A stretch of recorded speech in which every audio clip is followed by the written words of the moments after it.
doesn't quite like me. I like it when my chords move chromatically. I like it when my chords move chromatically. Nobody does it quite like me. I like it when my chords move chromatically.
Looking back when we were younger, heartbeats were rushing, but always pumping.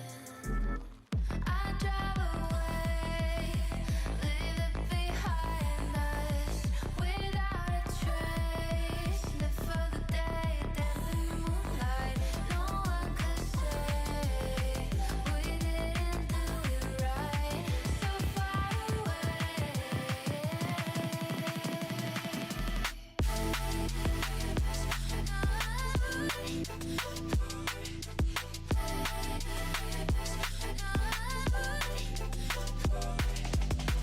Baby, I forgot to breathe. This town's got a hold on me. My mind is a casualty. Find me open spaces, static in my blood. Can you feel the flood? Yeah, I've seen enough. Find me open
monsters in the night and you feel the danger that makes you wanna hide.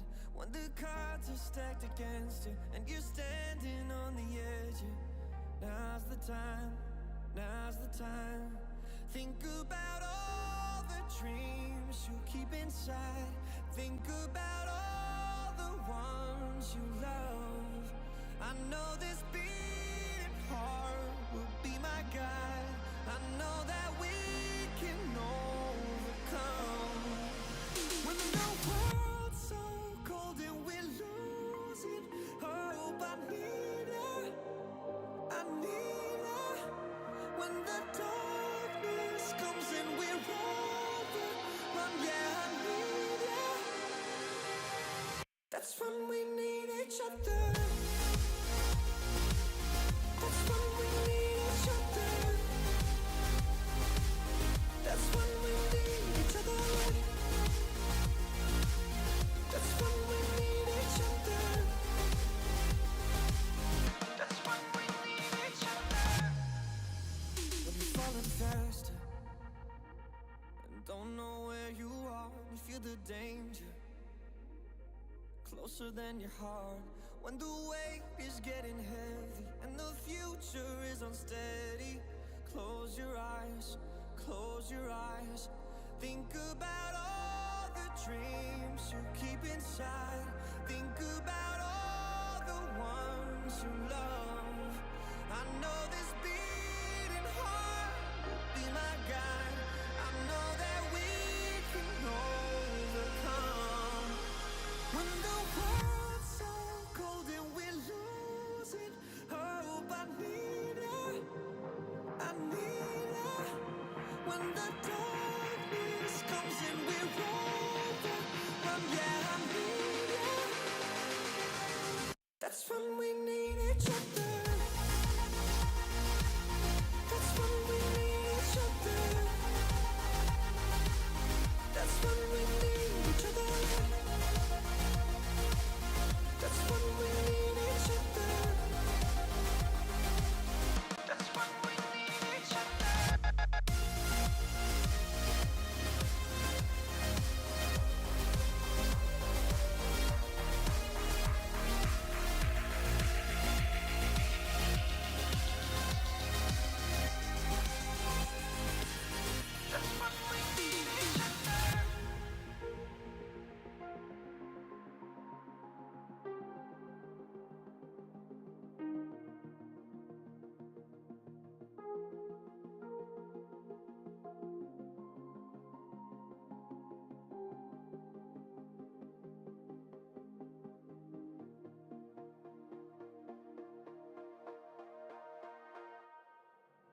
Running round like dollars in the wind,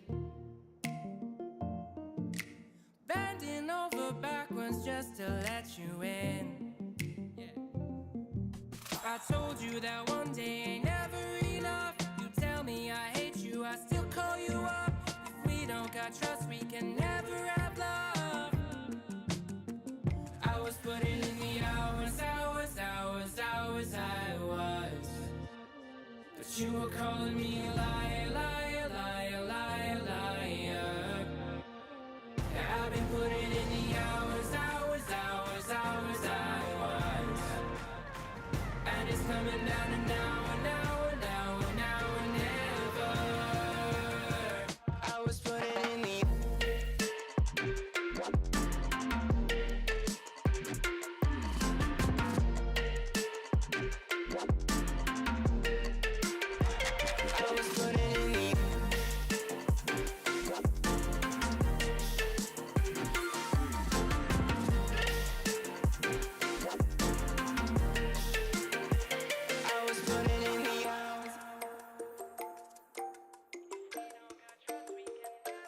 I'm sick of fighting the things that you said. I don't wanna burn all our bridges ahead. I'm tired of going to bed when you left me on red just to turn up the noise in my head. I told you that one day ain't never enough. You tell me I hate you, I still call you up. If we don't got trust, we can never have love. I was putting in the hours, I was. But you were calling me a liar, liar, liar, liar.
Rocket League fans around the world, welcome to Championship Sunday for the final online qualifier for North America for the 2026 Rocket League Championship Series. We are on the road to Paris. We've got 2 tickets left to be given out, 3 teams that could potentially claim them. One that's got a lot of work to do, and we're going to watch them try to do it here today, folks. Welcome in to the pre-show. We got 28 minutes and 32 seconds before Foot kick it off against Dignitas. Big match for Foot there, trying to move forward and punch their ticket through.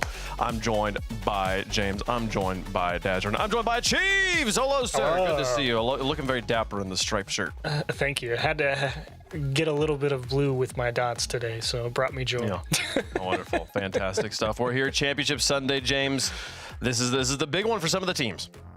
The only team today that you're going to be really watching very closely is Vertice Pro. Vertice Pro, the one team that has a very outside shot at making a run. But otherwise, North America is pretty locked up. But this could be a big moment to find out who is the top dog from North America heading into Paris. Heading into Paris, Daz. People can get their tickets. They can be there in the building. We're almost there. The road to Paris has been long, but we're on the final few steps. We are on the final few steps. We're at this point, after today's done, we will have, I want to say, about half the teams that we know going. So, again, if you want to be there to support your favorite team, to see us, or just to enjoy the atmosphere that comes with Paris, because you've already got a taste of it at Lyon, make sure to get your tickets because they're going to be leaving soon. Get there, folks. Get there, folks. Even if you didn't get a taste of it in Lyon, come have the first flavor hitting your tongue in Paris. Man, what a moment. They know how to cook over there. Let's talk about the best plays from yesterday because, man, there were some bangers. These are the progressive top plays. I'm ready for the top 5 from Playoff Saturday. Chiefs, take it away. LJ with the beautiful Zen pickup. Look at this donation out of the corner. That pickup is nasty. And all the way to the top left corner, as our friends on First Touch like to say, hand down, man down. Someone get a hand up and stop this man, because if you don't, look what happens. Top left, Tommy. What a place. Yeah, but don't count out the ranked warrior turned Rlcs pro Bora, making life miserable for Gen G. Doing it all himself, perfectly taking it up to the ceiling. The little touch out and then that flip shot.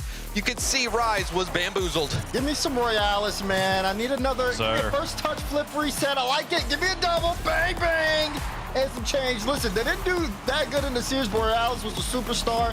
And again, he showed up here. Beautiful goal. Context matters here, folks. We talked about Bora making Genji's life miserable. This is a buzzer beater, 0 seconds on the clock.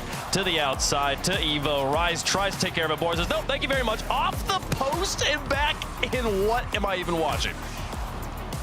Ooh, disgusting. Look at it. He just goes. He's not scared. Just a muscle man. Speaking of muscle, let's look at Zach. Again, you love it when a player goes all the way around the field. Give me a flip reset pass way down. Need a little bit more to score. I'm in the weight room. You love to see it. Just, again, so much physicality from SSG coming out yesterday. Off ball and sometimes on ball. But that flip reset to get past Wavy was pristine, and the dunk to finish it in a finish the series. I mean, my gosh. You used the flip reset to change directions. We're going this way now. Now we're going this way now. And I'm still in control there. Able to get the dunk afterwards. Zach, what a play from them. We'll see him play a little bit later on today. They got a match versus the winner of the first match of the day, Dignitas versus Foot. So we'll see them here in a little bit. Top moments from yesterday were pretty exciting stuff. We had didn't go to Champions Field. Actually didn't even get to Neo Tokyo yesterday. Pretty one-sided matches from top to bottom there. Shopify, Space Station, Dignitas, and NRG finding the wins here. Let's, James, I'm just going to hand you the floor here. Let's talk about the reigning, defending Rocket League champions of the world, NRG. Yeah, this was the matchup where a lot of people were expecting it to be the most one-sided match, and on paper, it was the most one-sided match, being a 4-0 sweep, but to one's credit, they kept it within one every game, except the last one where NRG beat them 2-0. NRG looked pretty good. You know, a lot of people wanted to see a little more bite in their offense, but Rlcs made things tough. Rlcs scoring both goals for one. Really in amazing individual plays. You saw that air dribble bump, also had a flip reset double that was pretty nasty. There was another long overtime, 8.5 minutes for NRG. And if you've been watching this event, even dating back to Friday, NRG has had some brutally long overtimes, getting the record for the longest best of 5 in RLCS history just this past Friday, thanks to some overtimes. But in the end, The team got the job done. That's what they do best. They just close the series out. Daniel sets up the air dribble play for the 1v2 and just walk through both of them. That's so funny to me. That's how you know you made it, when you're that good. It is very, very good at this video game. They have a match versus Vertice Pro later on today, a battle for best orange here in North America. We'll see if NRG can continue through. A win against Vertice Pro completely seals the deal on which teams are going to North America here. We'll talk about that a little bit later on in the show here. 3 other matches happened, though, as well here. James, I mean, we also saw Dignitas versus Gen G. We were talking about how good Bora looked in this series during the highlights there. What Gen G, though? Like, I mean, Frosty had moments. Dignitas level that? Like, what's happening with Gen G? I mean, I don't think it's what's happening, is what has happened. I think, you know, what they experienced was a breakdown. They had multiple series this year where they just made mistakes that really bite them. And coming into this Dignitas matchup, you knew it was going to be close. They were 1-1 heading into this series. Dignitas, one of those other teams that's a real threat in the LCQ. And I expect after this result, and maybe they'll even go further today, but expect this team to stick for the LCQ and be a big contender. I think the question now is Gen G going to stick heading into LCQ? It's tough to imagine, especially with how devastating some of these losses have been. You know, it's kind of funny that James, you know, and not to say that you're wrong in this point, but it's funny that you say, like, people say, oh, we knew it was going to be a close series going in. But that's where all of us have kind of been wrong at, is with Gen G. Is like, okay, we're expecting a close series from you. I mean, go back to predictions. I think the entire desk predicted Gen G to win. And they did. Like, but this happens time and time again.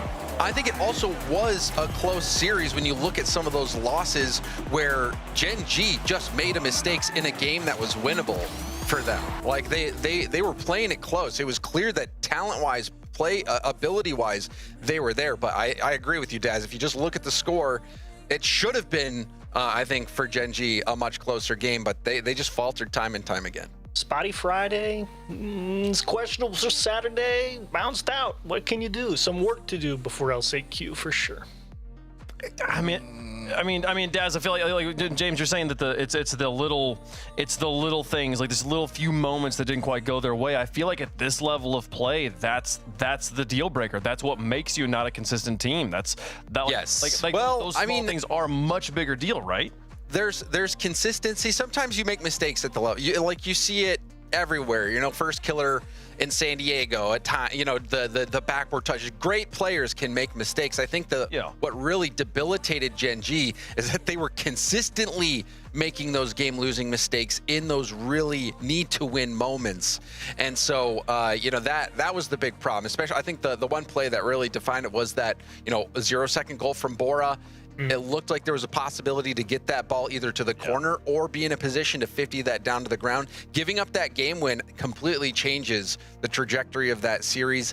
And so for Gen G, it's a tough call because they keep getting close. They show flashes of brilliance. They show that this team can win and can compete with the top dogs. But when they keep making those mistakes in these big series, when they have to win, you wonder, you know, how many lives left are you going to have? How much longer do you stick with the project? And now they're going to be faced with some big questions heading into the LCQ. Yeah, no, the answer to how many lives do you have left for them, at least very clearly, is 1.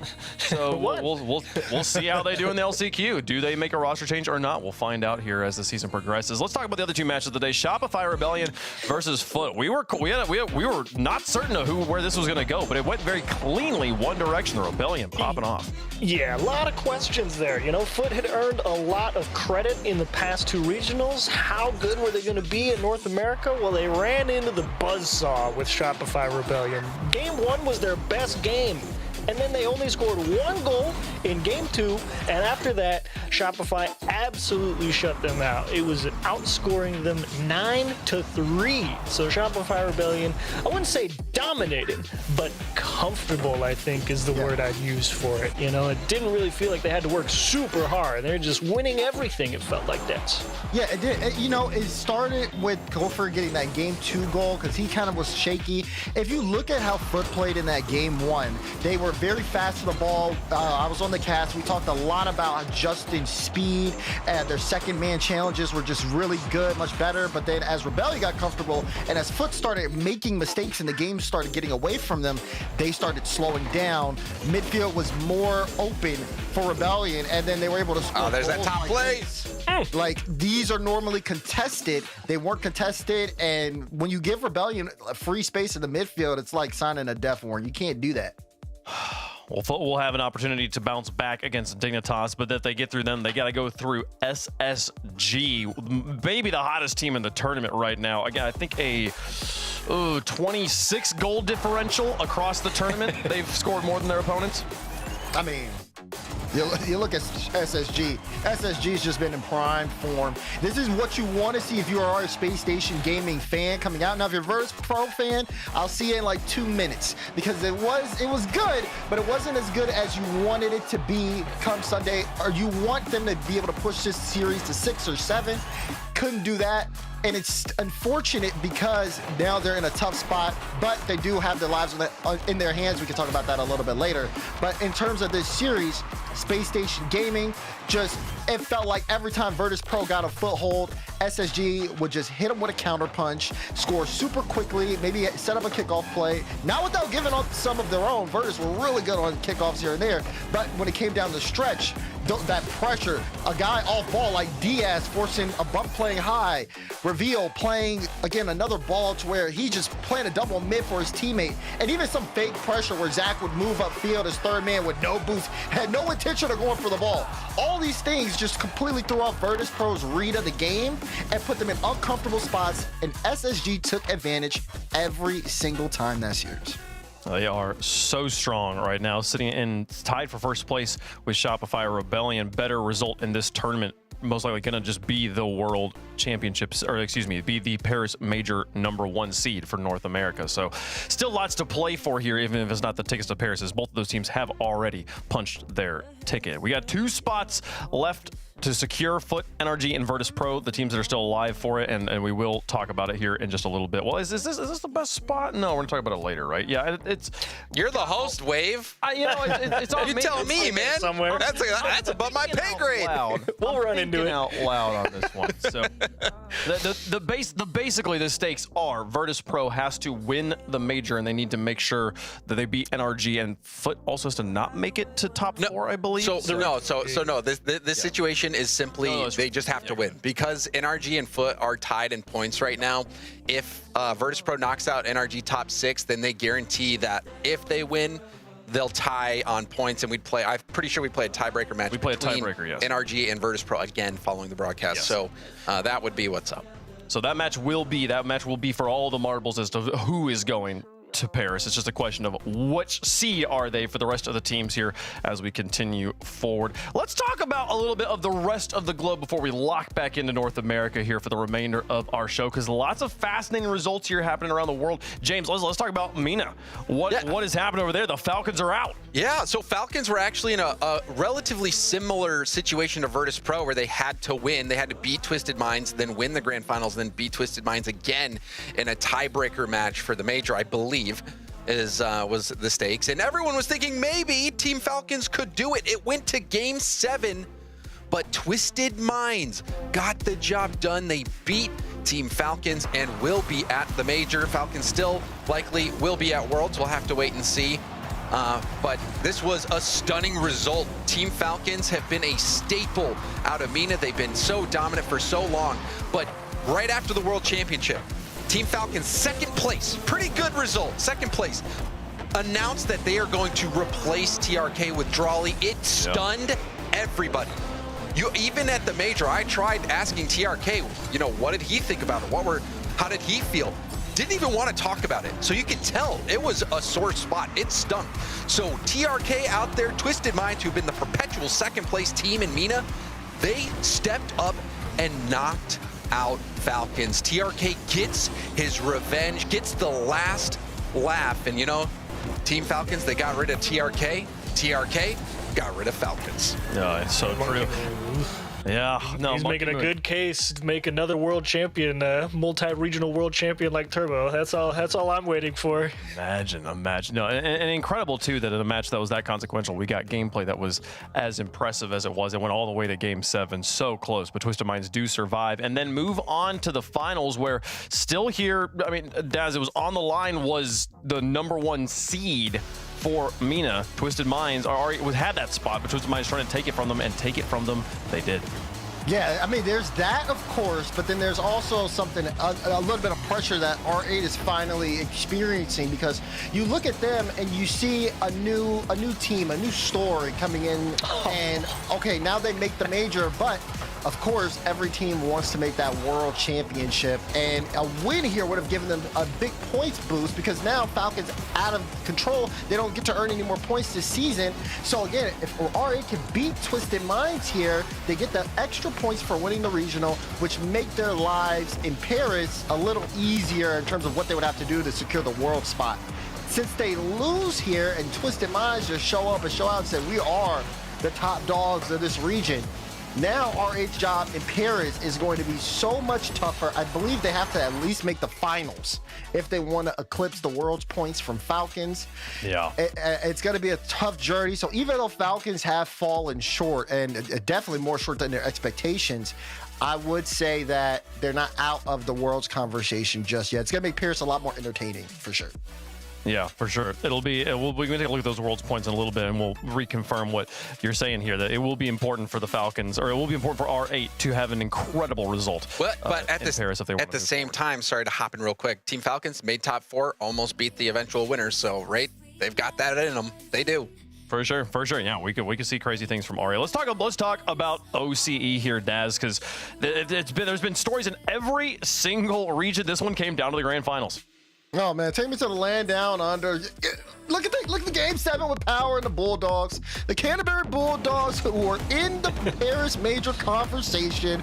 And for a lot of people who didn't watch OCE, they didn't even know who this team was. But if you have been watching, you knew Caleb, Hunter, Kaka, you knew what they could bring to the table, because they've been in the region for so long. And again, even winning in Open, I believe, Open 5, this Paris Open split, now trying to get their way through Power, but again, we saw Power in Boston. We knew what Power were capable of. This one was a great series going. Both teams just trading blows. Power take 2, Bulldogs take 2. It goes 6. You think Power, maybe they could close it out. Bulldogs say no. Kaka with a double straight down to the top corner. I mean, come on. This is what you love to see when you're watching OC. You never know where it's going to go sometimes, but you're just happy to be along for the ride. And then, of course, went to Game 7.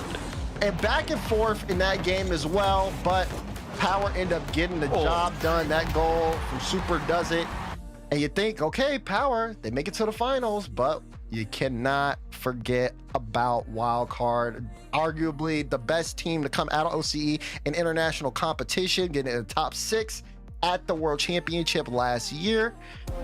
And man, they showed their stuff when it came down to it. I feel like that wild card logo might as well be a crown. King Torsos, he's always there for OCE. The longevity on him is insane. But wild card, Power, the Bulldogs, they were in a 3-way race. It was a winner-take-all series. Everything coming down to this final series, and man, wild card stepped up under pressure. And you could never doubt that Torsos was going to make a try for it, right? He misses the last major. He said, hang on, I got to get back. I ain't done quite yet. And boy, did he show out on that last Open. So good for him. Happy to see him back on the live stage. And Power, tough break. But that's okay. We know you're not done either. But yeah. Last time we saw Wildcard in France, they had one of the best results in the history of OCE. They also got crowned honorary Frenchman by the French crowd, so maybe that little bump continuing on here. OCE was down bad, Wave. Like prior to that top 6, a lot of people were, and you know, it's no surprise they got the spot taken from them, because OCE traditionally has just been doing so poorly at these international lands. But Wildcard, like you said, that top 6 so needed for the region, and now going to be going back to the World Championship. We'll see if they can follow up that performance, but you see how close the race was. Power, Bulldogs, Wildcard, all right there. The winner-take-all scenario, you just got to outplace everybody else. But now with OCE only having a spot that actually can help them with the LCQ because with the other region that they're facing, South America, you have to take the average of the two teams there. Same for any team or region that has multiple teams. OCE sitting in that 4th spot with 5 points. So if OCE, if Wildcard can outplace the average of South America and APAC and SSA don't make a run, then OCE will have an LCQ spot along with Europe, MENA, and North America. So that is a big thing to watch in this next regional. Even if South America and OCE don't go far, you should really pay attention to where they place. I mean, Chiefs, there'd be something poetic about OCE being, I think they're the first region in the history of the game to lose a spot at the World Championship. For them to come back and immediately earn that spot back and be like, oh, we're going to make you regret taking this away from us. We would have had 3 teams here if this was not this way. They're trying to make that happen right now, and they're going to, all eyes are going to be on Power looking forward there. Now, the World Championship contenders, you can see with OCE, it is tied at 78 apiece. I believe Wildcard will effectively secure that World Championship spot in Paris. It just haven't actually earned the points just yet. But this is how things look so far for the World Championship. We were talking about it a little bit in MENA there, Daz. R8, they need to get to the grand finals to be able to take that spot from Falcons. Falcons had such a good first split of the season that despite missing out on Paris, they are almost guaranteed locked for the World Championship. Yeah, so, I mean, you talk about that. You talk about the OCE conversation with Wildcard. There's going to be, like, again, for R8, getting to the finals is going to be important. Even in North America for that conversation, we're talking about points in Paris and things like that. For Foot, depending on how far they go, will depend on how much work they have to do if they want to get past Vertice Pro and not have to play LCQ. There's just like so many of these close conversations, and we're only talking about half of the world right now because that's the teams that have finished their open. So it makes things so exciting at this stage of the game. A quick correction from the people in the back, keep me honest here. The graphic we just showed you that has Wildcard at 78 points includes the 4 minimum points they get for already going to Paris. So if they were to finish last in Paris, they would actually play a tiebreaker to go to the World Championship against Power. So they just need to have not a last place finish, but that is not, they don't just show up and play one match and make cool, you get the 1 extra point or something like that for being there. That's not how that's going to work. Quickly, guys, we got 6 minutes, 55 seconds before we get into the remainder of our North American regional here. North America, we know that it is 4 of 5 teams. We know 2 of the teams who are going to the Worlds. How do we feel about North America's representation? We just watched MENA, we just watched OCE gameplay. We've been watching Europe on their weekends as well. Chiefs, I'll start with you here. Like, are we sending our best? I think right now it definitely is. I think NRG will do just fine like they always do. Always a great chance for First Killer to make a deep run in a major, but I want to see Space Station Gaming. I mean, they've looked so good. Like Daz said earlier in the show, they are in prime form, and I want to see them in the major against the best in the world. That's what I'm looking for. Yeah, I mean, guys, power ranking. If you're to power rank North America right now, who is the number 1 team in North America? I think you got to say Shopify Rebellion. You can say that all you want, but we'll see after the day. We'll see after the day. So I will say there's 2 lenses that you could use. There's 2 lenses that you can use. If you're talking about international competition, which team do you think is going to place the best? I would still probably say NRG. But if you're talking strictly regional competition, just this week in regional competition, I think Shopify is the best. I think I honestly shockingly think NRG is number 4 behind Foot right now because of those back-to-back losses. I think it's Shopify, SSG, and then Foot has, because they've beaten NRG consistently, I put it there. But the margin is so small that it can flip. They pay him, right? The bot's in the virus. I don't know what's happening here. They do pay him. That was crazy. Is it number 4? I want to get in here. I said they're number 1 internationally. I still believe in them internationally, but I just think that regionally right now, we have not been seeing NRG dominate like that. That's what you got. Okay, so to answer the question, are we sending our best?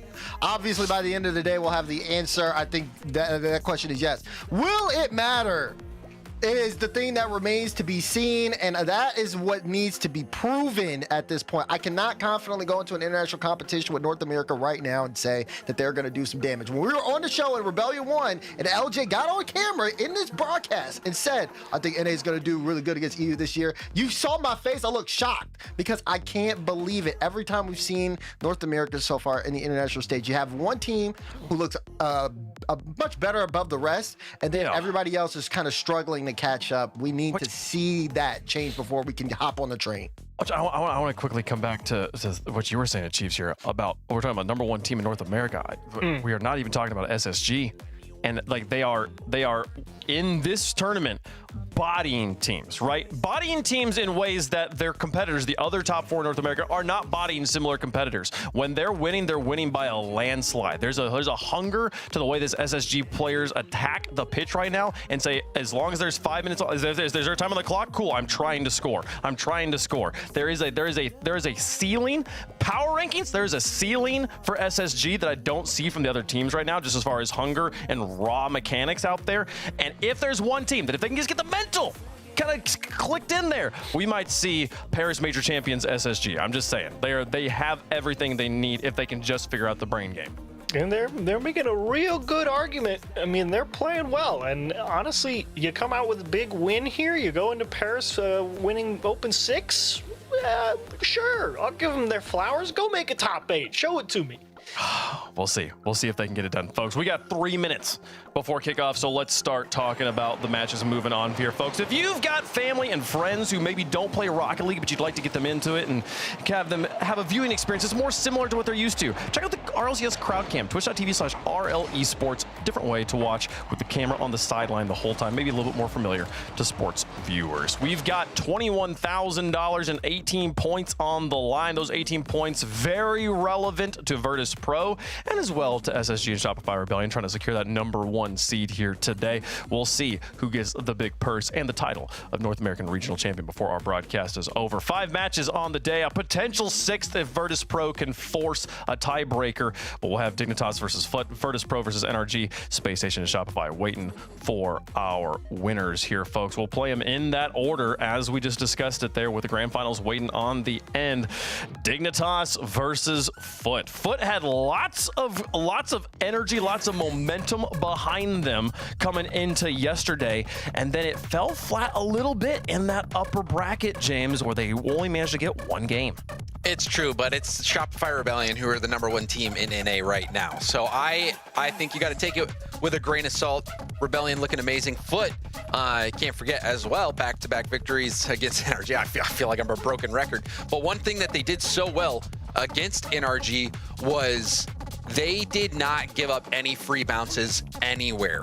Whether it was off the ceiling, Beast Mode trying to go for ceiling doubles or trying to go for the backboard, even go for like the ground doubles anywhere, it seemed like there was always a Foot player there to deny the bounce off of any surface. They were playing so fast. And so I don't think we'll see Bora and Evo, who's also highly mechanical, be able to get some of those crazy solo plays. You saw Bora with the top plays. I think Foot is going to do a great job of shutting that down. And then also the precision shooting and also the confidence from Justin has been higher than I've seen it in half a decade. He has been slotting shots, going for these individual effort plays that take a lot of confidence to even go for.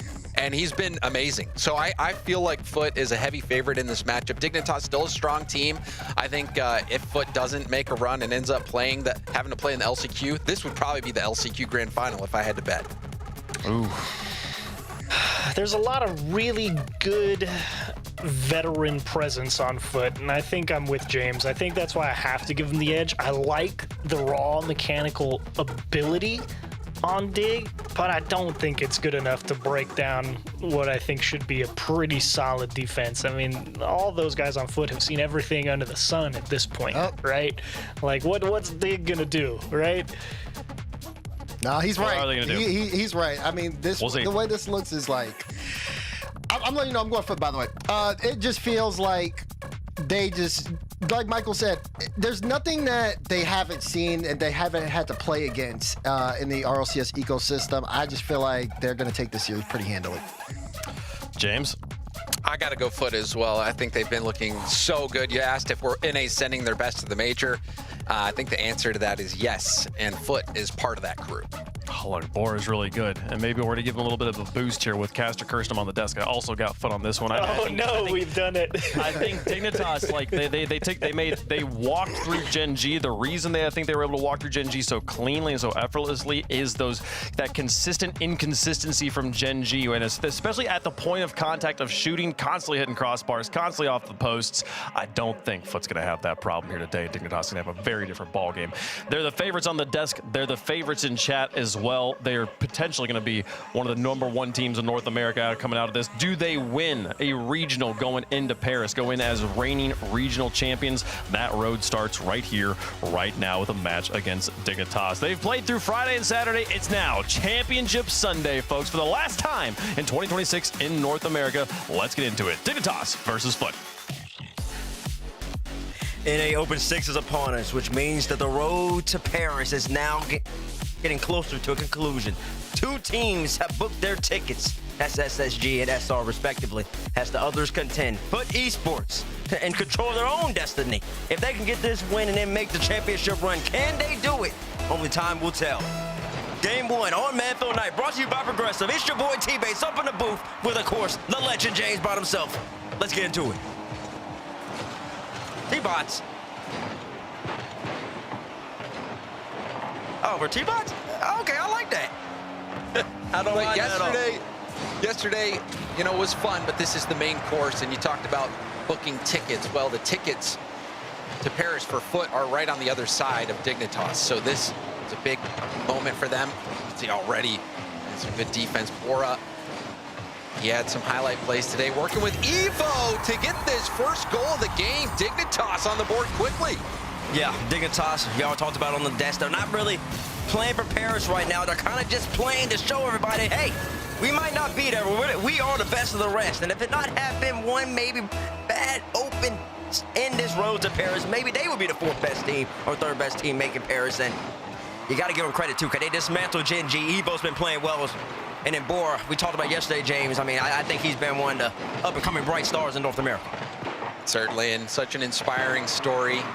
It literally sounded like it was, you know, they discovered him in 2s and said, hey, do this in the RLCS. Bora, he did that in RLCS, and now a staple in the scene.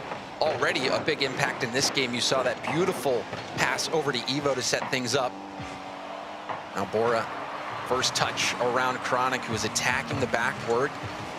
Gets it past Cheese as well, and a lovely 50. Bora still going. Cheese has to panic clear it out right into the hands of Evo. Yeah, Evo's dangerous with the ball as well. Super mechanical.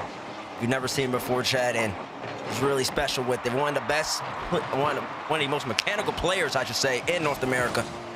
I've heard that from great players such as Dan himself. So look out for Evo.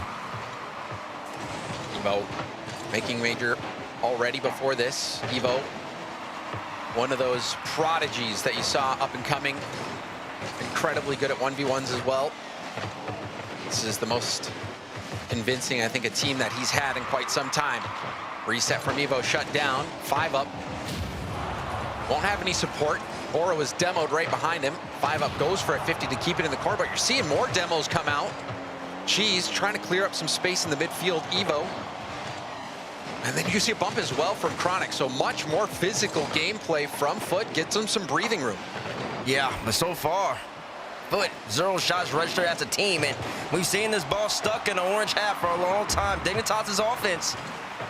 We saw hold on. Look at this play! The confidence play from Justin, sidewall double dimer over to Cheese with the redirect. Beautifully done by Foot. You talked about how they had no shots. Well, but they got one.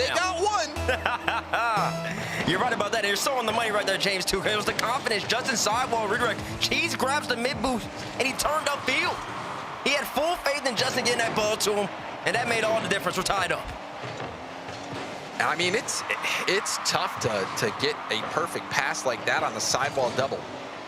Those are those confidence plays I was talking about on the desk in the pre-show, T-Bates. Justin has had new life breathed into his career. He's playing at such a high level. It's so refreshing to see, but will it be enough to get past Dignitas in game one? There's a demo again from Chronic. Justin, late flick. Cheese trying to get there, but well defended by Evo, who had to shut that play down. And then Evo also gets in front of Chronic as well, just to make him force him to go higher than he would like. Takes away any of the momentum that Foot had off that demo, off that initial play by Justin. I think you're right on the money. Justin's really showing everybody that, hey, age is only a number. Y'all, people need to stop thinking Connie's old men out, because they can still ball. Makes you wish Garrett didn't retire either. Hey, I've been saying that. Could have kept going. Justin showing that gas in the tank, even if you think it might be a little bit, could start a whole new part of your career. Justin and Foot trying to take it to Dignitas, though. In this game, Dignitas passing play out in the middle. Chronic had to break that up. 5-up was right there for the shot. Aura checking the backboard. Gets past. Chronic was trying to go for a bump. Cheese does get a piece of that ball, and Chronic will dodge the bump attempt Evo put on. Now Chronic with one space. The flick is good. Chronic in the isolation play comes out on top. Exactly where you want Chronic to be at. He's even going up against Evo. I mean, these are two great NA 1v1 players. Chronic the better this time around. Evo, I think he just has to dive right there, has to have faith. I think 5-up can get back if Chronic does go far post like he did. But that's not Chronic's problem. He ends up taking the lead for Foot. Now Dignitas, they got work to do.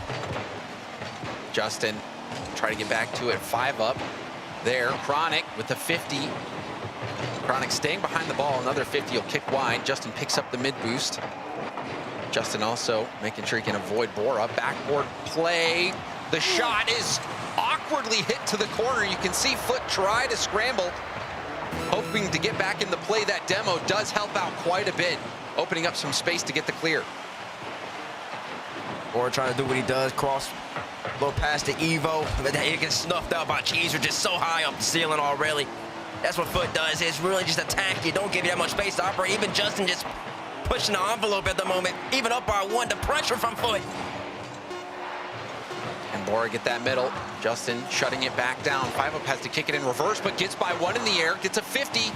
This is up for Evo. Chronic trying to defend the shot. The pass was made, but it hits the ground, and that is game over.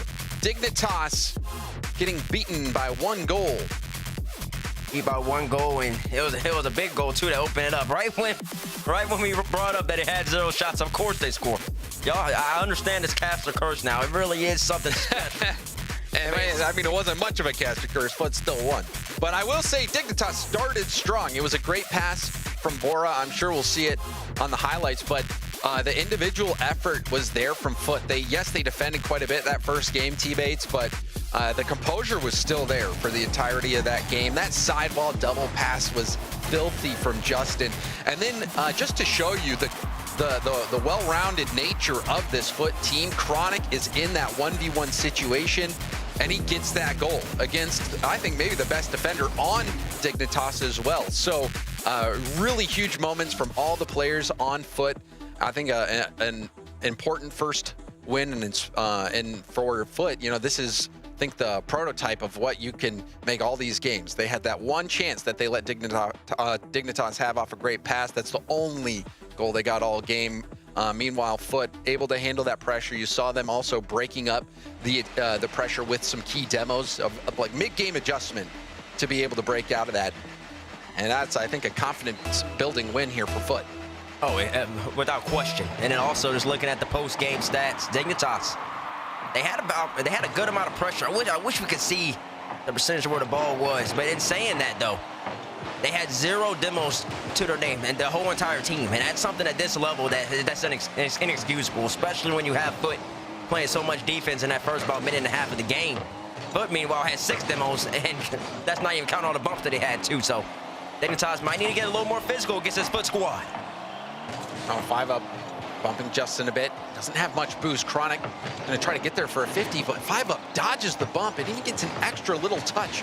But this is a setup here for Foot. Another nice bump from Bora, giving Evo some room. Evo dribbling around multiple players. Backward pass is gonna be broken up by Cheese.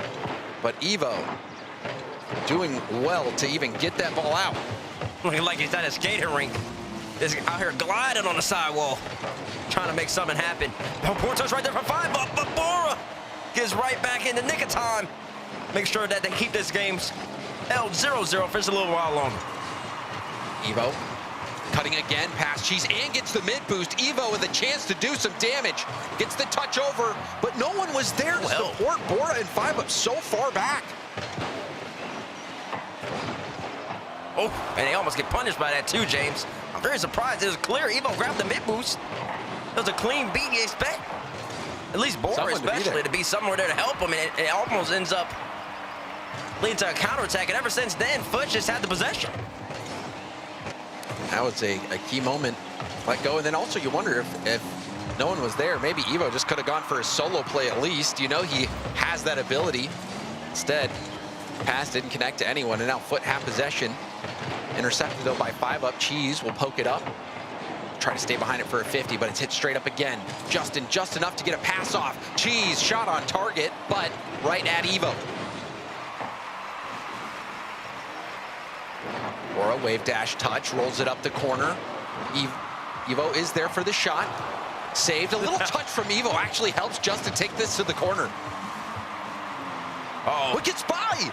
Goes for the double. It's all Justin! You can see it come from a mile away too, James. He doesn't need to do much. The arrow, I can't say it's the prettiest, but it's just a clean 2017 level goal. Sometimes just bring the ball up high, get by 1, get by 2, and it's definitely touching it to the bottom of the net. Justin, looked like turn it back the clock. He looked like Muhammad Ali out there, just dodging all those punches. Floats like a butterfly, stings like a bee. And that is gonna sting for Dignitas, giving that one up. Justin back on the highlight reel package.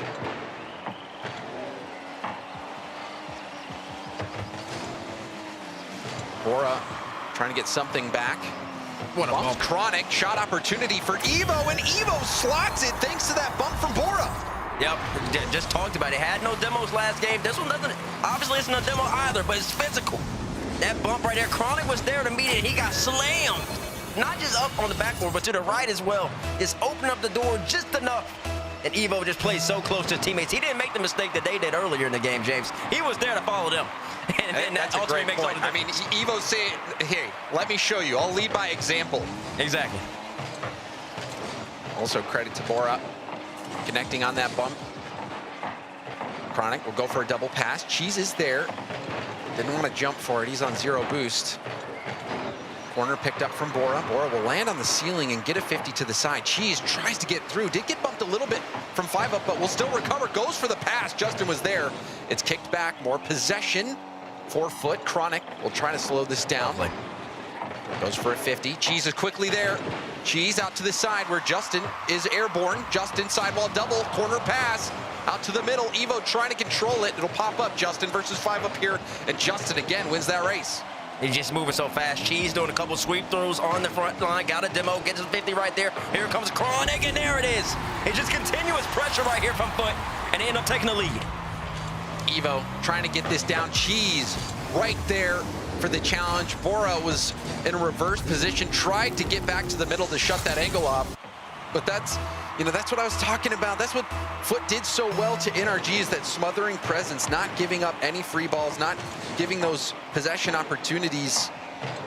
They're right there in those lanes. They're always clogging them.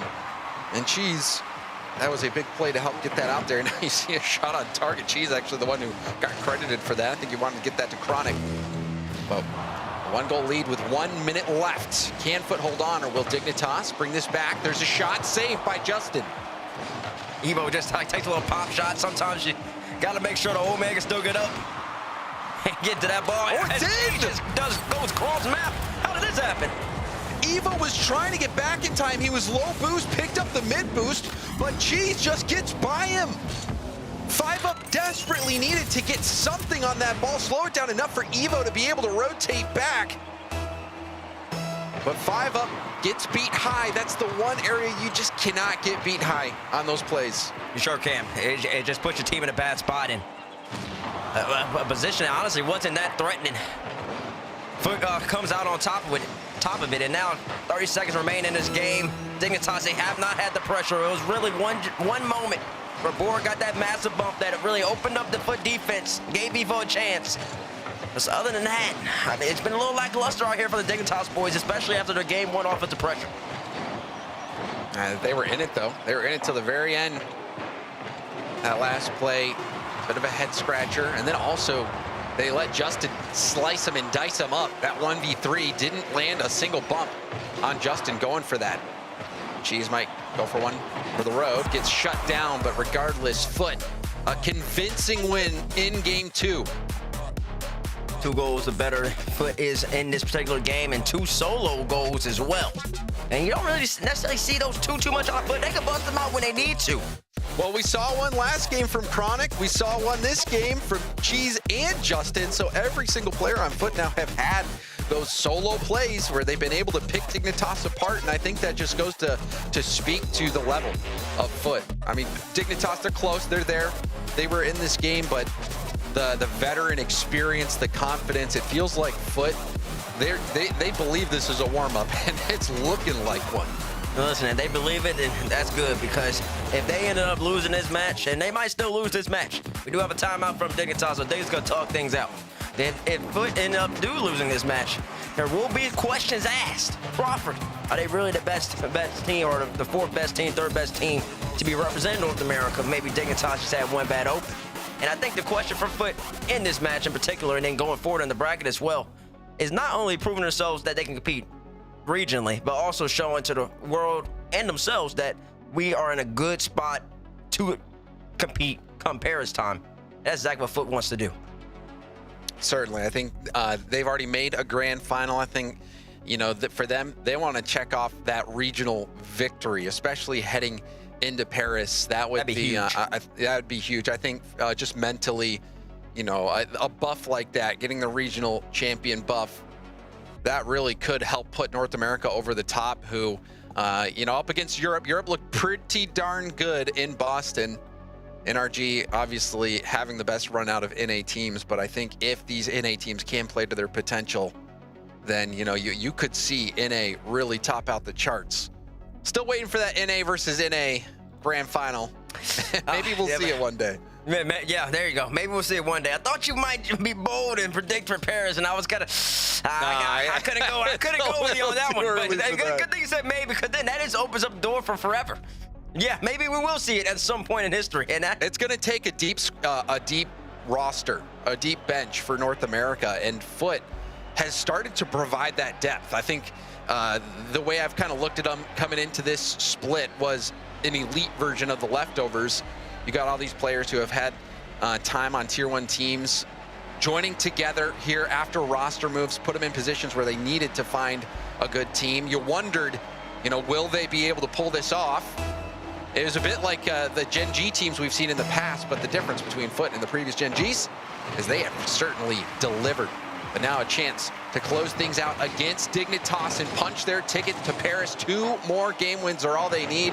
And if they can pick up another win after Dignitas was burned in timeout, it might be an inevitability, teammates. Yeah, it might just be. And this is big for Dignitas, because they're not really playing for anything outside of pride. I mean, of course they're playing for money, but it's hard to get, especially young individuals, it's hard to get people to start really looking that much further into the future in terms of improving for LCQ. They're probably still thinking about the immediate, and the immediate is they can't make Paris. So that's something that they have to overcome. He'll be interested to see how deep Dignitas thinks, because it's not looking good right now. Look at Justin diming up Chronic. Chronic has the backboard open for business, and he'll catch that one out. Oh my gosh, I said they gotta dig deep. That's not the way to dig. That's going the wrong direction. You can't let Chronic go all the way across the field and just hit a double touch on you. This is not 2018 Dignitas. You're better than that. Also, another play set up from a Justin breakout pass. Justin, he had that unbelievable sidewall double pass over to Cheese. That one much easier to make, but still executed to perfection. Justin again will be last back. Take it ground to air. Justin Flip reset past the first defender, and that was one area Dignitas really struggled with, was landing that bump on the solo play player. Justin able to dodge 2 bump attempts on his solo play. Dignitas really need to start connecting on these bumps, or at least getting a hand on the 50 and not get beat high. There's a demo at the midfield. Evo working. Bora with the demo. Easy goal here for Evo. Yep, double demo, just sweep all the way through. Bora sets it up. There's a playmaker of the season. He might just beat it, including demos. He just makes it so easy. This Evo Bora duo with 5-up coming to clean up the mess. I've loved watching it so far this season, and they're just doing exactly what they do. Two demos right there from Bora, or one demo from Evo, whichever way it was 2, and it ultimately ended up with a goal. That aggression, that was one of your critical points against Dignitas earlier, was that they had no demos. They weren't getting physical, and now they have. It's immediately resulted in a goal. Also, Evo and Bora playing very tight on the attack. Dignitas playing with a bit more killer instinct in game 3.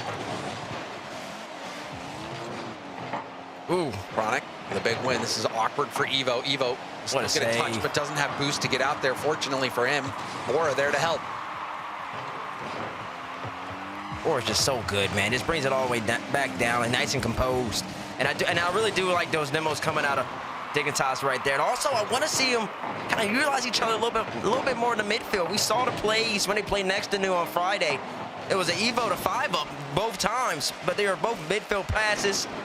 Just kind of utilizing each other, playing off of one another, making the defense have to respect it. There's been a lot of plays in this set so far from Dignitas where they're kind of just banging at the backboard, taking it solo. Switch it up. Make Foot have to respect you. Haven't really seen much from 5-up either. It's been the Bora Evo show offensively. 5-up though, statistically big contributor here to the Dignitas team, but a missed challenge in the worst spot will give another goal for Foot. How did we get here, 5-up? Oh, he jumps too early. He thought Chronic was gonna have a better flick than that. He must not have known that Chronic had 0. Chronic just kind of muff flicks it in a way, and he just didn't have the power, and he just kind of stuck in no man's land. He just tosses it right up as I hear scoring me. I think he was also maybe trying to flick that out and just whiffed on the flip. But now a quick response and answer back redemption for 5-up here as he gets the equalizer for Dignitas. He sure is, but it's all Bora right here. Gets the immediate demo, forces Cheese to go for an in-and-out save, aka a squishy save. And Cheese just can't get there in time. Barely gets a touch, but 5-up's momentum, he's gonna end up winning that right when the ball's in front of the goal line. And all mistakes, they're now null. 2-2 apiece. Oh, don't tell me. Oh, that's sensational. These heavyweights exchanging blows. It's a brawl out here. Justin, another perfect pass to Chronic, who puts it top shelf. Foot back on top. You okay, teammates? I feel like I got a little bit of whiplash. Oh, I did, because listen, that's the game of Rocket League, baby. You go back and forth sometimes. And you're right on the money. Justin, once again, setting up his 2 teammates. And it just feels like every single time Dignitas, they throw out a counter, they throw out a punch. Foot just throws out an immediate counter punch. They're trying to take away all the momentum. Dignitas are doing what they need to do. But Foot might just be that much better today. 120 left remaining in this game. And now it's on Dignitas. What do they have in their bag of tricks up their sleeve in order to get the job done? We'll find out. Chronic up against 5-up. Will peel off, let 5-up take it airborne. Bora goes for a touch to the backboard. Evo couldn't do much as third man. 5-up stealing the corner boost. Now Bora up against Cheese, pinches it directly out.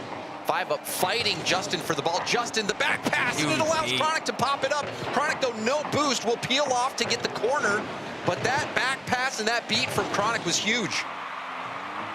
Oh my gosh, Cheese saved that. Evo actually put that shot on target. It looked like, I can't believe Cheese got a hand on that. It was a great defense from Cheese right there. Evo, that would have been the goal of the tournament if he ended up getting that one. That read was crazy from Evo to even get the shot on target. I didn't think Cheese could have that covered. That's just the respect these players have at this level, James. They see it in 2v2. Cheese knows what Evo knows what he can do. 10 seconds left for Dignitas here on DFH. They got a slippery right here. Double! Sometimes you gotta freeze to the ground, James. Keep it low. Look at that. Cheese, after making that insane save, gets the flip reset double 3 feet off the ground.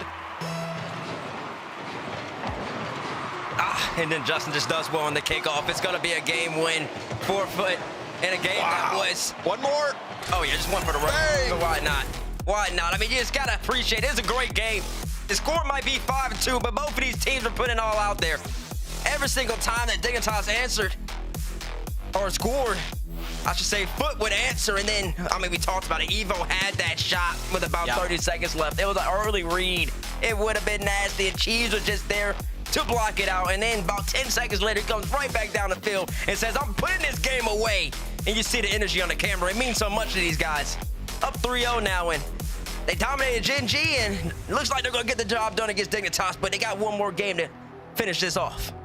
If you got a Cheesehead at home, make sure you throw it out onto the field in honor of Cheese's hat trick. Cheese, big plays in this game. Really, though, another game and another example, T-Bates, of how good each one of these players are individually. Justin, though, you know, 100%. I was talking about his precision shooting. This series, his precision passing has been insane. Diming up Cheese, diming up Chronic. Even that back pass to Chronic, who's poking it around, it feels like every single one of these players is playing so fundamentally sound, so mechanically sound, and even decision-making wise, positioning wise, everything is working out for Foot. They are playing pristine Rocket League. Exactly. You're just focusing and holding in on that point about positioning. In my estimation, from watching teams with Chronic is a natural third man. He likes to sit further back, and it just allows his teammates to kind of play and do what they can do, because you always know where one player is going to be, and that's where Chronic is. So just watching his Foot team, Cheese is kind of taking more of a point man role, Justin more of an assist man facilitator role, but then they all can just switch up when need be. But just having that in general formation has really helped them elevate, and they're not making any mistakes at the moment. Meanwhile, on the other end, we've seen a few mistakes out of Dignitas. You saw 5-up on that last play, going for a hit, not getting the touch, ball given away right in the middle of the net. Ended up getting Dignitas scored on. They did answer back, thanks to a really nice play from Bora and 5-up. But we've just seen more mistakes out of Dignitas. It seems like this is a situation right now, T-Bates, where Foot are outclassing Dignitas. Yeah, and then even in that position right there, Evo, he gets by too. And 5-up and Bora, they're kind of holding their hands together. They're not committing to assist Evo right there. That was a potential opportunity. And that's not the first time we saw that so far in this series. There's a couple instances here where Dignitas, they got to have the foot on the mantle, or foot on the pedal, I should say, because if not, they're going to end up getting swept. See what they have. The timeout didn't seem to help them. This is their last life. Evo, go for a pop-up. Chronic's the only one up. Flip reset double, went for it, but 5-up shut down the backboard. 5-up side wall double. Cheese beats Evo. Cheese, backboard pass. Bora needs to get the read. Bora will boom it down to Evo. Hold on now. Who gets a hit off the corner. Evo almost getting the double. The threat almost gets a rebound as well. Evo and Bora showing you how quickly they can turn that play around. Oh, there it is. Evo will be able to capitalize on all that pressure. There it is. Dignitas just really squeezing Foot back. It all starts with that big clear from Bora about 20 seconds ago. To Evo's sidewall read. The threat, like you said, of him scoring that forces Foot to respect it, puts him in a bad spot. Bora stays committed with the play. And then Evo turns right back around. Don't tell me they can see the kickoff. You gotta stop throwing a punch and then let him counterpunch you. Lock in. Oh, it's a perfect play off kickoff. Chronic wins it slow, wins it forward. Justin, the first player to that by a mile, and that has to be a tilter for Dignitas. Finally, they get a break. And just like that, a kickoff goal. And in threes, you know, you don't really see kickoff goals too often, and that makes it sting even more. A series that we catch yesterday, James, where it was also kickoffs. We were talking about that has to be the most tilting thing. I think it might have been foot as well. I'd have to look back. But you're 100% right. You're working hard for a goal. You're doing everything you can. You're going for these insane mechanical plays, and then you give up a kickoff goal. Oh, and you make a mechanical error? Oh, that was close. Sorry, I didn't mean to cut you off, but that was almost deadly. Regardless, Dignitas, they're at even footing as we hit the halfway point of the game. Evo, backward pass, 5-up so deep. And now Cheese will have a chance to take this airborne. It's off the arc and back. Justin with the cut, Justin with the poke. Shut down by 5-up, and the rebound denied. Very good play from Evo.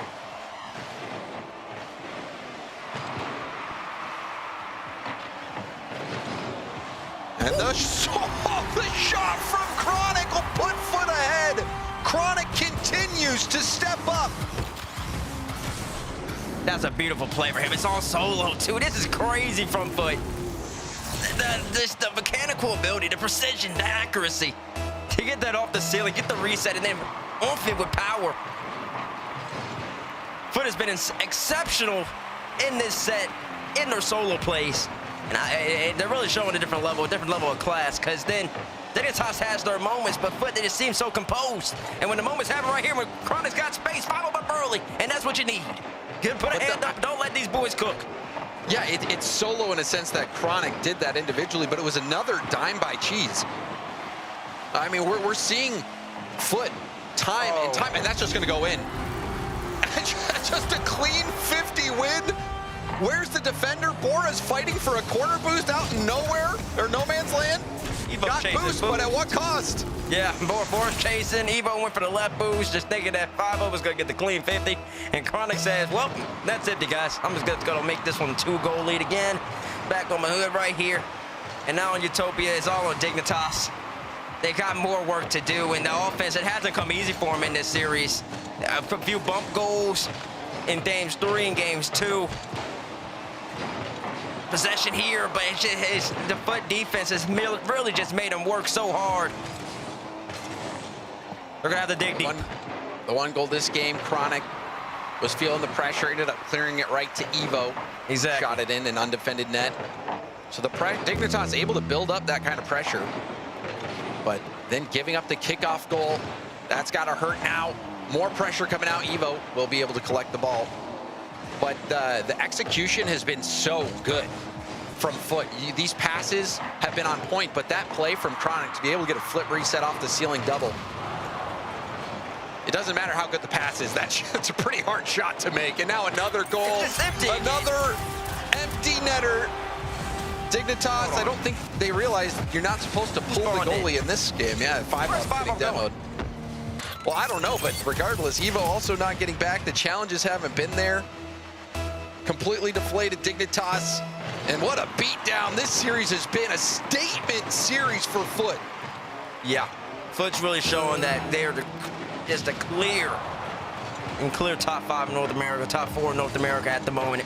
Handle Gen G, that was without question. And going up against Dignitas, and I know Dignitas, they're not playing for necessarily anything in an immediate for them, but still got to go out and handle business. And Foot's just doing that.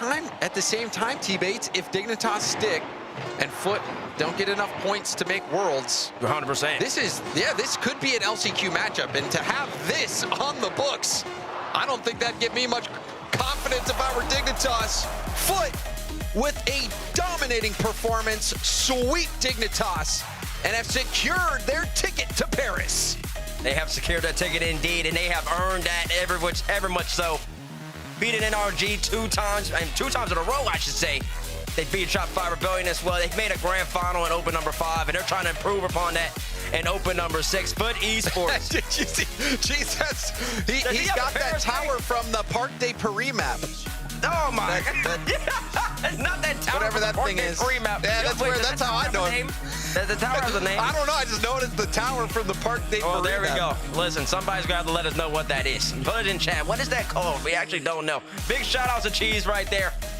Big shout out to Chronic and Justin as well, and I believe the coach Adam Begay. I mean, Foot Esports doing the thing, playing sensational. It was class the whole way through too, James. Class the whole way through.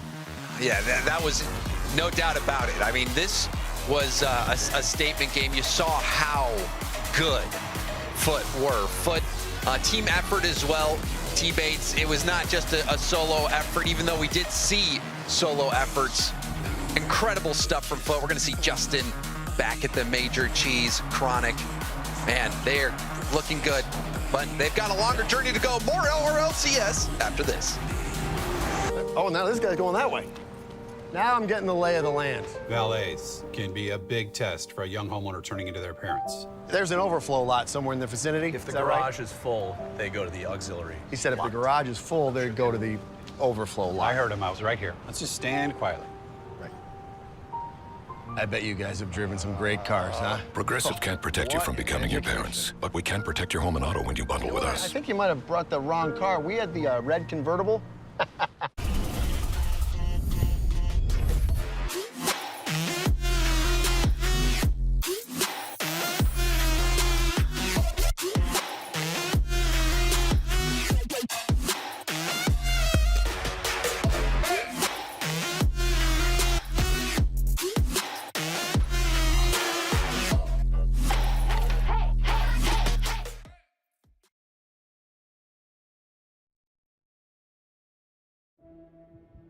He's under one. Barry Peak carrying this. To get up.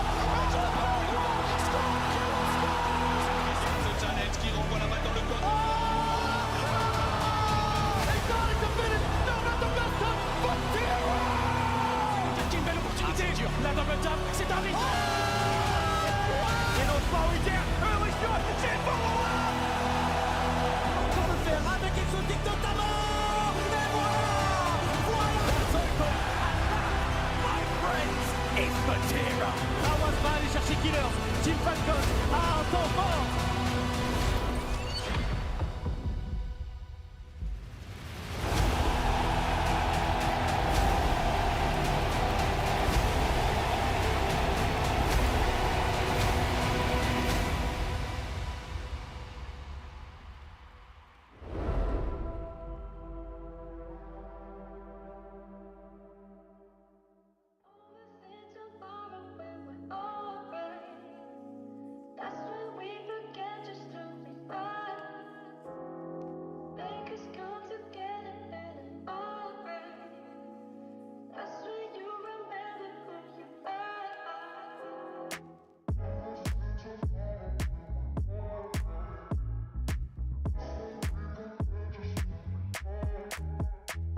She found a way into my heart. Oh, she don't make up, no, she make art.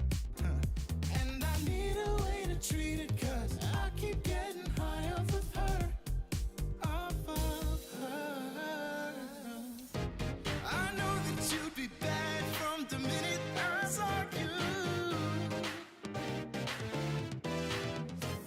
But somehow I keep running back to you. Back to you. Back to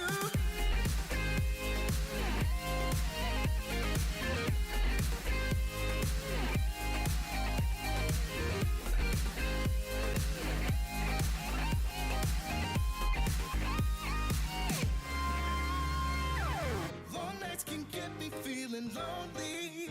Hey. And hearing music that can make me smile. But the way I feel with her cannot be explained. But one thing still remains on my mind. I know that you'd be bad from the minute I saw you. But somehow I keep running back to you. Back to you.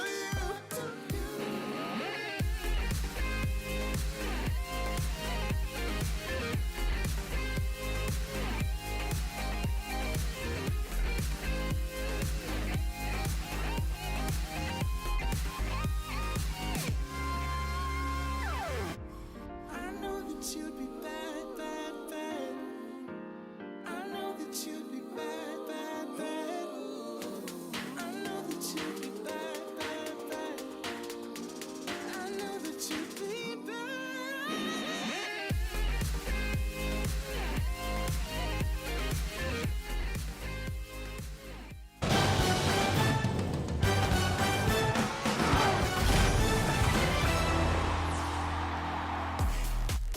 We start off Championship Sunday with a beatdown here. Foot Esports putting the hurt on Dignitas, outscoring them. What is this, 14-5 on this one? An incredible performance. And we got an opportunity to talk to Cheese, the newest member from North America, going to France. Sir, what's the vibes like on the team right now? How are you guys feeling? I mean, the vibes are immaculate, man. They're all-time high, obviously, man. We just made the major. We're looking good as a team. This is a very good series from us, 4-0s. Never easy, especially against a good Dig team. So we're looking good. We're excited for the next match already. For sure, yeah. You got another one coming up here in a moment. I got to ask you though. You got 2 Eiffel Towers on the desk, not 1 but 2. Have you been to Paris before? Are you excited to go? Yeah. After Worlds last year, me and some buddies went, and we had a great time over there. But I'm excited to go back, man. I'm so excited. I got this cool thing over there, so it's pretty cool. It's pretty sick. So yeah, I'm so hyped. I'm so happy. I love everything right now. I just love life. For sure. Well, we do got to stay locked in here because your day is not over. Sure, you want to get sure. those points there for seeding and stuff like that. SSG's coming up next. They have been hot this tournament. What's the game plan against SSG? Just do our thing. Honestly, like we already got a major secure, so we're just playing for, like you said, points for Worlds. But there's honestly no pressure anymore, so we're just gonna go out there and have fun and show what we do. Okay. Well, hey, I'm gonna go let you get ready for it. Cheese, thank you so much for taking the time to talk with us. See you in Paris, bud. Thank you, Wave. See you there. All righty, they are going and they are excited about it, folks. Playing with house money for the rest of Championship Sunday. Dignitas, hey, it's been a good season. The LCQ, they are looking like one of the top contenders here. James, you said it on the pre-show, but this is not how they wanted this final match of the normal season to go for them. No, especially if they end up having to run into Foot in the LCQ. To have this be the last experience you had playing them, I think that's going to be pretty daunting. But overall, pretty decent run for Dignitas. A top 6 is very good. A top 6 in North America, very good. I do think that this team likely will stick. We'll see if they do make a roster move. Maybe they'll try to bring on a power player, maybe like a Frosty, potentially, to round out their roster. Maybe make one move. You can pick who you'd want to drop in that situation. But in this series, Foot were dominant. They made such a massive statement. I'm really eager to see them play the rest of this weekend here. They're going to have a tough matchup in Space Station Gaming, but how can you not love that team? How can you not love Cheese after the great interviews he's been giving us? You're 100% right about that. I mean, Cheese, just energy and just what they bring to the table is just nice. And I mean, they earned it. And Dignitas, they got work to do. work to do, but they got many months to the LCQ, so plenty of decisions to be made and plenty of opportunities to get better. Yeah, they got many months, and they've got fantastic building blocks. I love every single one of those players has a great reason for them to be on that team. And do they stick? Do they change something up? We'll find out. We've seen fantastic results and disasters result from rosters either blowing up or sticking there. So you never can tell. It's just a matter of what they end up deciding here, folks. The Paris Major is starting to solidify here. 3 teams from North America now locked in, with Foot Esports getting that number 3 seed right now, maybe even be higher by the end of the day. We'll see how the Championship Sunday here resolves, which means there's only one spot in North America. You saw NRG in the 4th spot right now, with Vertice Pro in the 5th. And you'll happen to notice they are next to each other. They are right here in the quarterfinals, about to play each other. This next match is for Paris. No, not quite for Paris. If NRG loses and Vertice Pro keeps they would keep their hopes alive. If they were to win the whole tournament, they would have a tiebreaker against NRG at the end of the day. But it will have incredible implications for Paris. Well, it is for Paris if you're looking through the lens of NRG. Right? Yes. NRG, if NRG wins, they punch their ticket. Exactly. So, and even if they lose, still have a shot, like you're saying, but it would require all that Vertice Pro winning and everything. But I also think another race to remember as well is maybe Foot makes a deep run this event, and maybe they make a deep run at the Major. Vertice Pro also trying to avoid the LCQ. They're currently sitting at that cutoff spot, number 4. If they drop down, if Foot can surpass them, Vertice Pro would have to play in that LCQ. So there is a lot to play for. The pressure is on. And Waypunk, you actually mentioned it yesterday. They should intentionally throw so they can knock NRG out themselves. That's exactly what they did. I think we talked to the coach and he said, yep, that's our strat. So here we go. I don't like that I've put this collusion in the air here, but it is how things went. I mean, I don't know, but it's like Space Station Gaming looked so hot yesterday. I don't think Vertice Pro had any say in the matter of how their results went, but they are now in this spot where they get to control their own destiny and take out NRG. Well, yeah, I mean, fortunately for Vertice Pro, NRG just general philosophy to approaching the game is not like SSG's, because I mean, yesterday VP, they must have some cold tires because it was a demolition derby. SSG just kept demoing some more. VP, they had no answer to it. NRG does not go for as many demos as SSG does. So that is one favor for VP. And saying that, they're going up against NRG. It's the reigning world champions. And they are also trying to secure their ticket to Paris in a position that they're normally not used to. They're usually locked in by now. Number 1 in points. They're coasting. They're probably usually sat in the semifinal waiting to play. It's been a different just open set of opens for the reigning world champs for the first time since they've been a team. Did you hear the desk giving me grief for saying that right now in their current form, NRG is the number 4 team? What do you think about that? Listen, I don't mind it because I mean, power ranking wise, I mean, Foot's beat them 2 times in a row. SSG has an open win, and SR has an open win. NRG doesn't have that. In saying that could completely change by the end of the day. If they lose here, it's like locked in. It is certain. It is certain they're so and Vertice Pro, but back when they were redacted, gave NRG problems. They gave them problems. Yeah. So this is a really big moment, I think, for NRG, just for the psyche. Also for North America, looking ahead, you want NRG to be in form because most of the time they're NA's best hope at getting a trophy. Or maybe NA actually has improved to where NRG can't just coast the whole entire time regionally. So maybe NRG's not that far off of form. Maybe the other teams have just gotten that much better. That's the big question. Are they getting better or are we getting worse? We'll never find out, folks. It's hard to judge here. James, you picking your boys? I have to. I have to. You got to go NRG. I still think they are a top 4 team. Vertice Pro on the outside looking in. All right, Bates, who you got? NRG. NRG. Listen, guys, it's open number 6. We've seen these runs before. If there's ever going to be a run, it's got to be right now. I got to just put a little bit of faith here with Vertice Pro that maybe the debuff of having an org has finally kind of worn off and they're back to their redacted ways. I want to see it happen. This is partially me picking with my heart, but also look at this. Look at this. 66% in chat, 66% on the desk for NRG. Everything balanced as it should be. Let's play some Rocket League and find out who is going to Paris. How does the story continue here? And which team's the better orange, folks? That's the real question that's on the line right now. NRG on one side, Vertice Pro on the other. Paris implications on the line. Let's play some Rocket League.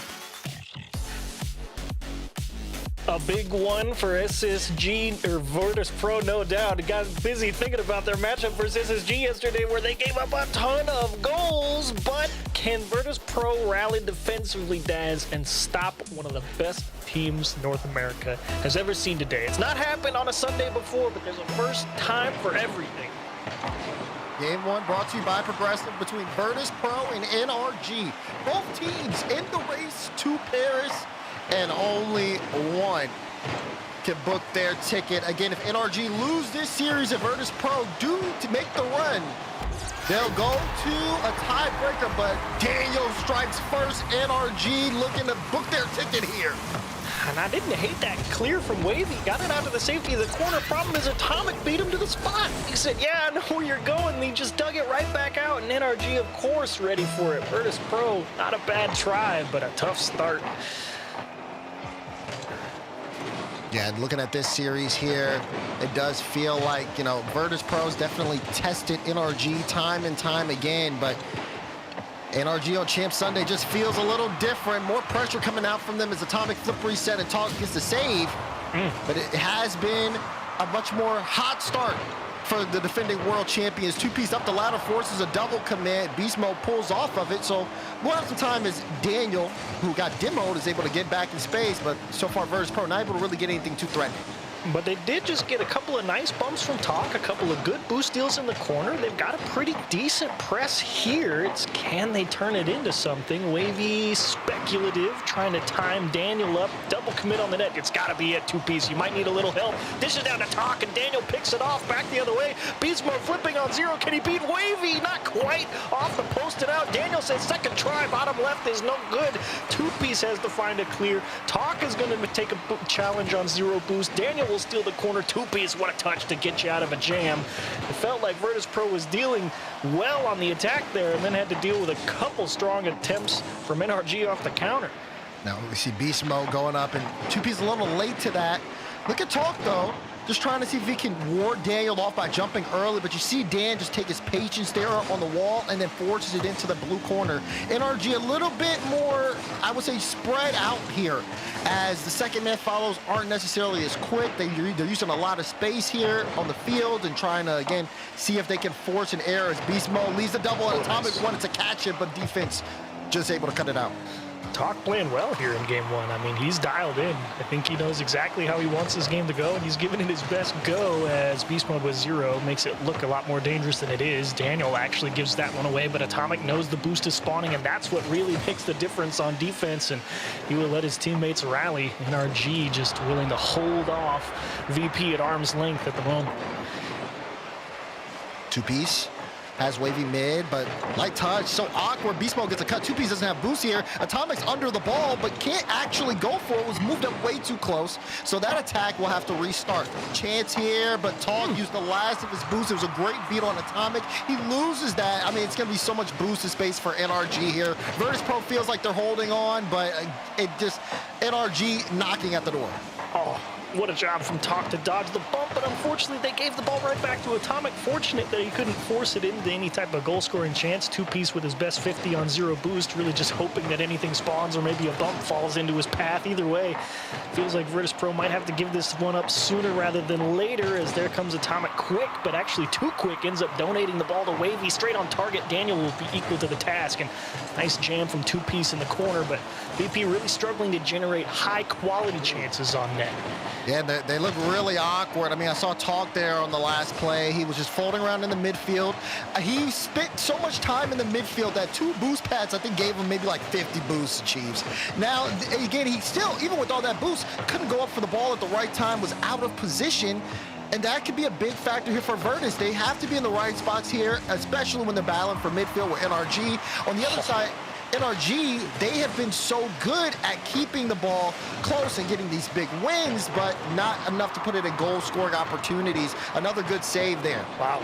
Aggressive from Beast Mode there. I kind of like that pass back into the middle. Felt like VP might have had a little bit of room, but Beast Mode squeezing it with 0 boost, broke it up, but now gets his team on the attack. It's 1v2 in the net. Atomic just trying to take a bite out of 2-piece. He will dodge everything. 51 on the clock, and Vertice Pro, despite having some decent pressure, still waiting for that one good, yeah, they should definitely score it moment, but at the same time, they're well within. 40 seconds to find one. Very doable. Just takes one. Daniel on top of the ball looking for a bump. Talk and Atomic 50 here. Beast Mode lurking and Beast Mode too far forward. Tries to play it back. Talk on top of the ball. So Daniel will have to come up for a 50. Doesn't lose possession against Bob. Well, he does lose possession and Wavy gets a beat. 2-piece for the goal and 2-piece will strike. We're tied. Felt like it had to be coming soon. Again, you see Talk get that boost deal in the corner and what a pass out in the middle. Atomic, I actually love the try. You'd rather give the guy in the net the job of saving it who has the boost. Atomic tried to it up, couldn't quite get there, and Beast Mode not equal to the fake and the secondary shot attempt. Finally, VP find a way through. Now 2-piece looking to add to the scoreline, gets that one mid, and Atomic will cut it. NRG trying to push this ball field. Final 10 seconds. Daniel put a shot on, but it wasn't enough. Talk with a chance for a play for Vertice, and Beast Mode played off the sidewall where Atomic will pop it up all the way downfield to Beast Mode. Talk will ground it, and we got overtime. Authority. Who do I think comes out on top? Any kickoff tech? Pretty standard, a pretty safe cheat from both teams as well. Definitely nobody wanted to give away anything too terrible, but actually everybody from Vertice Pro loses all the boost there, and I'm not sure what they're really going to have. I guess they steal a corner. Maybe they have a press here. Talk realizes he's not winning 1v3, just tries to take the best 50 he can. And 2-piece unfortunately gets beat. That's a great challenge from NRG to give themselves a little bit of breathing room. And 2-piece forced Daniel up early too by looking for the bump. Daniel got there and back in time, but again, NRG, their second man has been very slow here toward the later half of the game, not being able to get to the balls quickly enough. And you can see Vertice just taking full control of that midfield, close there in front of the goal line. Beast Mode will carry it out. You start to wonder, maybe Daniel doing a little bit too much, but it's okay. It all worked out. Stayed out of the net. That's all that matters. And Atomic with an infinite amount of time here. 2-piece quick to close the gap. I thought it was going to be a little bit more. He was not going to find out, that's for sure. Yeah, completely cut the play there. Wavy looked for a double here and misses. And Daniel, no boost, but look at the presence. Just makes 2-piece hesitates. Plays it past two. Look at mid. Atomic tries to chase it down, but he's too late. Good try, NRG. Just now they're starting to play with the challenge timing, and that's when you're going to throw the wrench in the gear for VP for sure. It's going to require some extra discipline from everybody. Yeah. Looks like NRG, again, like you said, with that challenge timing, trying to throw the rhythm off. Oh, Atomic off the ceiling. Oh, got it past through! Atomic! Where did this man come from? He says, I got 100 boost on the sidewall, throw it up, go get it, big dog, bang! Ain't no one stopping that one with authority. Nice pass, Daniel. Way to go get it, Atomic. Game 1 NRG. Tough break, VP. Holy, I didn't expect 2 to go there. That is the one takeaway for Vertice, but even with someone in net, that is definitely a tough shot to save. Atomic got a lot of pace off of it, off the ceiling, and man, what a goal there for NRG now with the lead here. But Vertice Pro definitely looked like a force to be reckoned here with the Chiefs. You do make a good point, though, not expecting 2 to go on that last shot, right? And I think it boils down to, you see the first man's thinking, I can definitely go cover this, but maybe he doesn't know Atomic's up and off the ceiling, right? And the guy in net can see Atomic off the ceiling, and he knows his teammate's not going to get there. And so you just get that terrible feeling in your gut, like, I got to go get it or else it's going to be terrible, because how am I going to stop Atomic? And maybe that's what happened. Maybe it isn't. But one way or the other, get name tag diffed.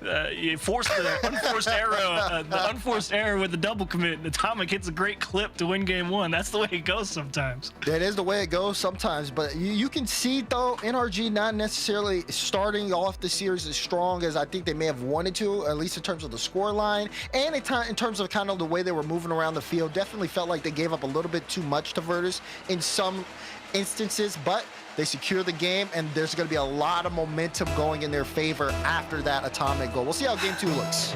I want to see Wavy get something. I want to see Wavy end up with the ball. I like the way Talk was playing in game 1. I haven't seen Two-Piece do too much. I haven't seen Wavy do too much, and I feel like Wavy's got the chops in him. I feel like Talk needs help right now. He's working pretty hard. Yeah, and Daniel will follow that one. Big clear from Talk. Wavy opted to follow, decided to pull off of it. NRG tried to set up a pass, didn't work between Atomic and Beast. That one's center. Dan can go here because he knows Beast Mode's coming back and loses the 50, but it's to the sidewall. NRG will pass out to get the clearances. This one sailed all the way across the field, and look at Dan. Great read on the play, and Atomic almost punished Vertice Pro for the pass attempt. And Talk picked up the mid corner boost as well. Wavy, that's a nice 50. NRG with a tricky bit of play on the attack, but ultimately boils down to nothing. Talk will actually let that go. Will it be bad? They had to dodge the bump in the net. Wavy thankfully doesn't have any heat coming his way, and NRG will just reset. And that's a straight donation, and Daniel got to make a stop with 0 boost. No trouble for him. Heavy hit though. Now Two-Piece will get a chance at it. I think he was looking for Wavy, but couldn't execute on that individual touch. This gets past 2, and Wavy will back pass to Two-Piece. Has Talk. Talk pulls off of it. Two-Piece does get a beat on Daniel, but no one to follow it up for Vertice. So Beast Mode will try to collect. Even with this beat, I mean, Atomic fully can clear to the mid because he knows that there's no real threat of a shot coming through. Good communication on the side here for NRG to kind of start this one off, but Vertice have been able to get the ball out the cheese. They just haven't been able to really do anything with it. Yeah, Atomic there, a bit of an aggressive dive, and Wavy finds a nice boost steal in the corner. But even with all these nice boost steals that I've been spotting for VP, they haven't really been able to do much with them. And that doesn't really feel too good because you feel like you should be kind of blunting that transition with if you take away, boost from either the first or even the follow-up guy. But for whatever reason, whenever NRG picks up that clear that Vertice Pro get off of it, I mean, they just can't go up and challenge the ball. They have to wait for whatever reason, and NRG is not really feeling the effects of those boost steals. Oh, this one was a little dangerous. I mean, looking at their rotation, it feels like they just move up too far forward. No one's playing like the miss. They all have trust in each other, which, again, they should, but when someone does get beat, it forces the entire team back, and they have to reposition. They need a big win here in the field. Oh, wow, dang. And they need it quickly, too. NRG still going to have a lot of space to work with here as Vertice have to take it from their own half again.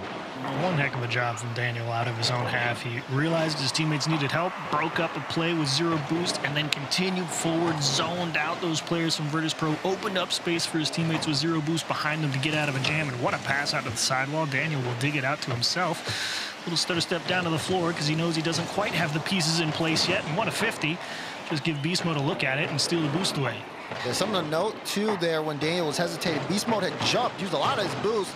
I think to try to sell a fake, maybe to see if they could get someone to bite. Vertice Pro, been solid. Oh, he can't get there. Cole will be Atomic, pinch right in.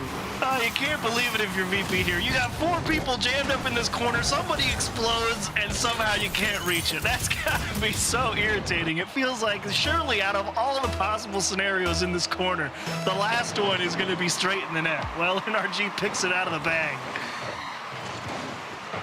We'll see whether or not NRG can continue on this one. He's Two-Piece now will try to get this one to the side. You see Atomic just barely. I mean, he gets bumped there, and Talk tried to pick it up, but no follow here for Vertice.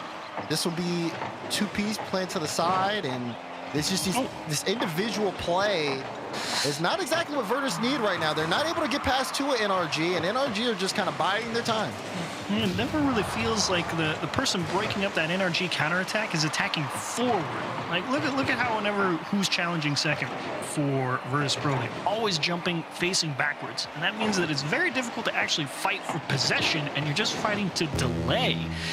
And while that can have its ups and downs, it's certainly not a good position you want to be challenging from out of a 0-1 scenario as Two-Piece finally a chance on target. I think that's the first one this game, second one actually, but either way, not much to speak of for Vertice Pro. Everybody under 200 points. Tom picks that up and brings it downfield. NRG looking for more here. Beast Mode a little bit more spread. Daniel behind the midfield line on this play as Beast Mode wants to get the ball to him. Daniel dodging bumps, still tries to attack and is blocked out. Vertice, though, showing no signs of getting out. They are in a tough spot. NRG are putting their foot down, trying to play the Mrs. Daniel, but Wavy gets some breathing room for Vertice now. We got 15 seconds remaining. This ball cleared out by Beast Mode into the midfield. Stays on top of it, flick over one, Talk can't get there, and that might be ball game.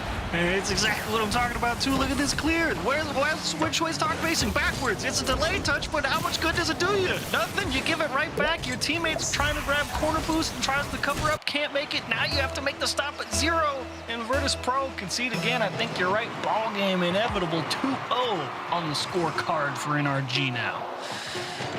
So, as close as the first game started, this one is looking like a shutout, and it will be. This is a bad start for Vertice Pro. You're expecting a timeout at this point. It makes you dive deeper into the matchup. Yep, I do see it. It looks like, for Vertice Pro, they have a record of 3-3 with NRG for this season. All 3 wins came on Friday and Saturday. They have not beaten NRG yet on a championship Sunday. And it seems like we might get a piece of the same story here, especially with the major on the line. NRG have just locked things down here in the series. Only 2 shots for Vertice that game. It's been a calm, cool, collected, kind of like, that Shopify versus Foot game yesterday. It's not dominant, but it's very comfortable for NRG, it feels like right now. Vertice Pro just doesn't quite have the teeth on the attack. Like you said, they're struggling to get those solo attacks going. They don't really have anybody breaking through consistently and holding onto the ball and forcing NRG to send multiple defenders at something.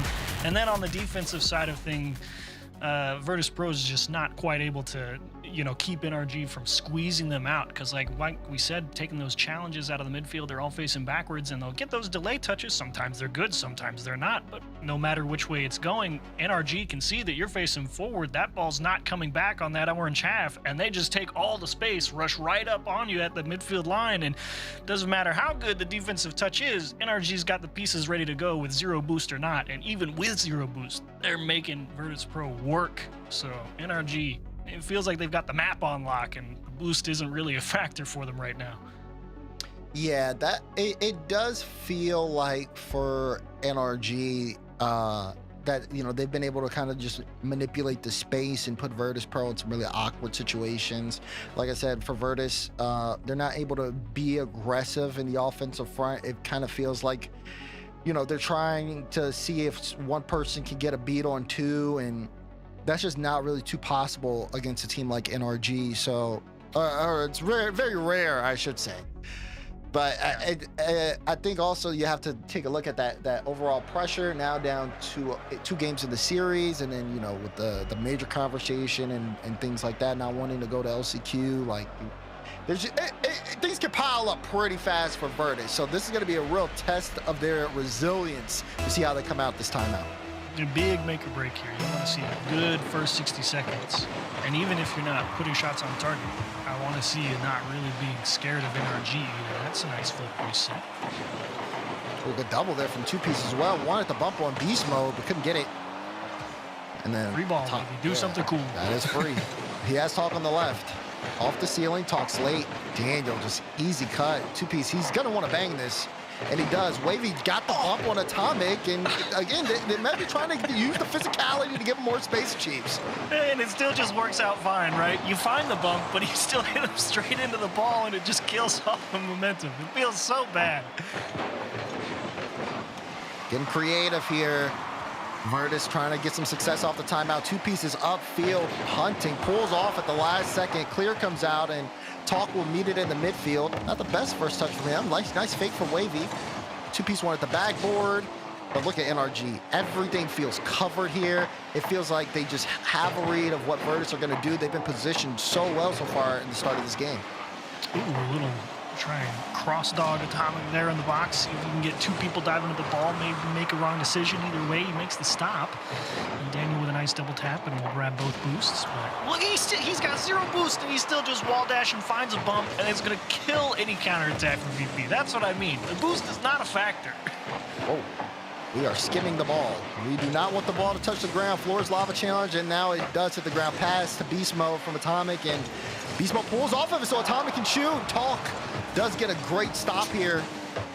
Again, for Vertice, not being able to really get too much of a foothold offensively. They've got a shot apiece, and they're looking for more here. The demo plays aren't working. They have to come up with something here. You want to see it early, but in their case, you want to see it period. Because again, going down 3-0 to NRG, you're not coming back from that. I definitely am inclined to agree with you there. Daniel forces one out of the corner, and Beast Mode, that's a nice full reset. Gives you a few fun options. An Atomic jamming with 0 boost. Daniel, super aggressive challenge. The first real opportunity for VP. You gotta find it, and indeed in. And it's good because you saw when NRG picked their time to be aggressive. They took too much of a large risk. Even Daniel on the sidewall there, that's a good beat, and that is an open net. Don't get too many of those here, but Vertice Pro capitalized, and that's what's important. Up 1-0, plenty of game time left.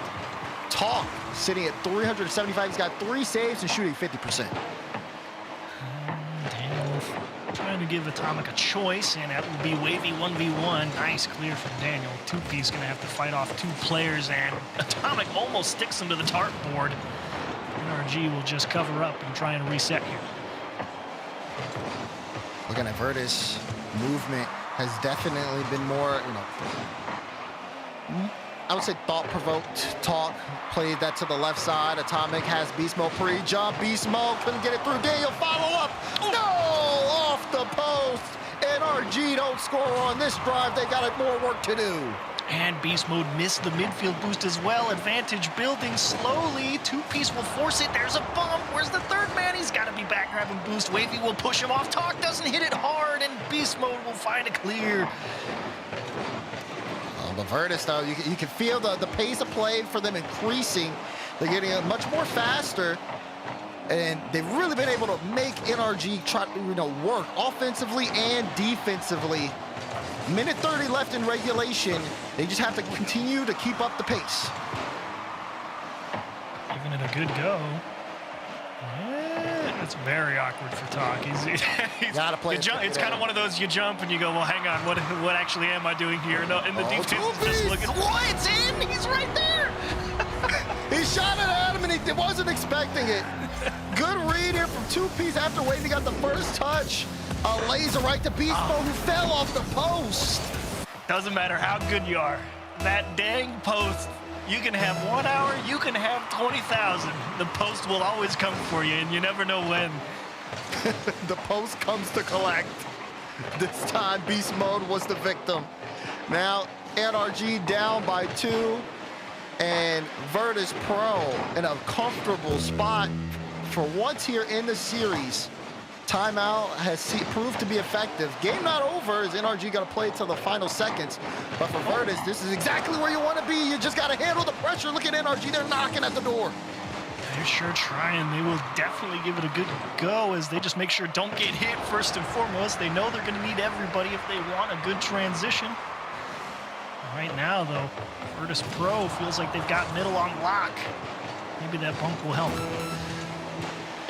Good cut from Wavy. 2Piece waiting center. Talk's gonna dive at this one.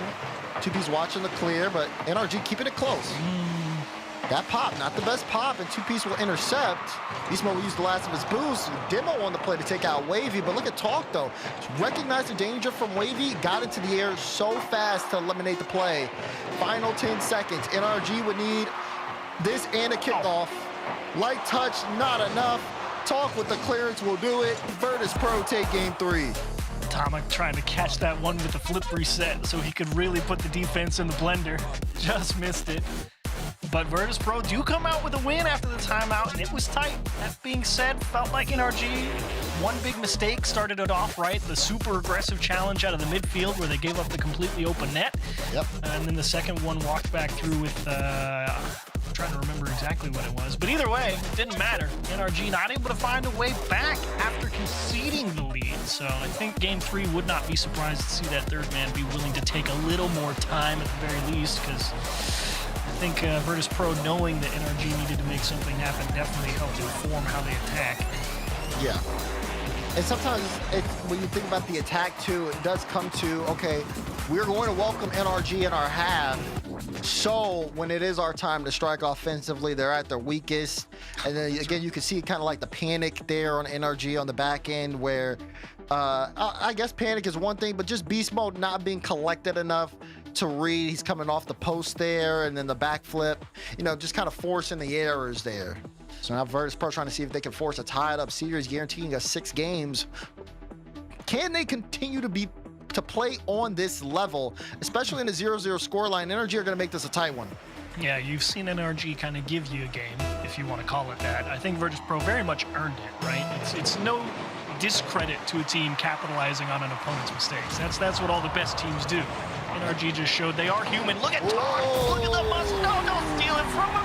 He did all that good challenge work. 2-piece, that's rude.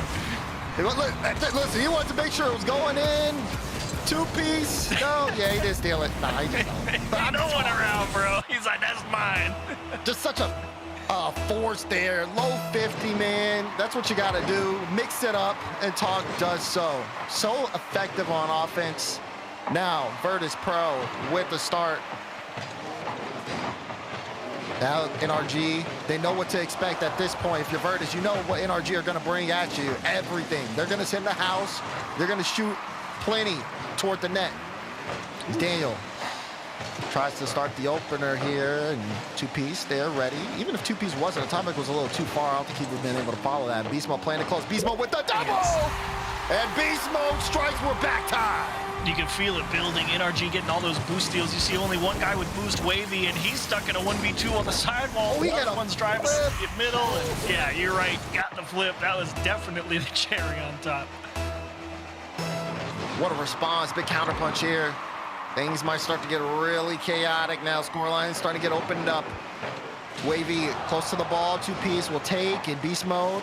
On top of it, Wavy will get the clearance. Has a lot of space here. What's he going to do with it? Got to play it low. Get the fake over one. Ground pitch, and Daniel had it red. Great defending from Daniel. It can always be tough to try and read those, and he's just high off the bar. Beast Mode gives it back for Atomic, who says, maybe not this time. Let's just go back and let them through the ball. Hey, Daniel has Atomic under him. Daniel, though, gets past to Atomic.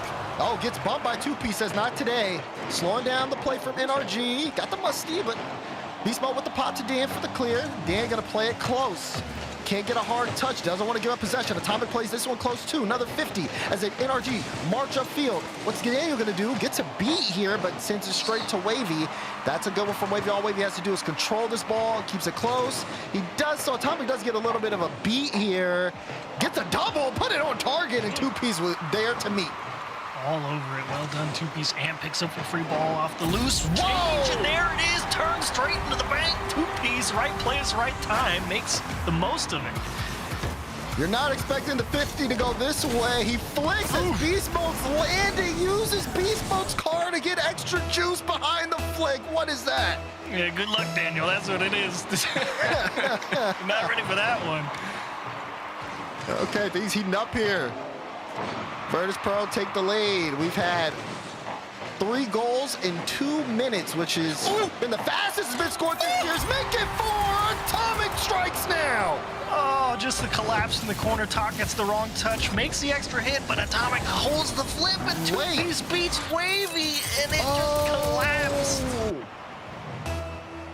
It wasn't Atomic. Oh, that's bad. That is bad. Forced error.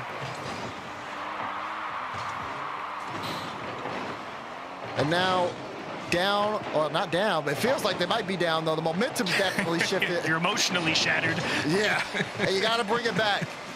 Every time you get a lead on NRG, they're getting one, and in the most unconventional ways. That time, you did it yourself. I like to consider it a ball don't lie moment, right? You have the ground pinch off of Beast Mode's car with a flick that beats Daniel, and then of course the scales had to balance. We all know he wasn't trying to pinch it. Come on. Oh, dang! They earned that one, though. They earned that one. Finally, an early lead. Look at this redirect from 2-piece, though. Great light touch. Mo didn't have enough boost, and Talk took it from him. He was looking for that pass ever since he stole that top left boost on his side. Now, again, Vertice Pro up here. 5 5-goal game, and we're only halfway through it. Wavy starting to come online. Talk squeezing, two-piece. Starting to look real solid out of the midfield line. Vertice Pro definitely improving how they're taking those challenges. They said, look, we can't get those delay touches. We got to go take it to them. And it's definitely improved the situation. Talk with a good effort. Took 2 players from NRG out. Two-piece forced from 0, though. And Wavy also has to collect 100, but he should be okay here, but you never know. Daniel making it look close. Yeah, I mean, the way this game has gone, the unexpected touches that have happened between players has just made this really uncomfortable game to gauge. Ooh. Things that may seem like simple saves have not been the case.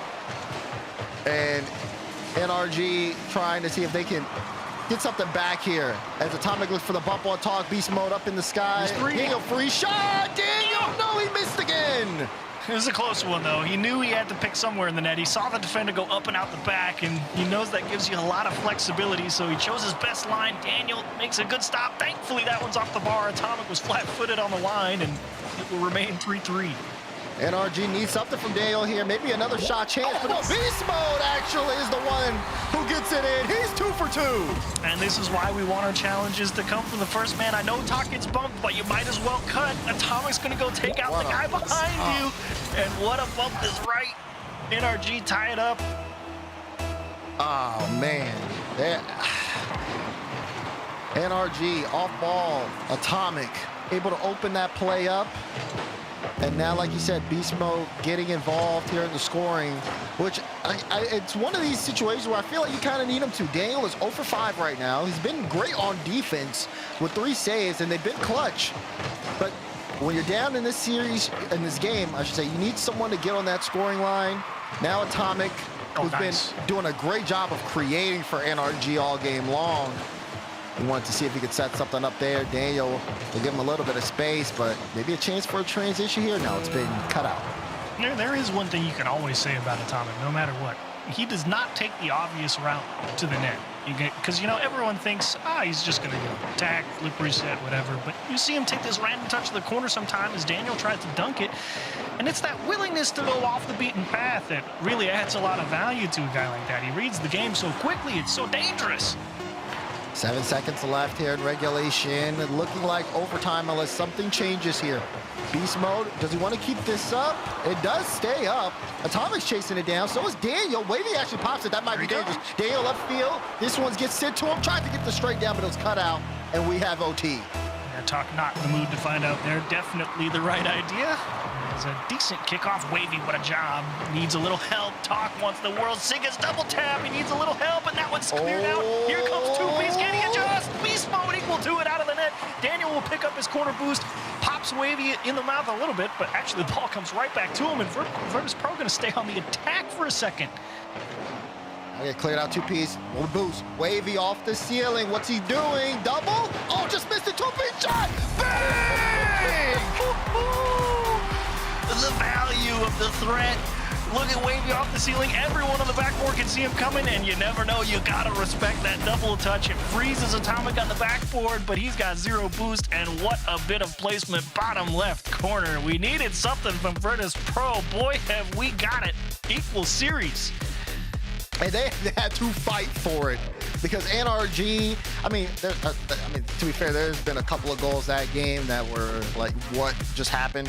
But outside of that, NRG really made them work. Lots of good presses on offense. They sent 10 shots at them. Vertice Pro responded with 10 of their own. You look back at the stats here, not too physical except for Vertice Pro. NRG only had 1 demo. And the threat of the bump was there, but Vertice Pro did a great job of managing it. I think that was also partially key to their success, is that they were just so slippery. And now, here we are, NRG have just called a timeout. It's a good time to call it. You know that Vertice Pro has definitely adjusted. It's certainly not what you were getting games 1 and 2. And there's that cheeky little flick with the added pinch power. And what a ball across. You love to see a couple of boost steals. Definitely a big turnaround for Vertice Pro in a roller coaster of a game 4, that's for sure. absolute madness. I think it's the right move if you're NRG. Even if you're still confident you're going to win, you got to get off the ride for a second, I think, after a game like that and just reassess for a second. Yeah. Reassess, maybe even like slow it down for a little bit. You know, again, Vertice get a lot of momentum off of that game win. And now for NRG, kind of understanding, like sticking to that play style. And I mean, for them, you know, you talk about what to expect here from NRG, as a lot of people have touted them as the #1 team in the world, or not in the world. Well, some people in the world after the World Championship, but now it's been put into question if they're even #1 in America based on how this season is going on, or NA as the season's gone on. I mean, a lot of people expect them, if they are still that #1 team, to come through and have a dominant win this event. I didn't even just make the major, win the event. But the competition is starting to rise, and they've really been pushed to make some adjustments here. Hey man, game is hard. It's hard to stay on top, you know? NRG has finally, I think, been crushing souls in North America for long enough that everyone else has finally learned that, you know, we gotta improve, and boy have they. Vertice Pro giving them a run for their money. It is no longer comfortable, right? Games 1 and 2 felt comfortable. Games 3 and 4, much less so. You gave away game 3. It was a battle for game 4. How much does the veteran experience pay off in game 5? Vertice Pro fighting hard to try and make it back to the live stage. It's a big one. This is the one Vertice Pro needs. Yeah. Need. Not even an exaggeration. How will they start this one out? How do they respond after NRG take a timeout? Here's Talk, got the flip there. Wanted a little bit more, but Daniel there to meet the ball. Now Vertice have a little bit of room here on offense, making NRG stretch to get the clearances. Atomic, though, great follow-up to eliminate the danger, and then setting up a potential play. Daniel not going to get the boost, opts to just play the ball high. Look at Talk, though. Reed off the ceiling from that, turned into a pass to Wavy, which almost turned into another shot. Not a bad idea. I agree with you. I thought Daniel was going to take that midfield boost as well. Atomic was just playing for the bump. Beast mode, not able to beat 2, but he does collect the corner. He will pay for it, though. Fairly neutral battleground here at the start of game 5. Both teams, it feels very much the poke and prod. Yeah, I noticed during the timeout, you didn't really see NRG talking at all. Kind of makes you feel like, okay, they already know what they have to do, and now it's about execution. We'll see how this game goes. Talk still off the ceiling. 2-piece pre-jump, but misread where it had to go, so he had to peel off. Using a lot of his boosts just to keep NRG in their own half, and Wavy will force the flick. Tried to bump both Dale and Atomic. Now he's out to play. Just don't let him do it to you. I always get so worried when I see teams just let people dribble the ball, even if they have 0 boost. Every meter he gets with it, it's just free real estate. It makes me so anxious. You expect a challenge on the ball after the flick. Like, it's normal to force the flick. Why is he forcing the flick and he still has the ball? Oh my goodness, cooked up! Served on a platter! Atomic! The maestro in the kitchen! Shake and bake, stutter step, got him, cooked 2 people, and said, here you go, beast mode, you're right, on a platter for the boy. He's not missing that one. We see players do so many amazing things with the ball in the air that it makes the ground game so impressive. And Atomic there didn't need to jump to get past Vertice, and almost a play there for Vertice to strike back. Daniel got the save. Atomic now in the air looking to play. Do it. Oh, he just has it. He just has it. It's just it. He's going to whip for a bump, I'm pretty sure. No, it was Daniel going upfield. Look at him chase Wavy down all the way up the wall. Got a piece of him. Said, no back wall saves for you, my boy. He's walking in. So it might not show up on the stat sheet with the bumps, but that's an assist. That is one if we ever seen one. Daniel clearing the lane there. And NRG now up by 2. Halfway through this game, they have really just played the ball well. Whether it's playing the ground game, getting it past the defense, or just pushing them out the way, it's been so effective. Yeah. Right back to that calm, cool, collected style. said, you mentioned it right off the kickoff. You know, it's all about the execution. They know what's got to happen. Getting too wrapped up in it, it felt like. That break did them some good. Sometimes you just need to reset. Here's Wavy, though. Looking for one, and oh, what a save on the goal line for Daniel. Free shot from Wavy. Don't want to give him too many more of those. Oh, Atomic. How do you get out of 0, man? So good. Oh, Talk, though. Chance to shoot. There's the bump in beast mode there to save the day in time. Two-piece tried to get it down to Wavy. It was cleared out by Atomic. Talk, since it's center, it was slightly on, but not too threatening at all. I think it might have hit the post there.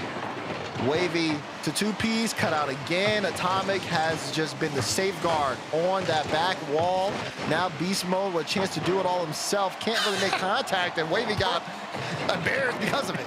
You pull the string on him, you really think he's gonna hit it. But NRG up 2, you don't necessarily care if they go for an attack that has no teeth because they know they don't have to score. And you're right, it makes you look a lot worse than you are sometimes. It's not fair. Yep.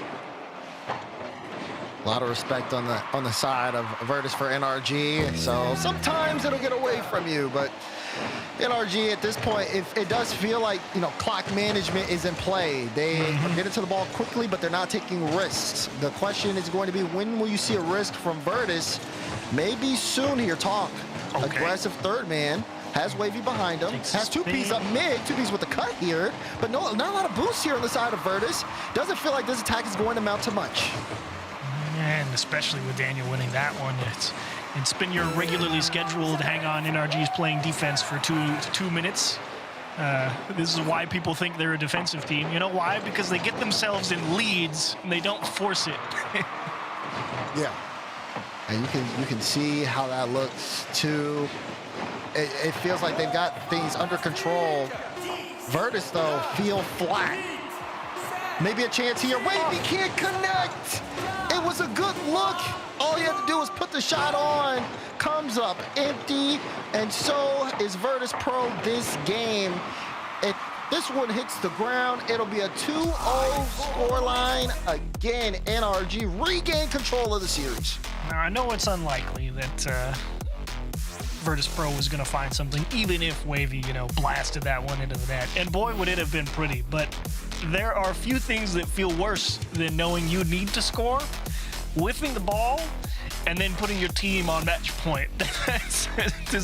does not feel good if you're Wavy right there. You wanted to at least make contact and have him make the save, but the clean whiff, that feels bad. Yeah, it does. It does. It just feels like once the game got away from them, NRG kind of shifted how they played, and Vertice just struggled to get anything going after that. It's tough. Those are tough situations, but NRG they're taking care of business. That's exactly what they have to do here at this stage of the game. They let a couple of games get away from them. They take a timeout, and they come off of it looking informed.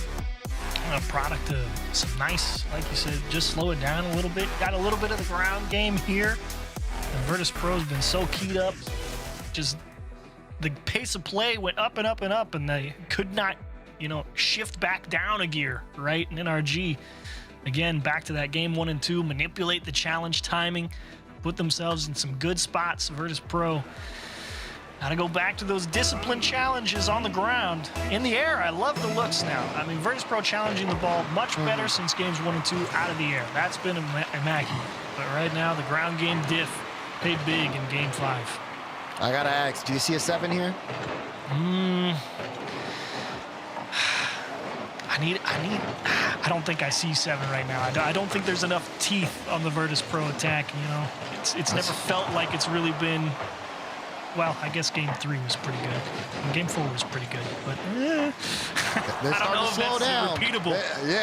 It feels like, again, they started to slow down. They got to find their bite here. Again, major race. Need to win this one.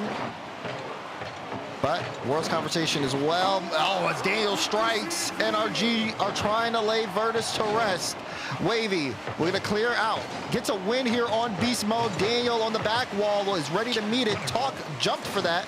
And now Atomic trying to get the bump on two-piece, and maneuvered correctly to get the save.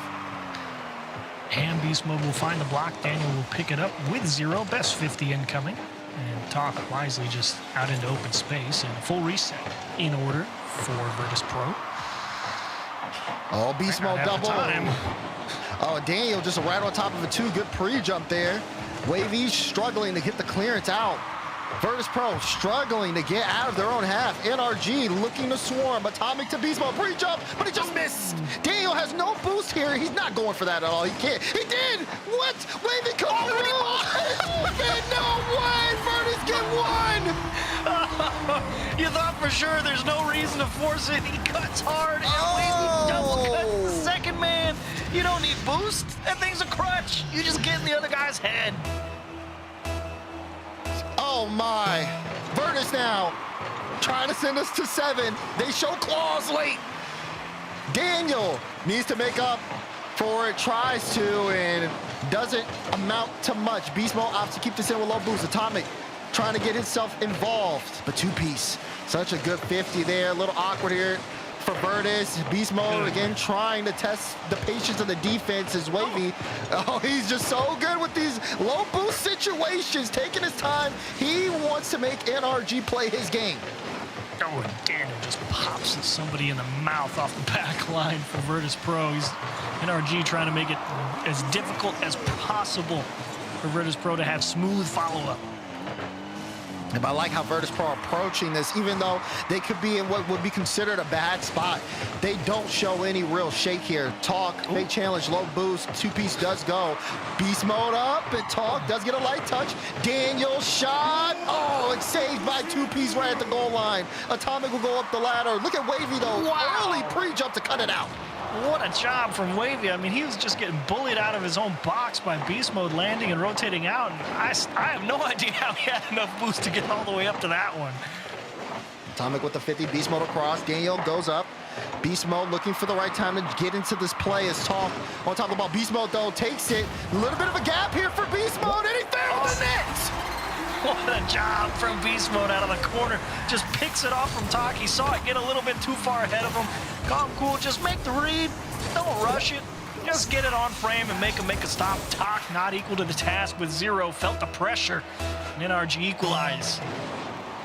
Tied up game. Scary if you're Vertice now. NRG could end things here. Here's Daniel. Got the flip off the first touch. Stays on top of it. Tries to force it through. Atomic will go up now. It has beast mode under him. But Wavy, great cut. Haven't seen Vertice, though, on offense in quite some time. NRG are keeping this ball at the blue half as Daniel picks it up.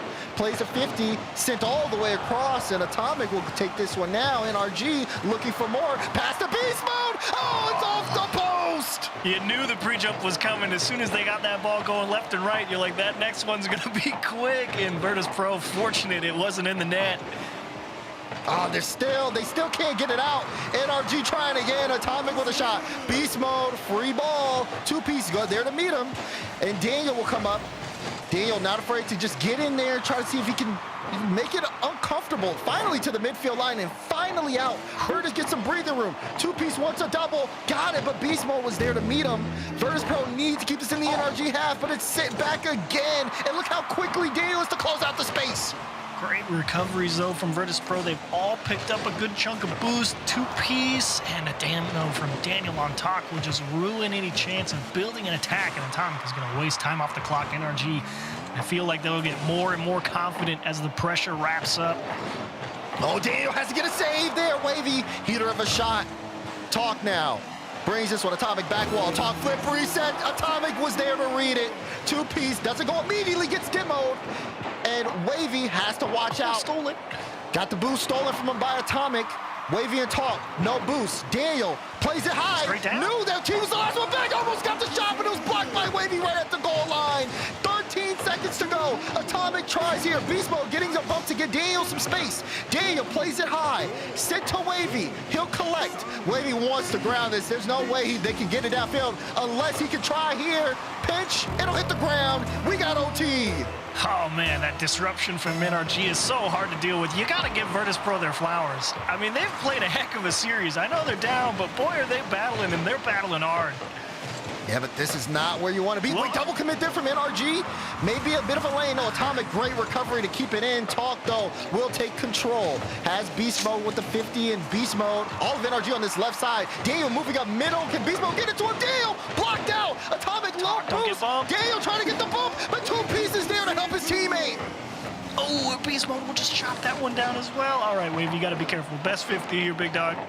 Nice job. It's playable. Wavy did get the mid, though, so Beast Mode will have 0 here as Atomic tries. Talk sitting on the back wall. Wavy playing it a little close and does get the 50. 2-piece, no boost. I don't know if that was intentional or not, but Talk had to jump there. Atomic was not letting that go for free. You're starting to see the cracks form for Vertice Pro. Got to get your feet set quick. Everyone was 0. They're scrambling. Oh, clear. It's Atomic free shot. Blocked out by Talk. Atomic, no, he misses this time. Wants to look upfield for a bump. Can't find one.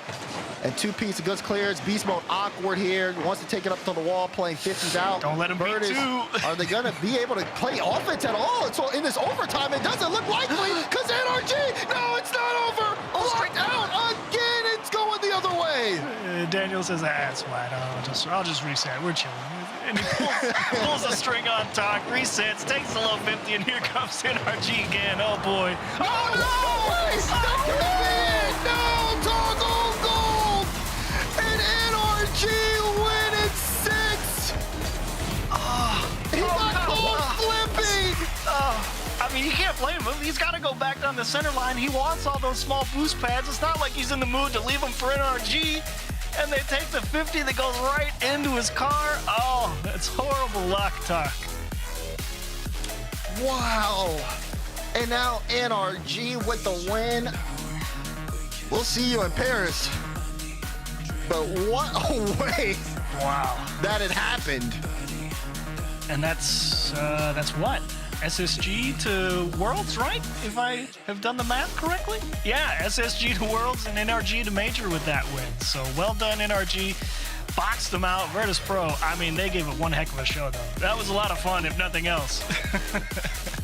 What a show, and it's just getting started. I mean, the competition is going to ramp up as now the teams here in the running for Paris, well, who are going to Paris fighting to see which one of them will be number 1 to represent the North American region. We have semifinals coming up after the break.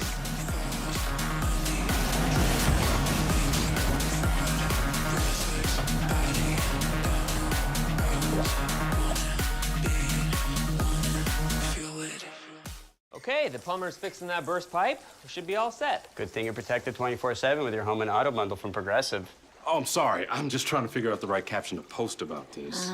Maybe something like, I have protection, just need a lifeguard. What about that emoji with a shocked face? Or maybe flooded with emotion. That's too much. Try Tuesdays are cray. You know, technically, you don't have to post everything that happens online. I totally believe you. Life is meaningless without affirmation, am I right?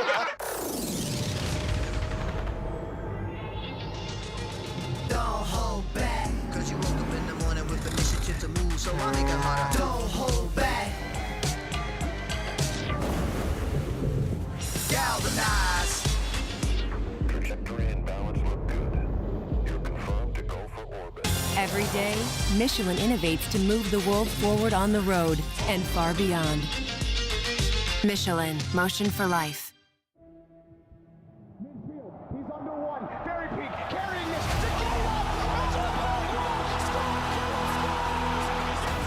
Qui renvoie la balle dans le corps. They got it to finish. No, not the best time. But une belle opportunité. La double tap, c'est un risque. Et notre prioritaire, early shot, c'est pour moi. Pour le faire avec exotique notamment. Et voilà.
Wandering in his place, how I'm gonna spend my time searching open space. So we still come back for more, leaving it behind. Isn't always easy, but how we tried.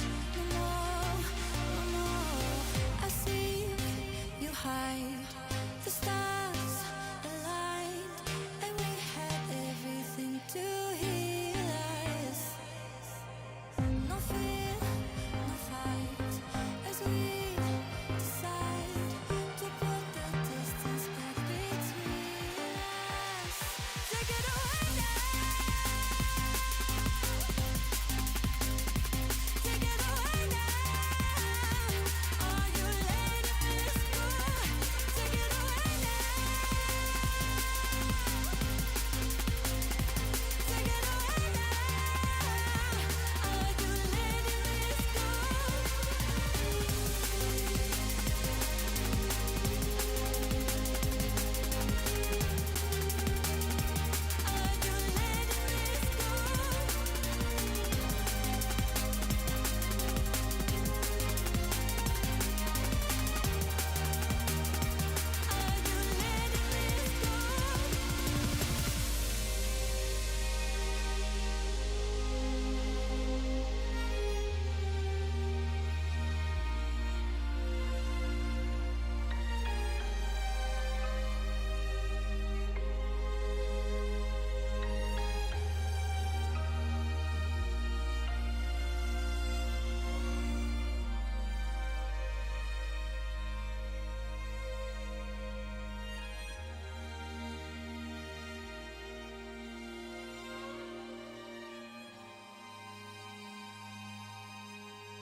The final ticket to Paris has been punched. NRG, the Rocket League champions of the world, will play at the Paris Major representing North America.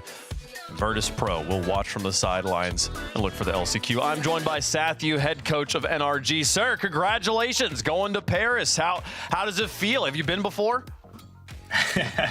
Yeah, I was able to actually go with Cheese was mentioning in his interview. I was one of the buddies with him last time after Worlds, so yeah, I've been a couple times. Okay. Well, you guys can give me the tour. You can show me around here. I got to ask you about the match we just saw there, because back and forth here, like it felt like kind of a three different arcs here, divided by timeouts. You guys win the first two games. VP calls the timeout. They win the next two. You call the timeout. You guys win out from there. Like, what is it? Like, I'm not asking you to tell me what happens to the timeouts, but like, it's so interesting that like the timeouts seem to like swing the series like that. Like, what is happening in those moments when you're aligning the team's mentality? I mean, the thing is that that's exactly what this timeout was. It was a mentality realignment. I think we tactically were in a good spot. I thought after 2-0 we were in a really good spot. Game 3, I think we just kind of let slip out of our hands. I thought we kind of had it controlled, and then they kind of had a free goal. We got maybe a little too excited in multiple facets on the field. So it was just making sure that mentally we were right in the right space, because tactically I like where we are. Gotcha. Well, you get the win there. You advance in the bracket. You got a match coming up here with Shopify. Now, I wonder, like, you got the tournament overall, trying to get to Paris, trying to get to Worlds and stuff like that. You know, Paris is now, you can check that box off. But now you got today, it's Championship Sunday. You're professional Rocket League players. You want to get that $21,000. Like, is it difficult or easier to keep the guys grounded on right now and today, now that Paris is kind of off the table? I think it's easier because now, the pressure's off because there was always that outside chance that we could miss Paris. Now it's like fighting for that 1 seed that we believe we deserve. I know we haven't necessarily shown it this split, but I think internally we know we are the best team when we're playing like it, and we're kind of playing up to our standards. So we're going to fight for that. We want the best seed. We want the best group, and we want kind of bragging rights. Gotcha. Well, hey, I'm excited to see you guys play here in a second. Who do you think you're going to play in the finals on the other side, Space Station or Foot?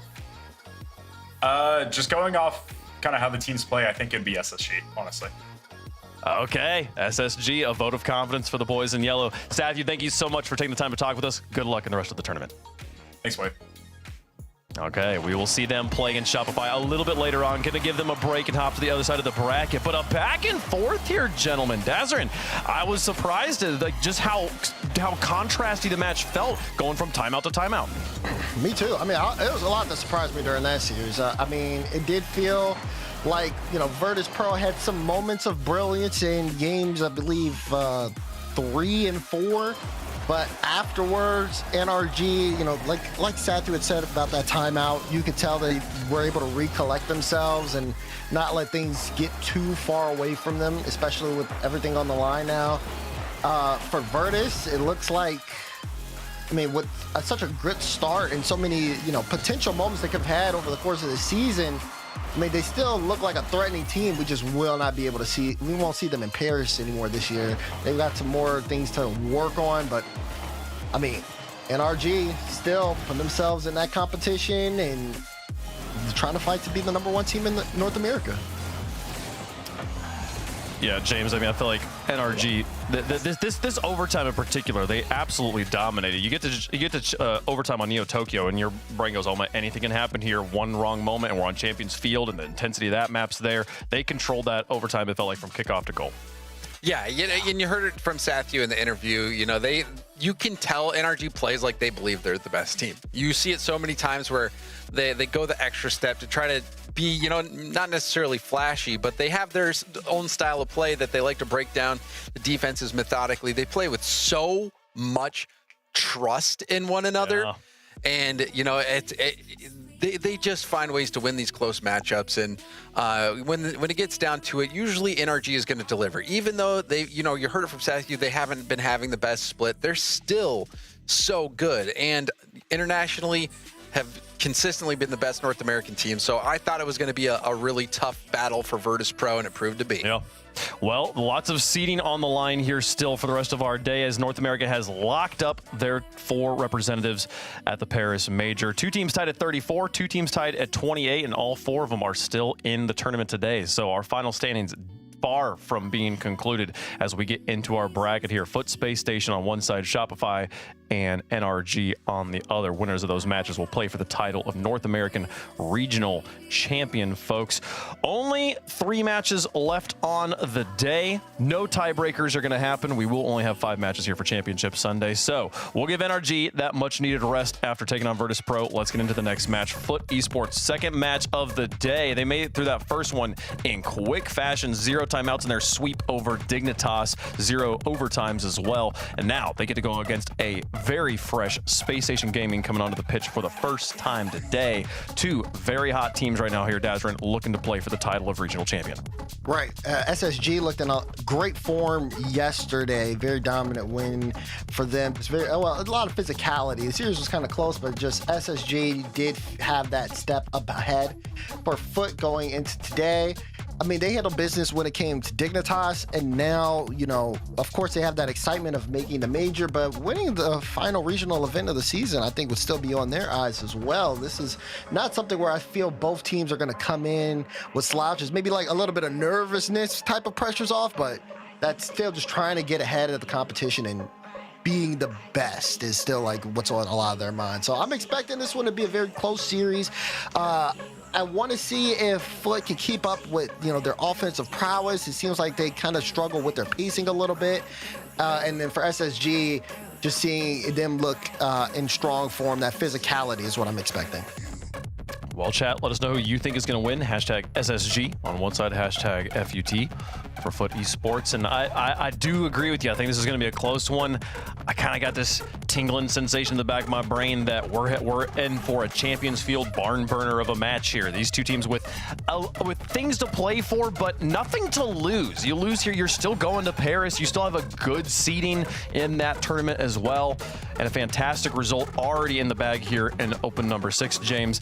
I really am expecting to see players flying for the ceiling, going for the crazy plays, and it should be an entertaining one for the fans. Oh, it should be. And honestly, looking at the bracket, if NRG can take Shopify Rebellion down, that's a team that Foot has shown success against. So if Foot can get through this against Space Station Gaming, and it's NRG in the final, we might see Foot as regional champion, which would be huge for their push for Worlds. Can't forget about that. Foot is really trying to score every point they can for Worlds to avoid that LCQ. But SSG, they look good, Wave. I feel like we're gonna get a lot of answers here in game number 1 here, Daz. You got SSG, James. You had asked me already. I didn't know if we had to go on the predictions. I hadn't. They're just yes. I don't know how they're guessing. Yes, I am gonna say Space Station. I think Space Station has been looking really good, but I actually am hoping for a Foot victory here. Okay. Dazarin, who you think's got SSG? Just give it to me. SSG. My goodness. Oh, this feels disrespectful if we all pick SSG. But Sam, you told me he thinks SSG is going to take it too. So that's another endorsement for the boys in yellow. I said at the beginning of the day, I think that they are power ranked number 1 in North America. They have absolutely everything they need to be the best team in the world. Can they bring it out right here, right now against Foot, who will be the fan favorites? The rare time the desk's favorite is different than the fan favorite, folks. Can Foot prove them right? They've got all the wonderful, wonderful personalities in the world. Justin on that team. It's such a great team. You hope to see them win. I understand where James is coming from here, folks. And this one, to play for the title of regional champion, you got to win it here. Foot versus SSG. Foot Esports need a big one to make their life easier in the future. No respect for the vets debates. They say the young guns are gonna take them down. Oh, you're talking about those? You're talking about those frauds on the desk? Is that what you're talking about, Michael? Something like that, I guess. Listen, we don't have to worry about them. Game 1 brought to you by Progressive, and the Chiefs, man. It's good to first off, it's good to have you in the booth. Put some W's in the chat for the Chiefs. You heard him last match, and now he's back once again. And secondly, we got a big match here too, because you talked about it. Foot Esports, they're trying to climb that ladder. They got some makeup room to do, and they want to catch VP. Long way to go, and it all starts here. And SSG, definitely a team to make their lives difficult, considering the form they've been in. Specifically, Zach been playing well. Justin, though, a lot of confidence after making his roster swap. He's definitely revitalized this roster as Reveal. He'll pick up his corner boost, and Diaz will instead be the first to attack. Chronic. Bump and run. Right now, not a whole lot to speak of, but maybe this 2v3 could bear some fruit for Foot as Chronic will tap that one down and in front. Diaz just in time on his rotate back. Yeah, it'll be interesting to see how these two teams match up. Foot, we saw them go up against GG yesterday. It was class. We saw them go up play Dignitas earlier. Class yet again. They beat Shopify Rebellion. They beat NRG 2 times in a row, so they're in good form. Over there on the other side, you got SSG, the #1 offense in North America at the moment, scoring a whopping 4.25 goals per game. They've scored 51 goals so far in this event, and that's only through 12 games. They are absolutely dominant on the offensive end. And speaking of dominance on the offensive end, there you go. There you go. I love it. I love this from SSG. Look at Reveal, get this up to the backboard. Don't rush it, just chop it down. Then they get the defense diving. Justin dives it when he thinks is Zach's pre-jump, and it ends up coming from Diaz, even behind him. Room for a loop. Well done, SSG. They're going to keep doing that the whole entire series, too, in my estimation. They're so aggressive. And really, I think the catalyst of it is Zach. He sits in the back. He is their third man, but he also leads them in the goals per game. And he does that in a unique way. Honestly, in my estimation, different than a lot of third men in Rocket League. He will push up with 0 boost. Just in the words of James Bond, just to show a threat, just to make you think that he's there to make a play. And it makes the other teams have to respect it because you never know. And then all of a sudden, he will have a little bit of boost. He'll come around the corner, he hits you right in your mouth. There's not much you can do. He's going to have to make a stop here pretty quick as he will find a clear. Justin rotating back, and Chronic as well with 0. He's got Zach out to his left and throws a deep pass, and that one's just out of reach. Reveal goes top left corner, and it will go a little bit high off the bar before it gets there. Justin will have a little bit more to work with as Cheese finds a bump on the back line, and unfortunately, though, Foot have to reset and attack from the midfield. Cheese right here with possession, brings it back down. Both teams really trying to make plays happen. There's a beautiful play from Cheddar. Justin, what a job. Just goes and gets a little bit of disruption in the net and then just parks the bus out on the left post. You never know. Ball might come to you. Zach tried to get down to the ground to give himself a little bit of flexibility, but Justin, no time to get your feet set. Smash that thing in. That's called a good old left side, strong side. It all starts with Cheese. He just makes sure to bring the ball back down. Could have went up the wall. Opted to bring it back infield, and Justin, that's the veteran. He's received many of those passes over the years, and that's just easy goal for him. He knows his stuff, no doubt, as Diaz elects to take the open road back into his corner and let Zach find a little bump. Actually sneaks through Justin, almost takes Cheese's head off. Great job to get back to it and force a second challenge. Cheese working overtime on defense right now. As Justin, forcing with 0, actually ends up winning a big challenge. And Diaz, while he will catch it, he does not have much teeth here. And a free ball for Foot. Free ball indeed. Both teams so far. Wish the scoreboard showed me the demos. I think it should be about even. They've both got at least about 3 or 4 so far. And there's already Cheese kind of doing a sweep through. Chronic trying to get one as well. So Foot trying to put the pressure on this SSG team that usually they're the ones controlling the pace, and they're the ones hitting you in the mouth. And Justin, great save on the line right there. Just slams the door shut. Great vision. I mean, not getting scared of the double tap. Feel like you checked and made sure that he's like, look, can't squeeze that one down. Got his eyes forward, misses the double on the follow through. Cheese will also push it off the bar. Tough break, you needed it. Oh, Cheese, you're not playing crossbar challenge, buddy. You got to put it in the back of the net. And don't tell me it's a pitch on all the way through. Justin gets back. It was almost pure mayhem. Job's not done. SSG still pressing. Diaz fakes it out. Will force Zach up early. And SSG, I think they got to reset here. Feels like they're maybe biting off more than they can chew. And rightly, they slow it down on the corner and by a little bit of time. But Reveal still squeezing with 0. Look at Diaz, the bulldozer. 2 of them. And SSG's going to score with 0 across the board. Exactly. That's what they do, Michael. That's what they do. Zach is pushed up so far. He has 0 boost. Or maybe less than 12. It's hard to tell what to say. He's up so close. They have so much faith in one another, and that's why they're scoring so much, because they're all in. They believe in each other to make the next play. And Zach, as a third man, said, I will be there for you. And it's really just elevated the whole team. That's Diaz gets another shot on net. I can't believe that. I have no idea if that's genius or greed. Either way, it worked. It's working. And Foot Esports left scrambling. Got to pick up the bag here with 15 on the clock. Chronic sidewall to himself. Will leave it for Cheese. How far can this realistically go, though? Pre-flip from Chronic sets it back up, but Justin had already committed. Definitely feels like Foot's in the scrambler, and Justin will just take a pot shot at the net and hope for the best. Cheese will keep it alive and reveal to the floor and actually gets a second hit. Space Station will take game 1 off of one heck of a 0 boost squeeze. 2 bumps, and there's your difference maker in game 1. But across that, Space Station a couple more shots, but in general, felt relatively even. If you did, you're right about that. But that makes all the difference, though, at this level. And I think the year 2024, 2025, it was about teams starting to pre-jump each other, trusting one another in that mechanical field or area of the game. Hence NRG, hence a Carmine Corp. In year 2026, it might just be trusting one another and squeezing. And squeezing with 0 boost. They all had less than 12. And they were all in front of the box. And they knew it was going to work out for them. And that's just what they've been doing so far since Zach has come back into the fold. And it's just hard to beat. Not shy, that's for sure. They came out there to take your head off, and boy, did they.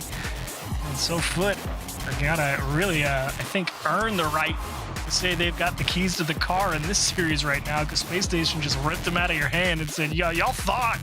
Just because you guys have been around in this league for forever doesn't mean we care, you know? And they just blew you off the pitch there in the last 30 seconds. So game 2, big moment for Foot. I want to see him come out here with equal fire. Yeah, huge for them, and I think they can do it too.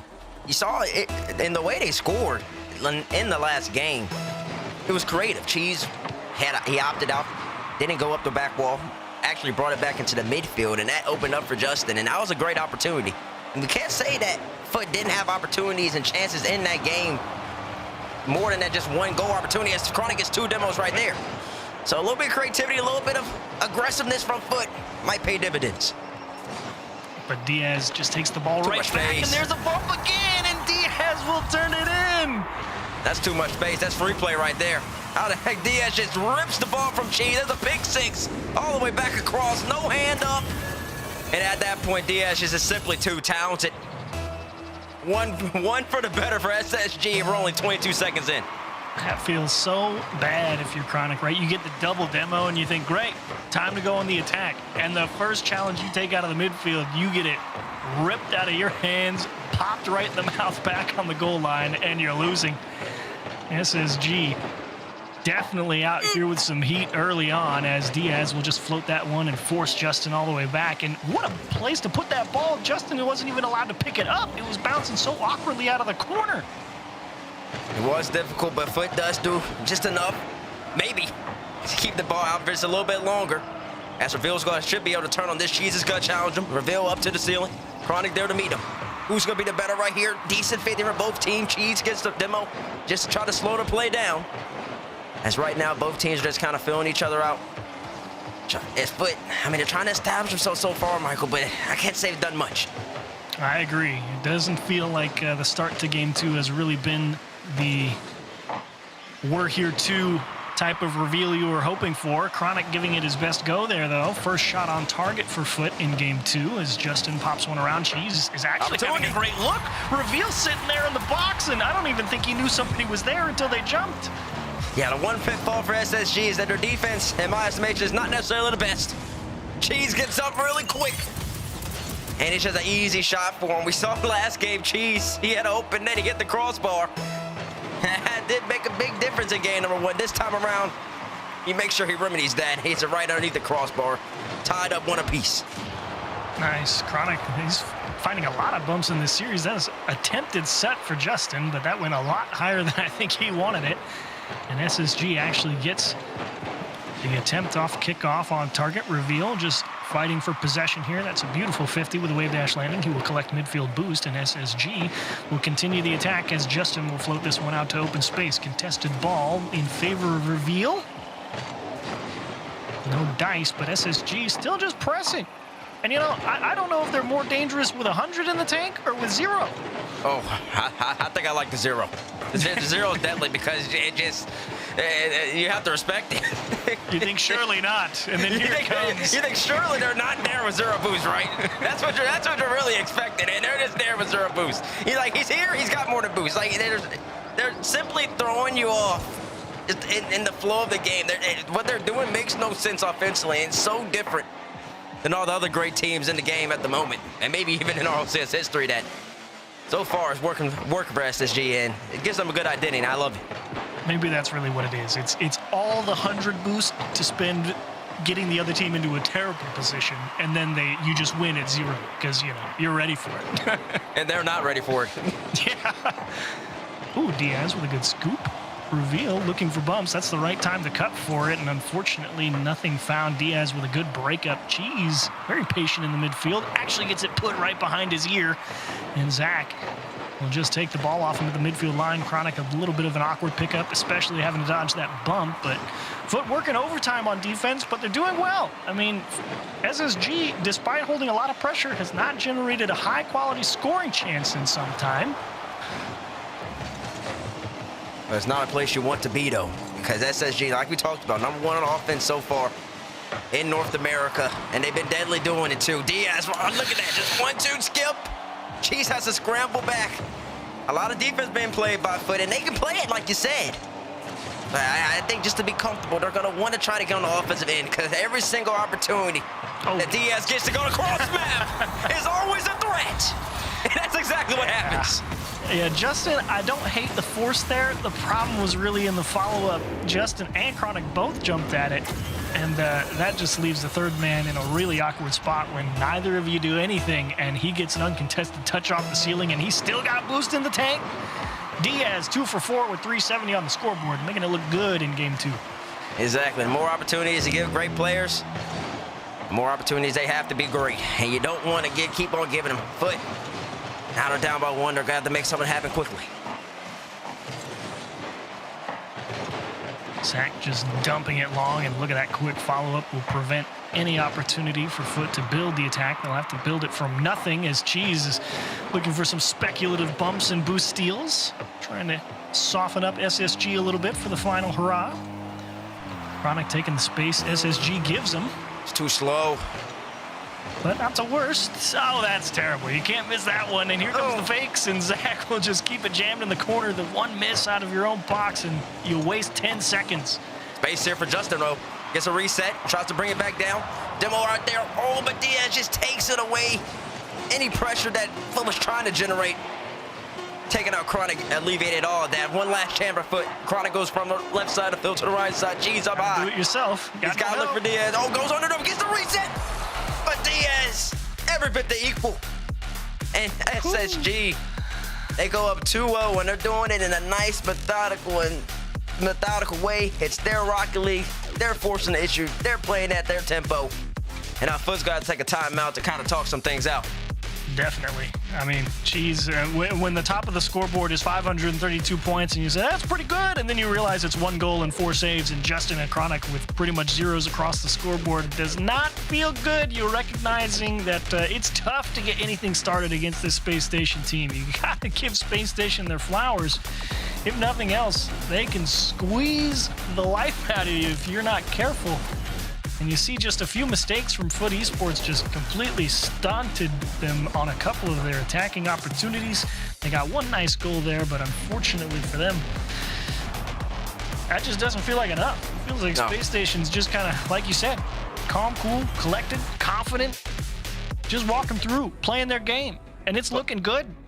It's looking really good. And they're doing it in different ways, too. I mean, game 1, they actually scored both their goals with that low boost squeeze that I'm gonna just call it a patented low boost squeeze now until somebody else shows me that they want to play like that too.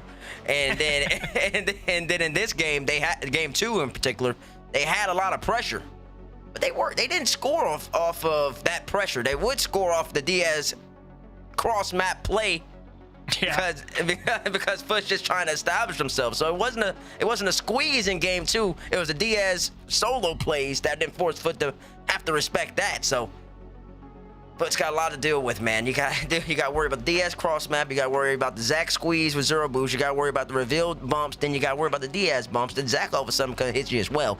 And it's just like, man, oh man, what do I need to do? Oh, and on top of that, I'm just talking about defense. Now I got to actually go and score the ball too. Yeah, we haven't even talked about how to break them down on offense yet. We got to get the ball first. And that has proven difficult enough. And I think a large part of that feels like SSG very comfortable. They'll just send a guy off and be like, just go pick up a boost pad. I don't care where. Like NRG, you see them, they'll play really tight with 0 boost, and they're always looking for the disruption.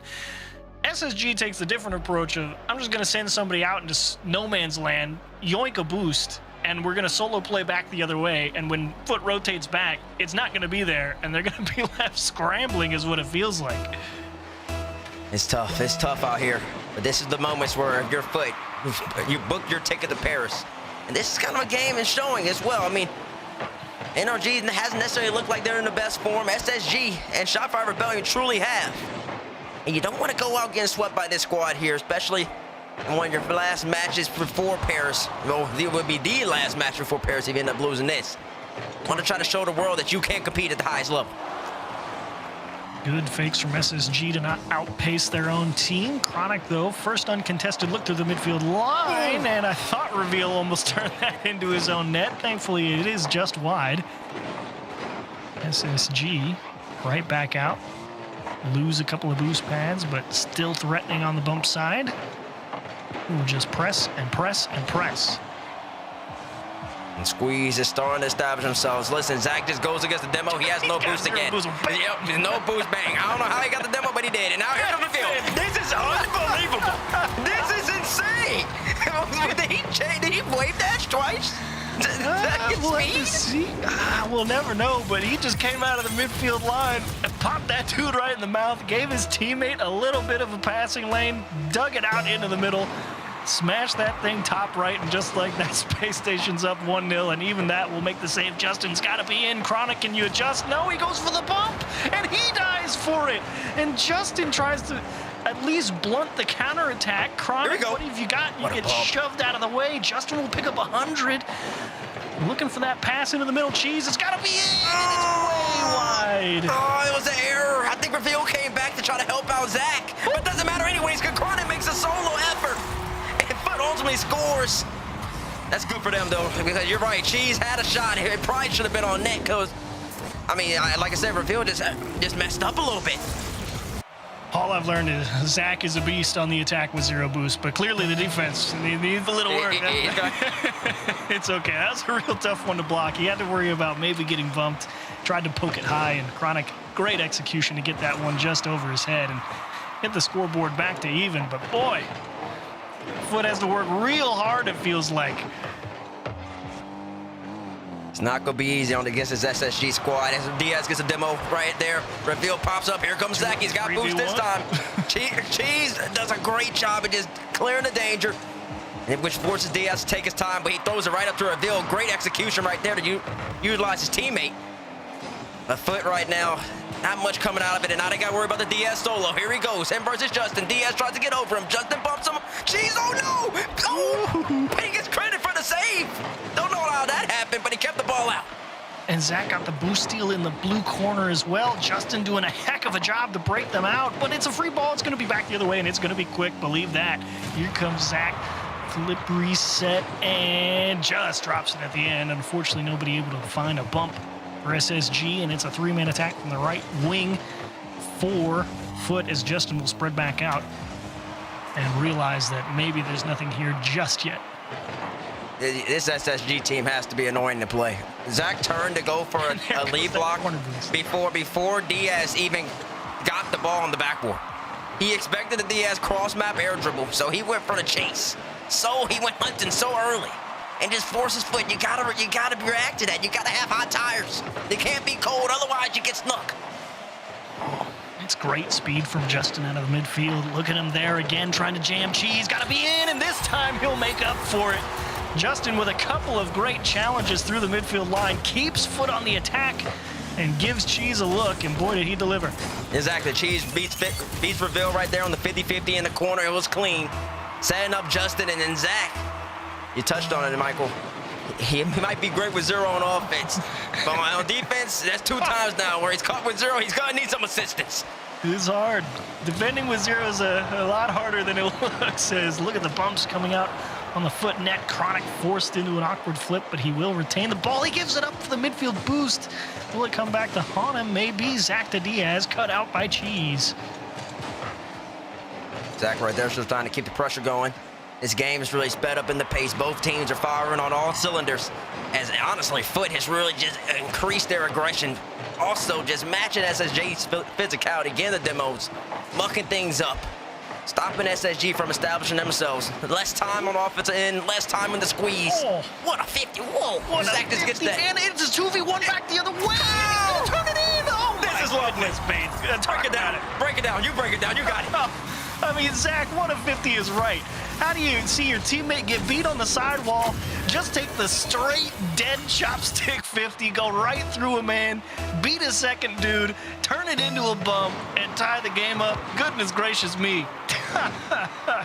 And then is that, and then also, are Reveal and Zach in the same mind? Reveal turned up immediately.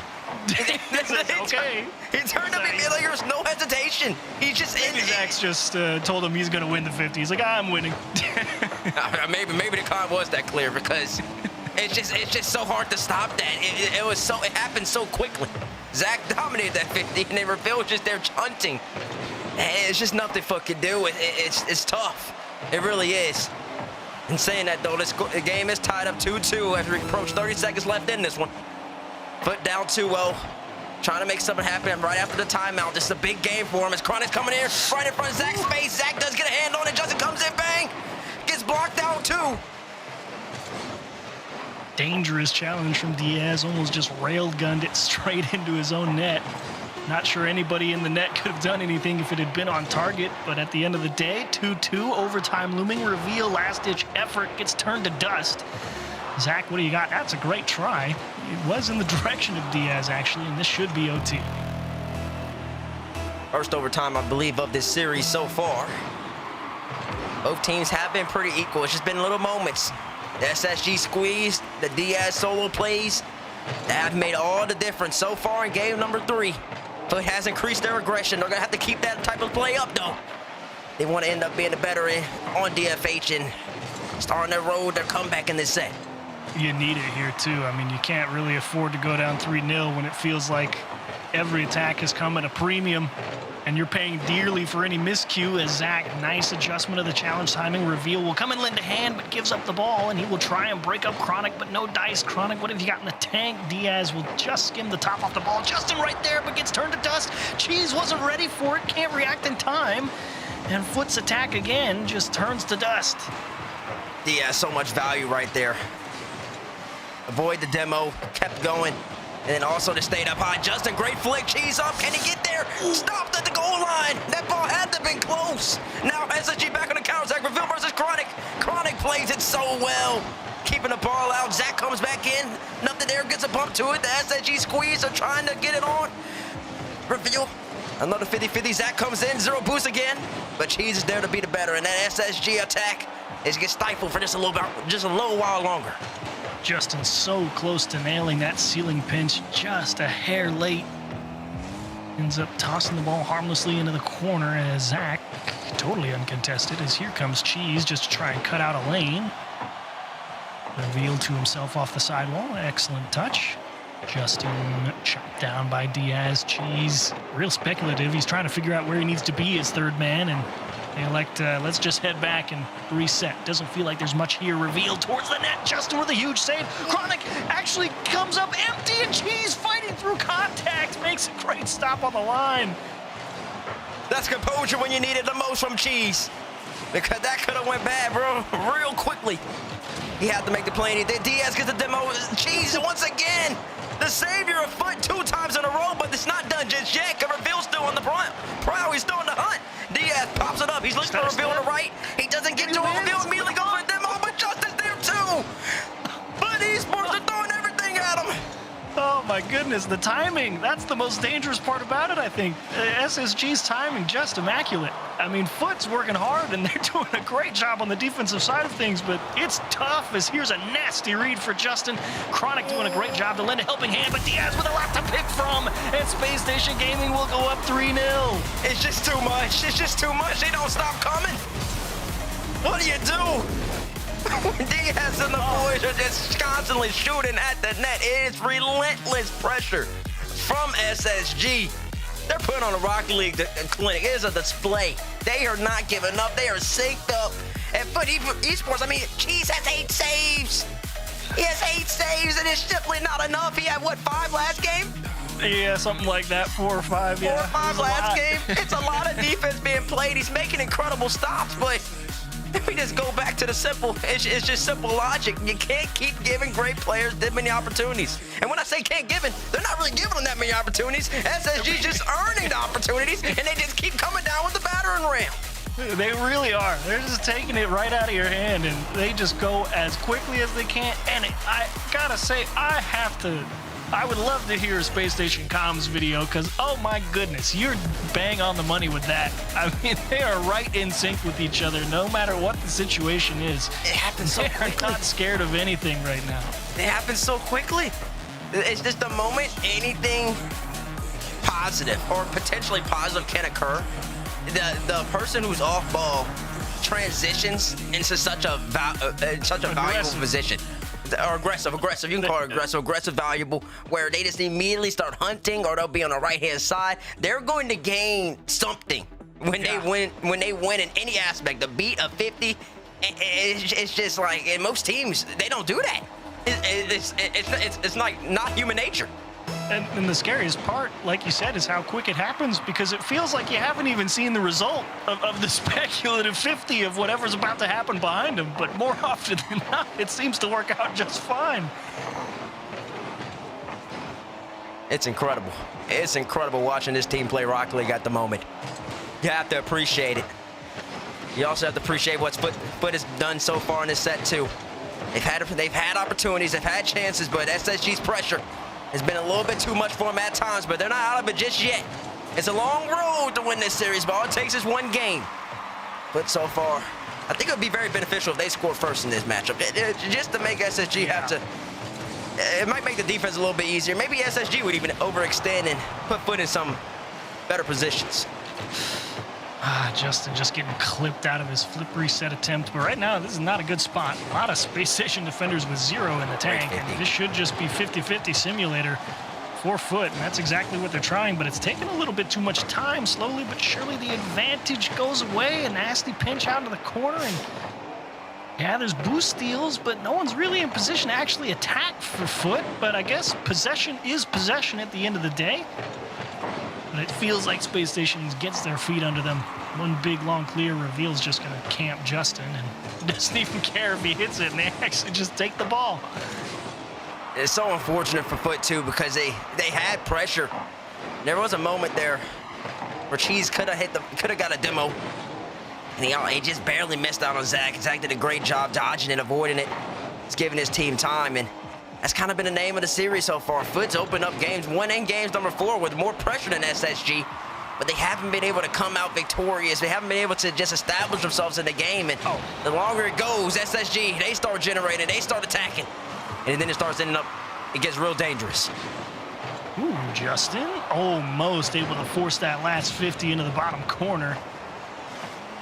Not quite, though, but it has been a decent approach, I think, from Foot here in Game 4, and I gotta have it. They haven't really let SSG play the attack yet. With that, they gotta be able to score, though. There's a good opportunity at the moment. Chronic gets a 50 on DS. Cheese gets a cut. Zach, of course, gets a demo code. Why not? Justin just floating in the sky, trying to get a reset, but it's just a little too low. It allows Reveal with no boost to still get a hand up and make a play. That ball has to be higher to take advantage of Reveal having no boost. Doesn't end up happening. Chronic has a forced error. Oh, no. Reveal gets a demo. Once again, it happens so quickly again. They're all in sync. They're in sync. He's just dead in the water. I mean, you see that smoke screen? I guess he could see the ball, but, I mean, that's a tough one to ask of a guy who's already made 12 saves in the series at least so far. That's a tough one to keep out of the net. What a turnaround from SSG. That just feels like yet another storyline of the series so far, Michael, too, because Foot pressure, I think it's fair to say they've had it all game. It was a great 2 minutes. They've had it all game, but SSG gets their one opportunity, and it's in the net. And as Foot tries to respond right there, but it's off the crossbar. Foot has to work so hard to try to get the job done. DS is forced out, has to make a play. Zach does help him out. Yeah. But now it's a counterattack for SSG. Oh, and Justin dodging the bump and just keeping that away. And again, that transition so quick. I mean, they realized that Cheese gave the ball up the corner, and they were hunting Justin off the ball. Justin here. Let Zach come into the corner. Does grab the 100 boost. Cheese does kind of clear it away right here. 1v1 against Diaz. Cheese gets a pop up high, but it's not going to be threatening enough. Somebody needs to be on the right-hand side. That probably need to be Chronic. Just to give Cheese an outlet, somebody to throw the ball to. Unfortunately, once again, it's just another opportunity that goes awry for Foot, and they're running out of time. 60 seconds. And Diaz looking to make it harder off the backboard. Reveal wins a big one. He will not go for the bump because he knows the scoreline is more important, and just tying Foot's shoes together is a lot more valuable than trying to score. As Cheese will take it to himself. Chronic, nice little bump on the sidewall. Pass to Justin, and they finally get a little bit of room to work with, and they turn in a great goal. All three get involved right here. Chronic bumps out Zach, isolates Diaz. Justin, he might have pre-jumped and he might have been avoided Reveal. Either way, he's up in the sky for that pass from Cheese. And they do end up tying it up. And once again, He just took a lot out of them, but all three involved with the play as SSG goes for a crazy kickoff strat. Reveal gets by Wayne, looks for a bump on Cheese. Don't tell me it's gonna work. Blocked out by Cheese, gets another save to his name. As foot, they stay alive. It sure gave him a good look, if nothing else. Justin with a decent challenge. Diaz not uncontested out of his own half. Reveal also having to do a little bit of work. Gets to stick right on the ball, and just a dead 50 with Justin, who ends up the better there, but it cost a lot of boost, as Cheese will have to try his best to retain possession. That's not going to happen. Zach looking for Diaz. Diaz will solo play, actually, and look for Reveal at the end, as here he goes to buy a lot of time and maybe play OT, maybe give it one last go. It's one last go, baby. Here they come. And it's a demo too. And there's bump two. He's going to walk right in. This is unbelievable. Did you see it coming from a mile away? You see that ball go straight up, and you already know, here they come. They've done it all series long. Made no bones about it. And just and they're laughing. Sweet. They're laughing. They're laughing because they know it's coming too. They just know it's on the way. Cheese. I think Cheese just got let down, hit the ground. You got to play. Because they want SSG. They're simply just playing a numbers game every single time they're on a counterattack, aren't they? The moment Cheese throws it up off the ceiling, he's out to play, and Reveal says, "Okay, at maximum, there's only two back, which means if I go, I'm gonna take out one of them." And he actually took out two of them. And then Zach just says, "Listen, you clear out the way. I'm just gonna walk it on in." And SSG ain't gonna miss a 2v0, that's for sure. Nope, he sure isn't. He says, "I'm too good to do that." It was crying. Because it had to have been such a frustrating series. I mean, that's the most understandable video clip I could imagine from a foot player. Chronic just could not believe they could get nothing going for 4 games.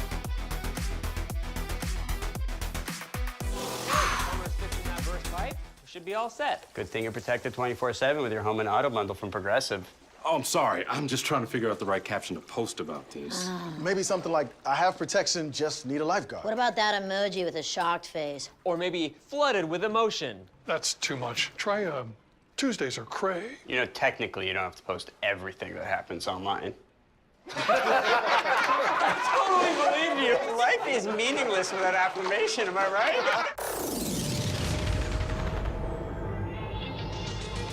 Don't hold back, cause you woke up in the morning with initiative to move, so I make it harder. Don't hold back. Galvanize. Trajectory and balance look good. You're confirmed to go for orbit. Every day, Michelin innovates to move the world forward on the road and far beyond. Michelin, motion for life.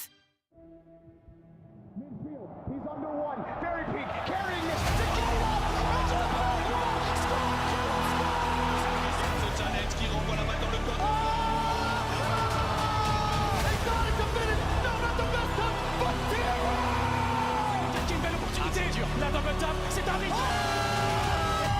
Et l'autre prioritaire, le shot, c'est pour moi. Pour le faire avec exotique notamment. Et voilà.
Space Station Gaming have gotten to the grand finals yet again, folks. Will they get yet another regional championship under their belt? 4 games up, 4 games down, walked through Foot Esports, and they're going to play for the title of North American Regional Champion. I'm here joined by their coach, Expeer. Sir, I got to talk to you about your boys here. You guys are, I think, plus 29 goals since Friday against your opponents. You absolutely contained Foot there, didn't drop a step. How do you characterize this success? What are you guys doing different right now that's working so well? I think it's confidence, honestly. I think Kofor said the same thing, and I coached him last year. I think like one of the most important things to play this game right now, it's confidence. I think there goes a lot of work into play styles and kickoff shots and everything, but like confidence is the most important thing right now, honestly, for this success. Well, they are playing with the confidence. They're playing with aggression, too. It's been incredible to watch how dominant they have been on the pitch this weekend. On the other side of the semifinals, you got Shopify and NRG. One of those teams are going to play against you for the title of regional champion. Do you have a preference who you get? How do you feel about that matchup? You think one of them is stronger than the other right now? No, it's fine. We're happy. Yeah. You guys are great. Well, hey, I want to say congratulations on making it to Paris. Have you been to Paris before? Are you excited about going to Paris? Yeah, I am. It's gonna be a good tournament, honestly, in a good city as well. Yeah. Are you obviously we're excited about the tournament. Is there anything in the city you're excited about specifically, like tourist-wise? I haven't thought about it yet. Right now, we're still focused on this tournament. We want to win it, and then I'll have time to think. I'll like a month or something. So. You got a grand final to prepare for, sir. Congratulations on getting there. Thanks for entertaining my questions. Good luck in the finals. Thank you.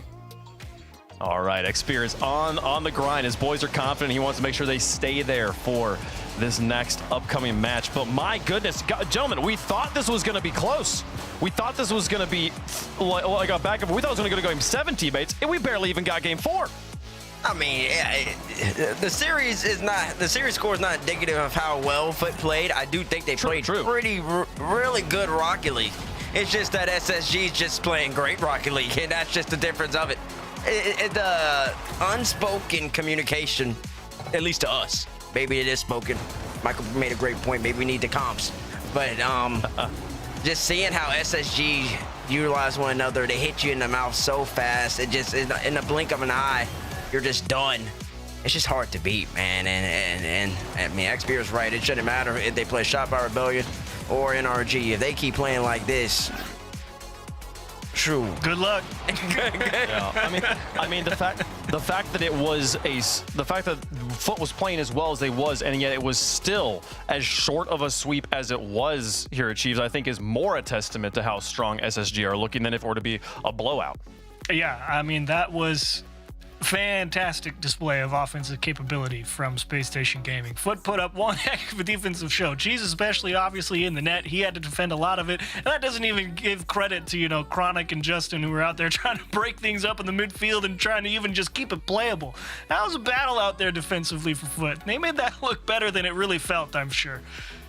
Well, they are done with their tournament here. We'll see them in future parts of the circuit, including playing at the Paris Major. They have clinched it on points. Space Station, with that win, though, holds tentatively the top spot in North America. If Shopify were able to beat NRG in our next match, they would play Space Station for the undisputed #1 seed in North America. NRG, though, might play spoilers, and they would like to leapfrog Foot in the standings as well. So only 2 matches left on the day. Let's find out who's playing against SSG in the grand finals. This semifinal action is Shopify here, Bates versus NRG. Exactly. I mean, Shopify and NRG. Last year it was Ultimates versus NRG. Before that, it was Gen G versus G2. It's basically what I'm saying. It's always First Killer versus Atomic. That usually is what it is. At some point. At some point, it does happen. That's how this region has gone and has been basically since the Open era began. And now they're going up against each other yet again. But now, not in the grand finals, because they got to play each other in the semifinals, because there's a team of them young guns named SSG that are looking pretty darn good, if I say so myself, Michael.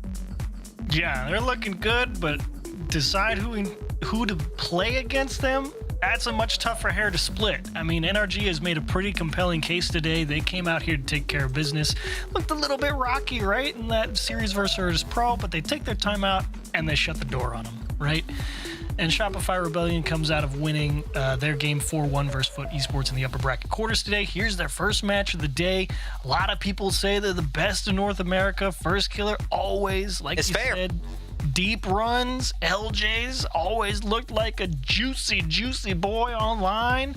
And like, they're all veterans here. No, well, I guess not Kofor technically, at least comparatively, right? Kofor's been playing for a while, but in the sense of timescale, Kofor is the youngest person here, right? So I guess if we're gonna go on an X factor for me, I guess it has to be Kofor.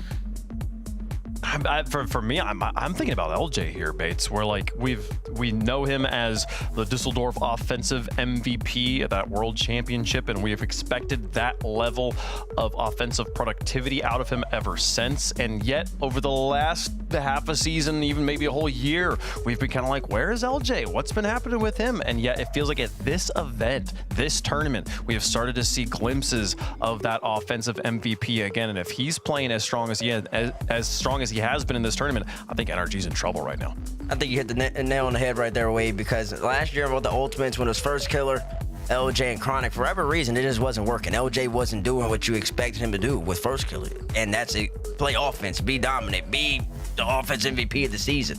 It just wasn't happening. And now with Kofor, it's taking a little while, but so far he does seem more comfortable. He's more aggressive. He's getting his opportunities.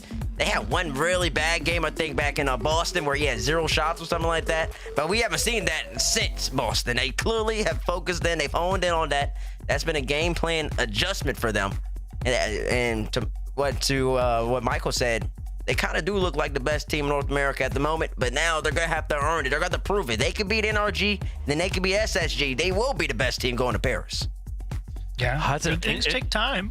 I'm curious, Chiefs, do you agree with that? If they can beat NRG, they can beat SSG. I don't know. I might take SSG against either right now, but yeah, just based off what I've seen. But that being said, that's recency bias coming into play pretty big there. But I think definitely Shopify or NRG could both beat SSG. I'm not gonna say outright SSG's winning no matter what, but for this one right now, I think NRG gets it. I think they're out there for grand finals. I know Shopify Rebellion's good, but I'm a big believer NRG is still the best team in North America overall. You can say what you want about power rankings. I think they play like the best team and they believe it. And I think they're going to get it done here. Bates? Who's Wade picking? I'm sitting here thinking about it. There's such a good case on both sides. I mean, it's Shopify Rebellion that has really been showing up in a new form, coming in off of a win in the last regional. And then they look like they haven't dropped a beat there, but it's Championship Sunday and it's NRG, which is just, it doesn't matter as long if they're playing good enough. They're gonna find a way to win on Championship Sunday, and I do think they are playing good enough. They're like right now, nothing will stop them. I think I'm gonna give the edge to NRG, but man, it's so close. Man, I should have had chat open, see what chat was doing. Oh, man, I'll be honest. My heart wants to go with NRG. But what I've seen on the field has not given me the confidence in Rebellion.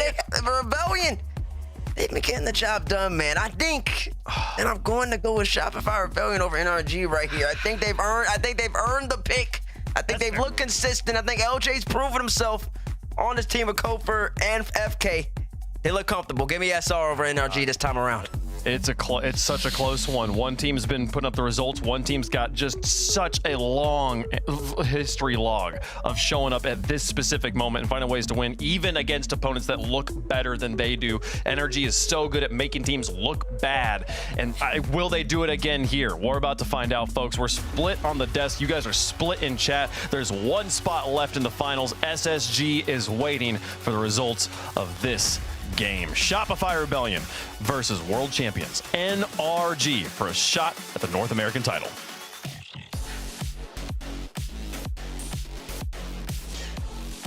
Let's get into this one. Dazarin, we have NRG back at it once more against Shopify Rebellion. These two rivals clashing for what seems like eternity if you're a North American fan. First Killer versus NRG, or First Killer versus Atomic, however you want to frame this. These are certainly the entertaining regional rivals that you love seeing match up. Absolutely, James. NRG versus Rebellion. CJ versus Gary. First Killer versus... It's just a lot going on right now, okay? Battle for #1 in North America. Of course, SSG's in that conversation, but you really want to see how these two teams measure up, especially when Paris is the next layup for all of them. NRG hasn't really been performing at the level that you'd expect from them. Shopify Rebellion, on the other hand, have finally started to figure things out on the team play side of things. That was the big criticism with them. And then last regional, they amped up the team plays and obliterated everybody. And you wonder if they're going to be able to bring that same level of gameplay here. And even though NRG hasn't really been that top dog this season, Daz, I still feel like this matchup, you never really know which way it's going to go. And First Killer already getting a big stop. But the rebound is good for Daniel. Look at that follow-up, too. I think that was Daniel and Beast Mode both going for that. Double from Atomic, blocked by First Killer. What an image that is. But Daniel with the follow-up, Beast Mode, leaving it for him. NRG early pressure here to start the series. Good start for NRG. Wave Punk, he was a little disappointed that we haven't seen Champions Field today. I told him this series we might see it unless NRG gets to the heights they haven't been able to reach. It looks like they've had a great start. Beast Mode off the ceiling, straight down. First Killer just misses it, and NRG early start. Remember, James, long series. We talk about Rebellion and how well they've looked in form, but a real test is these matchups here. When you go against the NRGs, we go up even against the SSGs, how well are you performing in those particular matchups? Kind of gives you a little taste of things. So far, NRG with the hot start. We haven't seen offense from Rebellion so far this game. Kofor hunting to set up space, but as soon as there's a demo from Kofor, Beast Mode gets a demo on LJ on the ball. Kofor will take a quick shot, but saved out. And Daniel back to midfield. Atomic, high ball to force it off the back wall, but First Killer not phased. No one in there to follow. Kofor pushing it to the corner. Race to the corner boost. Kofor with a demo from behind. LJ lands a demo. Big win from Kofor as well. Kofor looking for the pass down, and somehow that ball makes it back to the corner. However, Shopify Rebellion really twisting the screw tighter. Yeah, NRG. Getting awkward here. I mean, you see First Killer trying to get there quickly to cut things out, and the physicality. NRG even much more demos from them, considering how they looked in their last years against Vertice. They weren't necessarily too heavy on the demo front this time. They are starting to connect on those. Always the threat of the bump, of course, but really landing these to throw off Rebellion's offensive prowess, making them slow down a little bit. Kofor wants to get that mid to First Killer. Look at Beast Mode. Just great read of the play to be able to get that just cut out.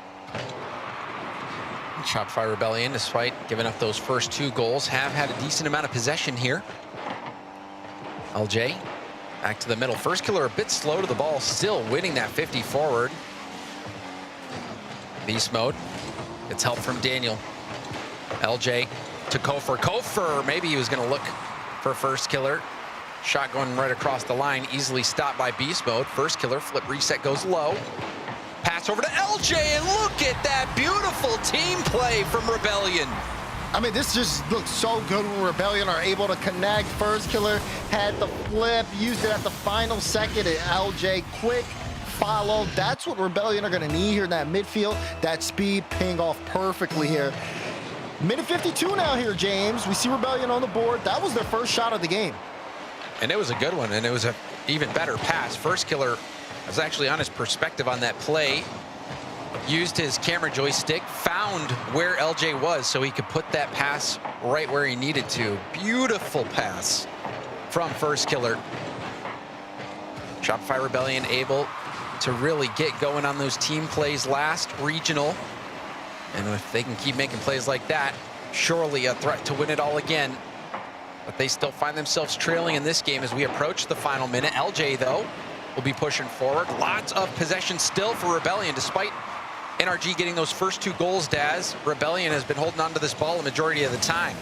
Yeah, but it has been a little bit more spread out. I think the Rebellion would like it. A lot of these, they're playing just beats and not really able to set each other up. Just more so, okay, let's take this away from NRG so NRG aren't comfortable.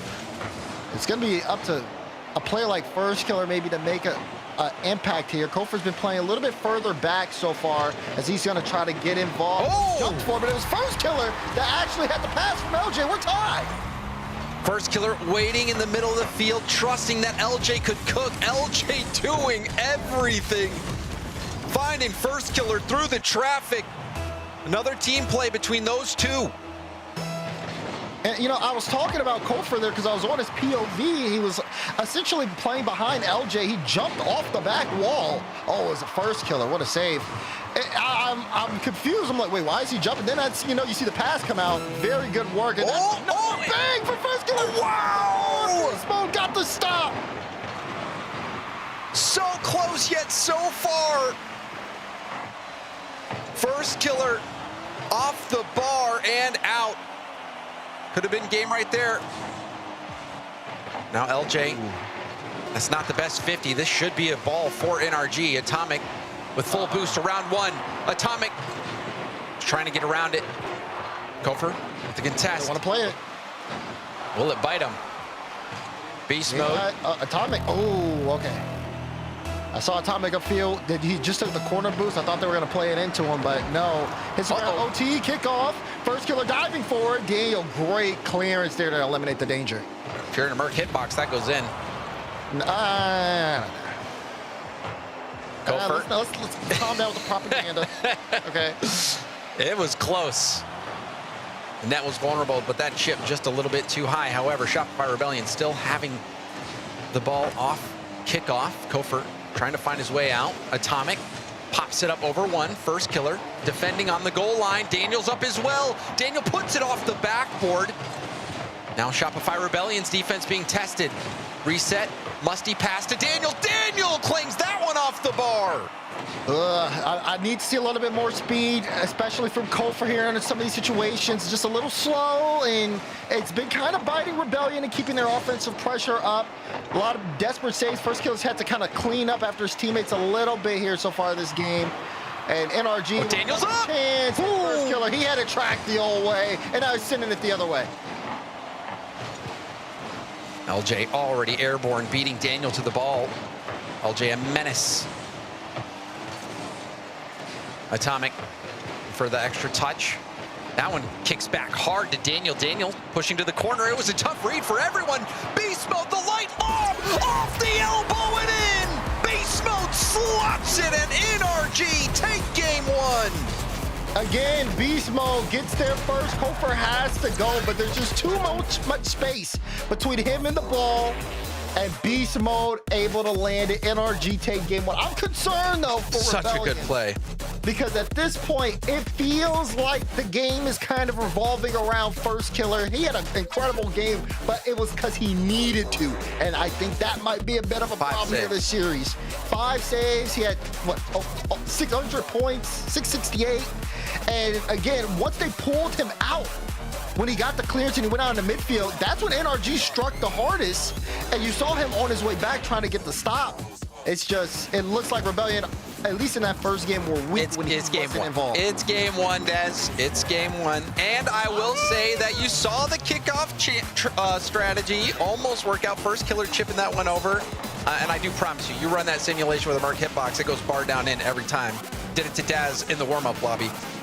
But I will say Beast Mode's last shot was so good. He saw the defender coming and gets the light touch around, basically throwing that changeup, perfectly getting around that first defender. It was almost saved on the follow-up, but another play, Daniel, that hard hit to the corner, reacting so quickly off of that pinch that was coming back towards him. It was so hard hit off the corner as well from Daniel that LJ couldn't make the read. Daniel probably didn't even want to touch that ball, let that get out into the middle for Beast Mode to take the shot. It was a very good play from NRG, and, you know, hard-fought victory, a hard-fought game one. And I was saying before, Wavepunk complaining about not seeing Champions Field. I think this series, you know, is maybe the best candidate of the day to give it to us.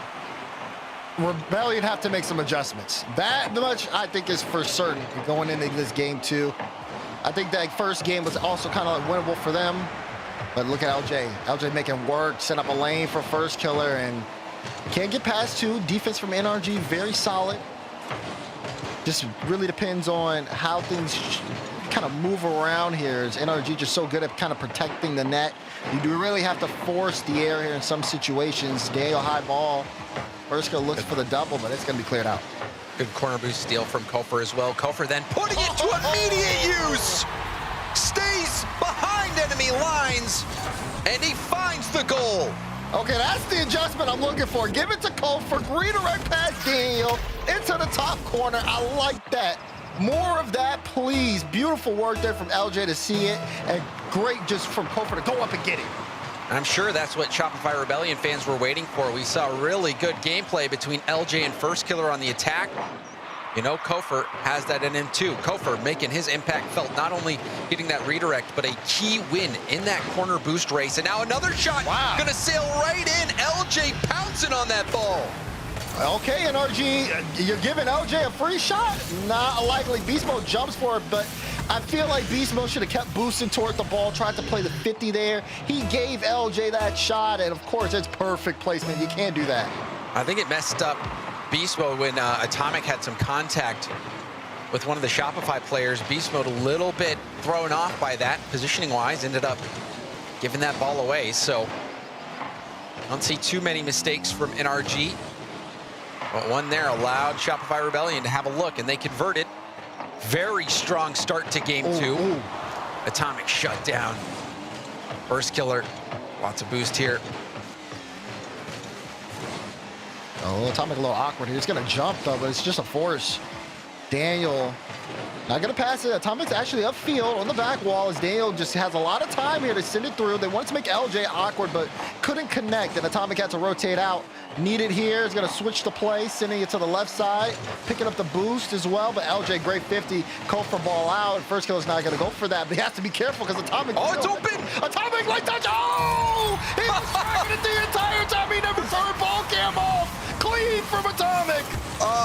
Taking no chances. It looked like LJ may have gotten back in time. Tough to say, but Atomic doesn't leave anything to chance.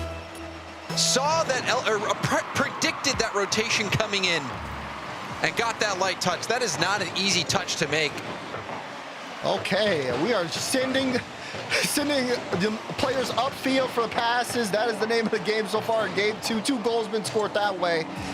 First Killer was looking for another one, but he ended up getting cut out. And now Rebellion have to be very careful here. You give NRG one, they can surge, get some back-to-back, and there's plenty of time left here in game 4.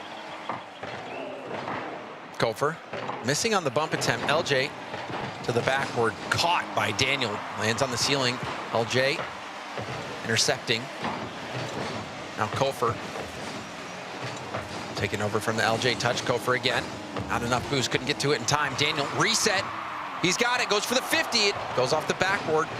Beast Mode, nice touch. Beast Mode takes 2 out of the play, but it's going to the opposite corner. LJ now on it.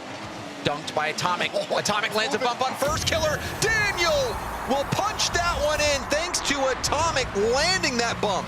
Oh, Atomic is moving. He's tracking the plays 2 steps ahead. He knew he was going to get the 50 on LJ. The win starts chain dashing immediately. Says Toodaloo First Killer. And just like that, we are tied up here in game 2. Atomic has been a big key factor in the reason why 100% goal participation.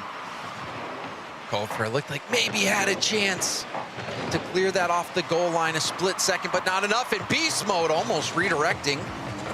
First Killer fighting through it. Beast Mode on the catch. LJ, nice high challenge, shuts it down. Kofer last back. Atomic will have it pinch off his cargo all the way back to the corner. Beast Mode gets the corner, full boost. Booms it up the gut. LJ stops it, hammers it to the backboard. Daniel couldn't get the read, and Kofer could. Rebellion back on top. And Kofer is going from the NRG corner when he jumps from this. What a way to track that ball. That's a hard shot, just like it's hard for Dan to save that. Go and get it once again. Kofer 2 for 2 on those shots. Great game from Kofer. Kickoff. Kofer, he is denied. Really nice save out to the corner. But more team plays from Rebellion. Atomic now going for it as well. That one pinched off the bar and out. The teamwork on both sides of the pitch. Oh, respected Rebellion. I saw you with the Karma Corp kickoff. Still trying to make more work here. They are hungry here in this game too. And NRG being fully tested. This has been quite the game to watch. Both these teams have just, I mean, this is what happens when you get two Titans going against each other. First killer, pass Daniel, top bins. What is this pass from Kofor as well? Look at that, he hits first killer in stride.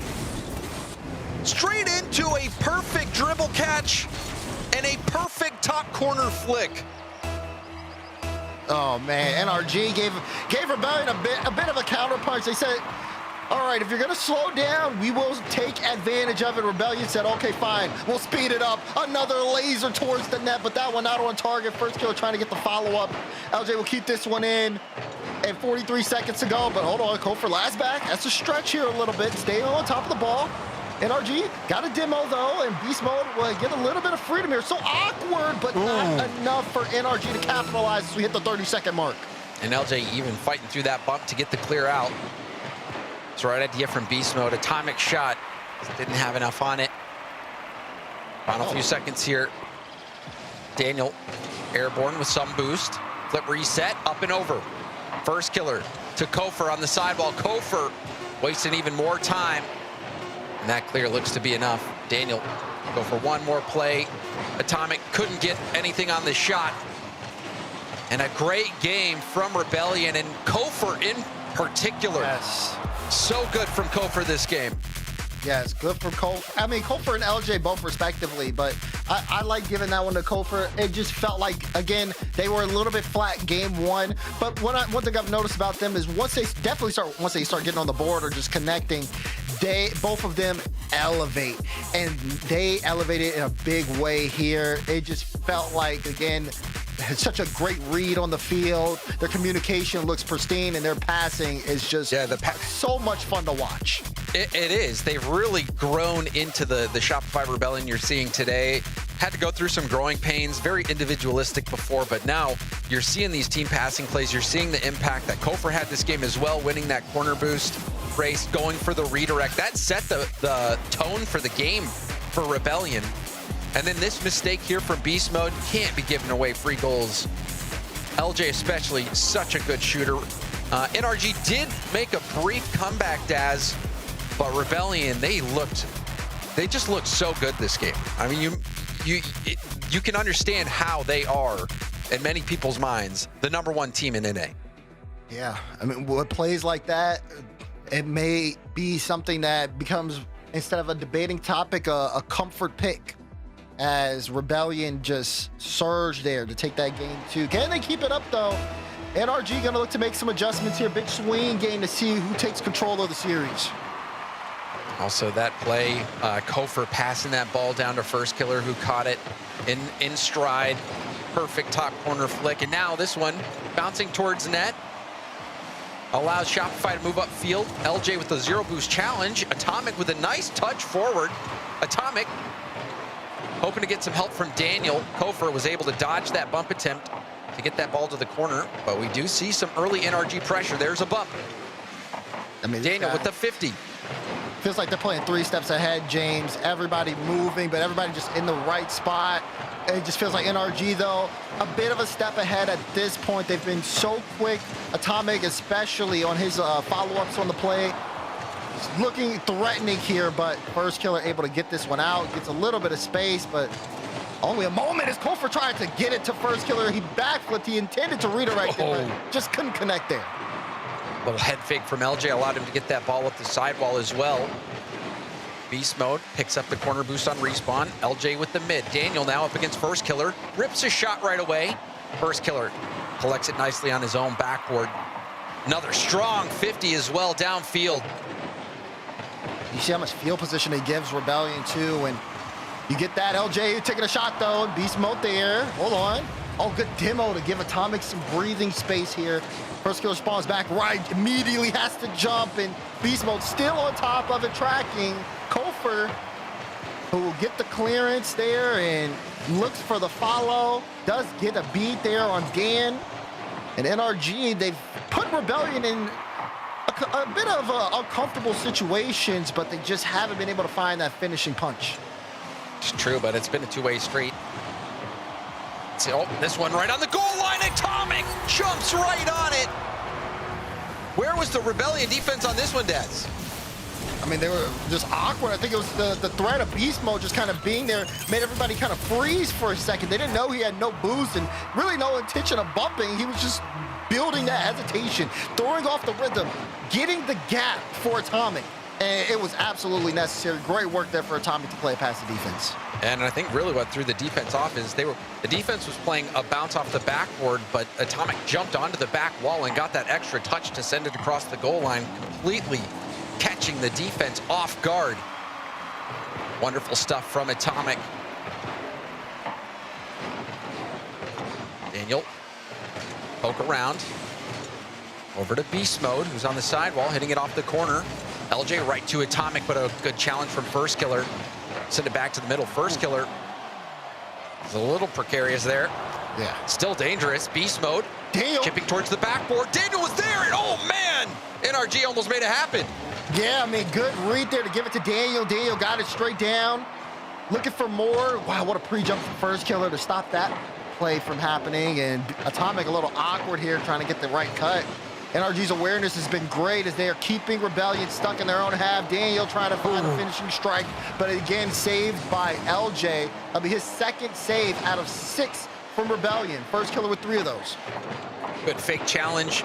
Now Beast Mode putting it to the backboard. Atomic trying to get this available to Daniel, but hit off the arc and didn't go in a scoreable spot. Daniel sidewall pass. Atomic pops it up for Beast Mode. Beast Mode, ceiling, drop down to Atomic. Atomic misses the shot. It was an amazing play. They come up empty. Rebellion now just trying to get out. And they can't. I mean, they're so slow. There's low boost. It's just hard for someone to get the follow. This is prime where NRG want to be. First Killer not making the error off the back wall. LJ gets a touch, but look how hard it is for Rebellion to follow up. First Killer finally goes. Oh, and he got the bump! They got the bump, but the shot. What is that? Oh, but he got it! They were being boost starved! How does that happen? First Killer gets the beat and then flies forward for the bump. First Killer doing everything to pull Rebellion out of their half, and LJ takes advantage. You know what they say, James, big time players make big time plays. And First Killer needed to get that one through. Now with a minute to go, Rebellion still trying to strike. And they got NRG in a tough spot. That double from Atomic, though, relieves a lot of pressure. But that has to be frustrating. Oh, wait, hold up. Atomic with the punish. Was that a misplay from Kofor? Who was that? Kofor was back wall 4. Oh, he missed the ball. You gotta get it. You gotta play the ball. Got away from him, and that's a tough one to give up. 54 seconds. Do Rebellion have more offense in the tank? They've only got 4 shots this game. Kofor trying to make amends. The save and the clear off the goal line. Kofor is trying to get that back after that missed ball in the corner.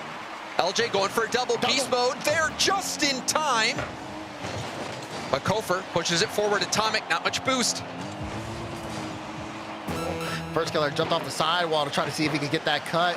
Went to go steal the corner, did take NRG's corner. Looking for a bump on Beast Mode, give it Kofor a lane. Now triple commit. NRG low on boost. Oh, damn. Big demo. Big demo on First Killer. He would have had a free ball. Dan was the only one with boost on NRG, but First Killer off of the demo just immediately gets boosted strikes. Atomic looking for the double. Atomic found it. Beast, bang! NRG are coming alive. Atomic almost scores himself, gets the pass off the backboard to Beast Mode, who sinks it in. And they have been so close multiple times in this game, Daz. You saw the Atomic clang off the bar, off the brilliant passing play. This time, NRG get the job done. And now, with a cut here on the play, Beast Mode sends that one through. Atomic practicing, keeping it up at 0. Oh, and are they gonna? No, they're not. But it was about to go in. NRG putting salt in the wound there against Rebellion. Great game. And I mean, it was on a knife's edge there for a while at the end, Daz. I mean, but really looking back at the game, NRG was pretty in control a majority of that game. The only goal Rebellion got was from a crazy breakout play from First Killer where he had that beat around one, got the bump on the second player, essentially giving LJ an open net to shoot on. But NRG missed a couple chances in this game from their brilliant passing. But for me, you know, the synergy is there for NRG. They are getting these chances, even though the conversion's not as high as you'd expect. They're still getting so many chances that they're converting on enough to make the difference. Yeah, I can see that. I think for me too, you know, on the other side of things, Rebellion has been really good at, you know, getting those connections and getting a little bit of breakout space, but those shots that they are sending in are getting blocked. And I think this one though is really more so on the side of NRG, James. The fact that, you know, even with low boost, Daniel, both his teams just I think they essentially had triple commit on one of those last plays, and it looked like, oh, this is a free ball for First Killer. He's going to be able to just make his own play. It'll be a tied up game. And Daniel went for the play. I need to take First Killer out, and just dove right at him to get him out the play. Those quick decisions, intense moments make the difference here in series like this. You talk about quick decisions, intense moments, a timeout in a 2-1 game. So already Rebellion feeling like they got to burn that timeout. See if it helps them at all. World champion Violent Panda, he's got a lot of good stuff to say, I'm sure. He's been there in those big moments, been able to get the job done. He's really helped bring this Shopify Rebellion team up to the highest level that we've seen them as well. You know, they've got it in them. Kofor, I think that last game, just a little bit off. That misread on the corner, I think might have made the difference in this game. Maybe Shopify Rebellion could have won it had that gone a little bit differently. Normally, Kofor's so good. You just saw it in the game previous, how he was the big impact player. But when you're playing at this level, sometimes those little mistakes make all the difference. Yeah, and now looking at this here, it does seem like NRG may, you know, have the momentum on their side here. They forced the timeout from Rebellion. What does Rebellion do in this situation? They can't afford to spend so much more of the game on their back half here, James. Maybe they could kind of turn things around, give NRG less opportunities. We'll see. LJ race against Atomic. Beast mode, booms, picks up the mid boost, trying to predict the clear, but First Killer still sailed it by him. LJ to Kofor. Kofor denied Atomic with the challenge from behind. Beast mode doesn't have any boost. Atomic doesn't have any boost. Daniel was the only one with anything, but it was Atomic who came out with the save. Daniel 50 forward. Atomic pokes it back to the backboard. Good read from First Killer. A Beast mode will launch it to the opposite corner. Perhaps trying to set up more of that boost starving that they were able to do so effectively, but Kofor with a beautiful reset right to First Killer, and that's the first goal of the game. Kofor off the timeout, switches to the Octane, gets a flip reset right to First Killer, and it's an open look. Good breakaway play there for Rebellion. They get the first goal here, set the tone, but now they got to keep it up. Great read from Kofor. Kofor saw the defense, saw that Daniel was last back, knew that he just had to get it around him. Perfect flip reset pass right to First Killer, but now lobbed towards net. First Killer keeps it to the corner. Contested back out to the middle. Kofor a bit too late, but still enough to get a hand on it. Daniel back to the Shopify corner. Rolling out to the middle. Kofor hit it to the side. Corner pass from Atomic. LJ first to it. Big boom. Yeah, get some space here. Beast mode gonna struggle getting this downfield. Look at First Killer pre-jump. Atomic though, second follow. LJ forced high. Kofor no boost. Used all of it to jump on the back wall. Wanted to get it to the corner, but Atomic took the corner boost. Now Kofor's got to get pads. LJ gets the mid just to get demoed. And Rebellion, again, cannot move up offensively. They got to play this one from the back half. This is where NRG want them to play, though. It just helps them control the pace. As Atomic wraps around, forces two to go. Kofor getting 50'd by Daniel. Beast mode's there off the bounce. Will chip it to the backboard. Fakes it to the middle. First Killer saw it coming. We have seen NRG do such a great job in these past couple of games of boost-starving Rebellion. They're doing it again here. Daniel to Beast mode, down to Daniel again. but it's hit back out to the middle. Atomic went for a sidewall pass, but NRG might have been caught out here. Kofor with a shot opportunity. Hits a weak shot right to Atomic. It was a tough angle to make. Daniel going hunting downfield. But Kofor responds with a demo of his own, taking beast mode out the play. Daniel trying to buy time. Free ball for LJ, and good on beast mode to get there. Beast mode now moving upfield, just trying to be a threat here. Plays it low, gets the demo pass. One first killer had no boost, and LJ came up in time to get the cut. LJ staying on top of the ball, but what a 50 win from Daniel. NRG able to get this ball back downfield time and time again. They can't hold it though. Rebellion are doing a great job of limiting the opportunities until now. Daniel drop down, it's a goal! NRG just kept coming at him. Atomic, lovely little tap up and over LJ, and then the perfect bounce shot beats the first challenger, bouncing right past the defense.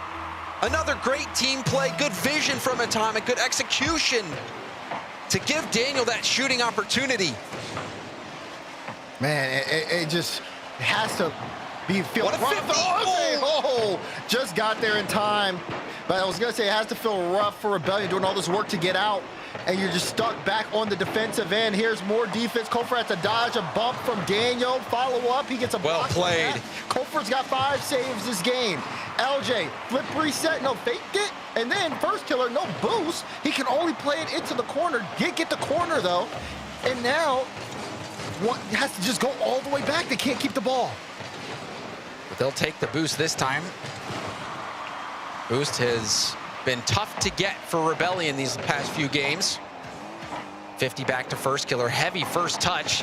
50 sends it back out into the middle where LJ's waiting in the air dribbling, gets a bump. Hard hit back towards first killer. First killer will boom it back in. Daniel, no boost from the corner. First killer, good hit across the middle. Beast mode will hit it back. Kofor with a bit of space. Can he solo play it? Pops it up to pass over to LJ. LJ, Kofor back pass to first killer. First killer shot it right at the defender. Rebound back to Kofor, but Kofor also had his angle shut down. Oh, Atomic tried to go for the flip reset. LJ's crashing it. Rebellion doing whatever they can to keep NRG stuck in this half. It is not working. They're back in their own back half. Daniel strikes off target. Now Kofor, 50. Doesn't necessarily win it strongly. So first killer bangs it back downfield where Atomic taking it from his own back wall. Flip. Gets beat. Daniel Daniel up. Has to watch out because Kofor almost dunked it into the net. Atomic. Kofor has no boost. This could be bad. Kofor does hit it, but it's a juicy rebound. Daniel and Atomic run into each other. First killer, though, strong beat downfield. Kofor late, just has to take the corner. Final 10, final 5. LJ in the air. Atomic gets the beat, though. Does NRG want to keep this up? Team bump. They look at lightning. They hit the ground. Overtime here in game 4. If NRG win, the series go on match point. Rebellion was clogged back there, but now have a chance to reset. LJ with a full tank. Turn on this one. Tries to boom it high. Atomic stops it at the midfield, but Daniel also jumped, wasting boost and a bit of time getting to that ball. First killer on the catch. 50 out to the side. LJ versus Daniel. Daniel will hit it past him to the corner, but LJ with the boost and eye. First killer back to the sidewall. Beast mode pinch. Follows it up. Little tip. Now Daniel's going to try to take it airborne, but he's demoed from Kofor. Oh, Rebellion keeping this close. You see LJ, no boom, just wants to play the 50 out. Kofor here close. Thought about leaving the boost for first killer. First killer actually cut that play. Gave it back to Kofor. Kofor's double. No, it's gonna look too awkward. He had a bad first touch. Now beast mode. Great first touch from him. Follows up a first killer. Could be a shot. Oh! Too high from Daniel. Now cleared. LJ got dunked by Atomic. NRG recognized, okay, we might have Rebellion in a tough spot, but Rebellion have had enough time to where they've gotten boosted up. Surely they don't let this through, but beast mode trying to force the issue. LJ had to use all of his boost. First killer with a clear downfield with no boost. Kofor can't even go. He's stuck in his own net as he tries there, gets a demo on beast mode to alleviate pressure for a moment until he gets back into his own half.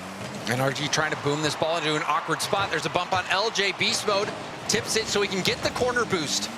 The boost steal is on again. Daniel, pass off the corner. Atomic beats him at the midfield. Now first killer's last back. Beast mode waiting for the pass, but the pass a little bit too high.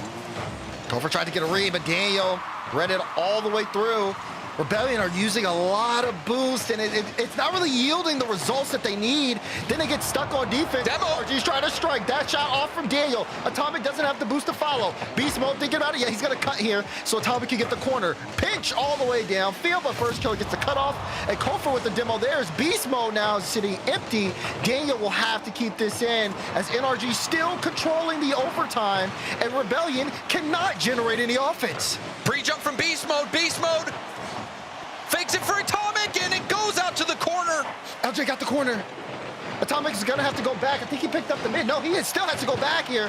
So Beast Mode will just opt to keep it in. He's playing alone for the time being. Gets it past. No, can't even get past First Killer there. But look at this. Daniel, every time he's on the ball, high ball. Again, they are saying, Rebellion, we will let you use all of your boosts until you have none left. And until this is an easy goal. Atomic got a demo on the other, and First Killer last back. Needed to make the touch, and he did. Beast Mode being a nuisance. Ball still finds its way out to LJ, who finally gets a clear.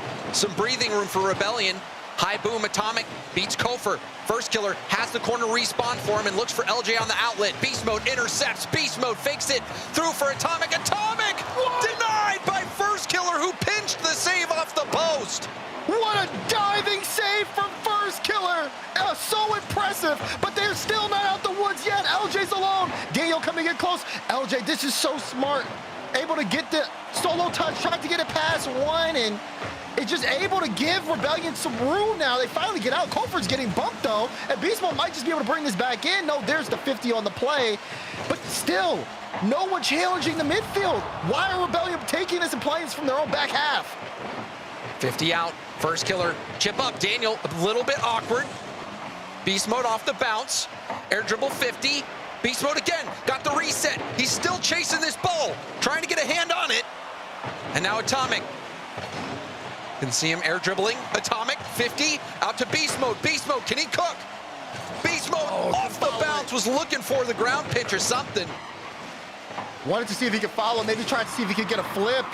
Daniel, big win. First Killer takes his time, swerves around Daniel. Atomic gets the cut. Beast Mode doesn't have boost here. His positioning is, well, like I like to say, a suggestion is LJ tried to see if he could throw off the defense there. Atomic does get a save. Now we're starting to see some offense being generated from Rebellion. Can they keep this up? LJ pre-jump. Oh, but it's blocked away.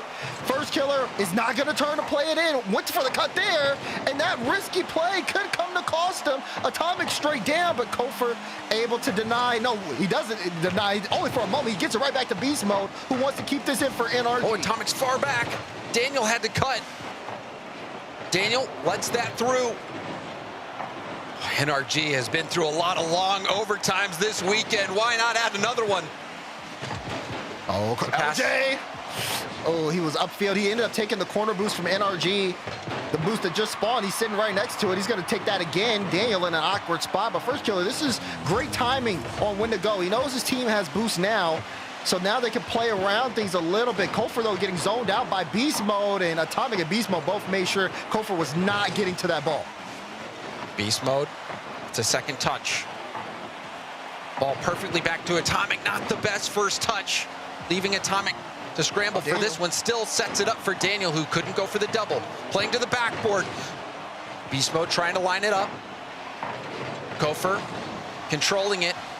Lets that one get away right to LJ. LJ, reset, shut down by Beast Mode. First Killer's gonna be up quick. The shot just off target. This is the most threatening Rebellion's offense has looked so far, especially in this OT, as Kofor kind of forced Daniel to bring it to his own corner where Atomic is. Daniel gonna take it, play at 50. Atomic repositioning here as Beast Mode loses that one. Atomic needed, got demo. Now Beast Mode and Daniel low on boost. Atomic's gonna need to pick up some. The corner spawns just for Atomic as he respawns. And LJ gets the cut. Does he have anybody here? He tries to go for it himself, but it gets denied, and First Killer will keep it in. Now we're starting to see consistent offense from Rebellion, but not too threatening from them. A demo from space and Beast Mode. No, he missed his chance. It looks like a mistake from Rebellion. They gave the ball away right in a dangerous spot. Now Atomic with the challenge. It's a game-winning moment there for NRG. Shot just off.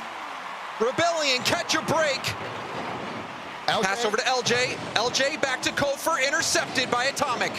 Great read from Atomic to see the extra pass. Kofor wants to get in Daniel's way, but Daniel has it read.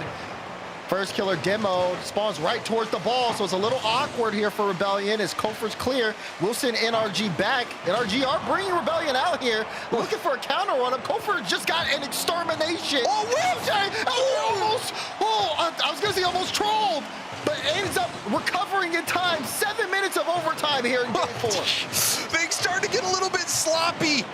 Edge of your seat action. We are speeding down the highway and wheels are wobbling. Oh, still so awkward. Atomic can only get a touch to keep it in. Beast Mode recognizes it, opts to pass. Daniel, great first touch. Daniel, great follow, but look at back into it. Bump. Beast Mode had to get there. He was so low on boost, and he left. Low boost for all of energy. Beast Mode does have some in the net. Why he turns and goes, and LJ drops down a first killer. Oh, but Beast he's got full boost. Time, and now Daniel trying to turn things around. Rebound out in front. Atomic, weak shot. It's going to be easy for Rebellion to control. 50 up. First killer and Kofor both go. First killer going to buy time, keeping it close. LJ was looking for some bumps there on the play. Kofor was still awkward. That's a bad touch. Does follow, but he has to bring it to his own back wall where first killer has to clear it. LJ has boost here, but only enough for a touch. First killer off the ceiling. First killer could give it to Kofor, but no, what? He flicked that one out the way, and that offense is dead. First killer, lots of boost, could do damage here. Goes for the 50. It bounces off the ground and up.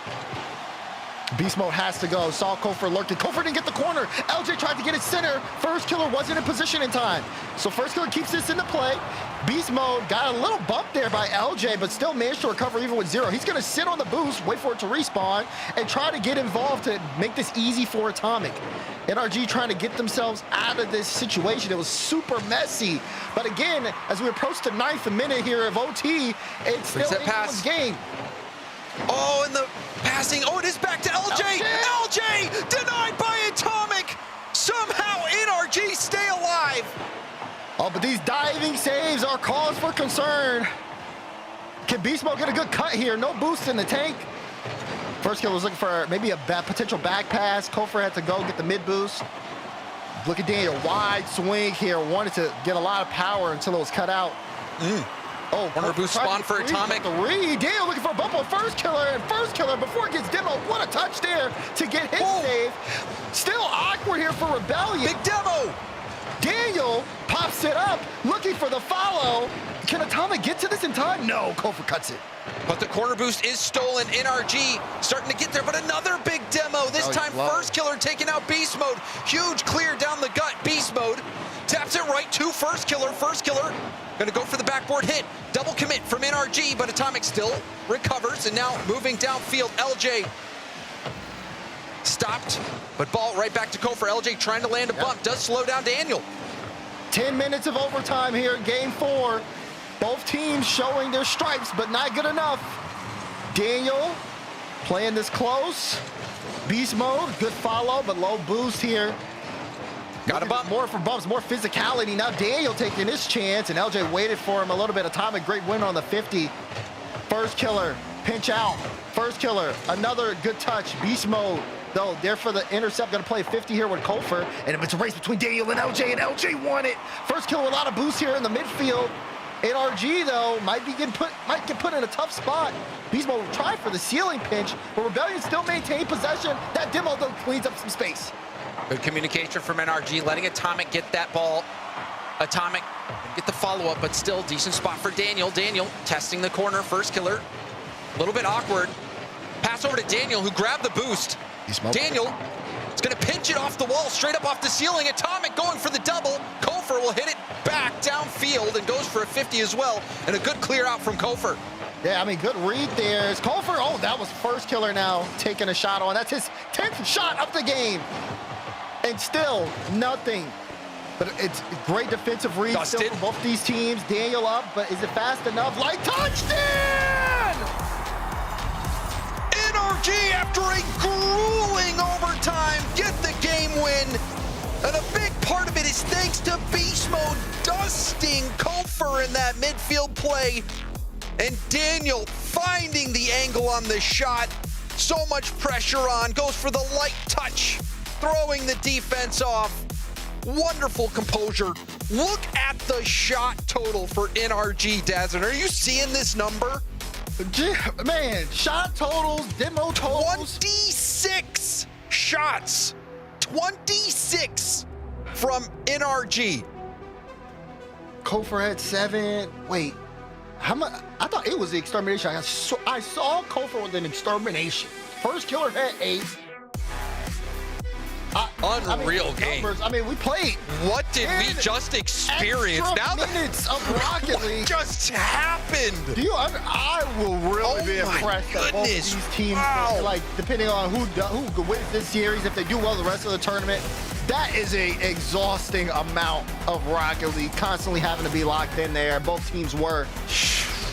NRG on the series. Rebellion after that. Look at so many saves.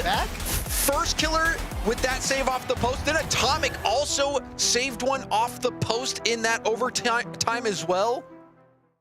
Goodness. If you've been watching NRG's run through this whole time as well, they have had so many long overtimes this weekend. They've been preparing for that moment. Oh, thanks, D-Rec. Extermination 7. My bad. I always thought it was 8.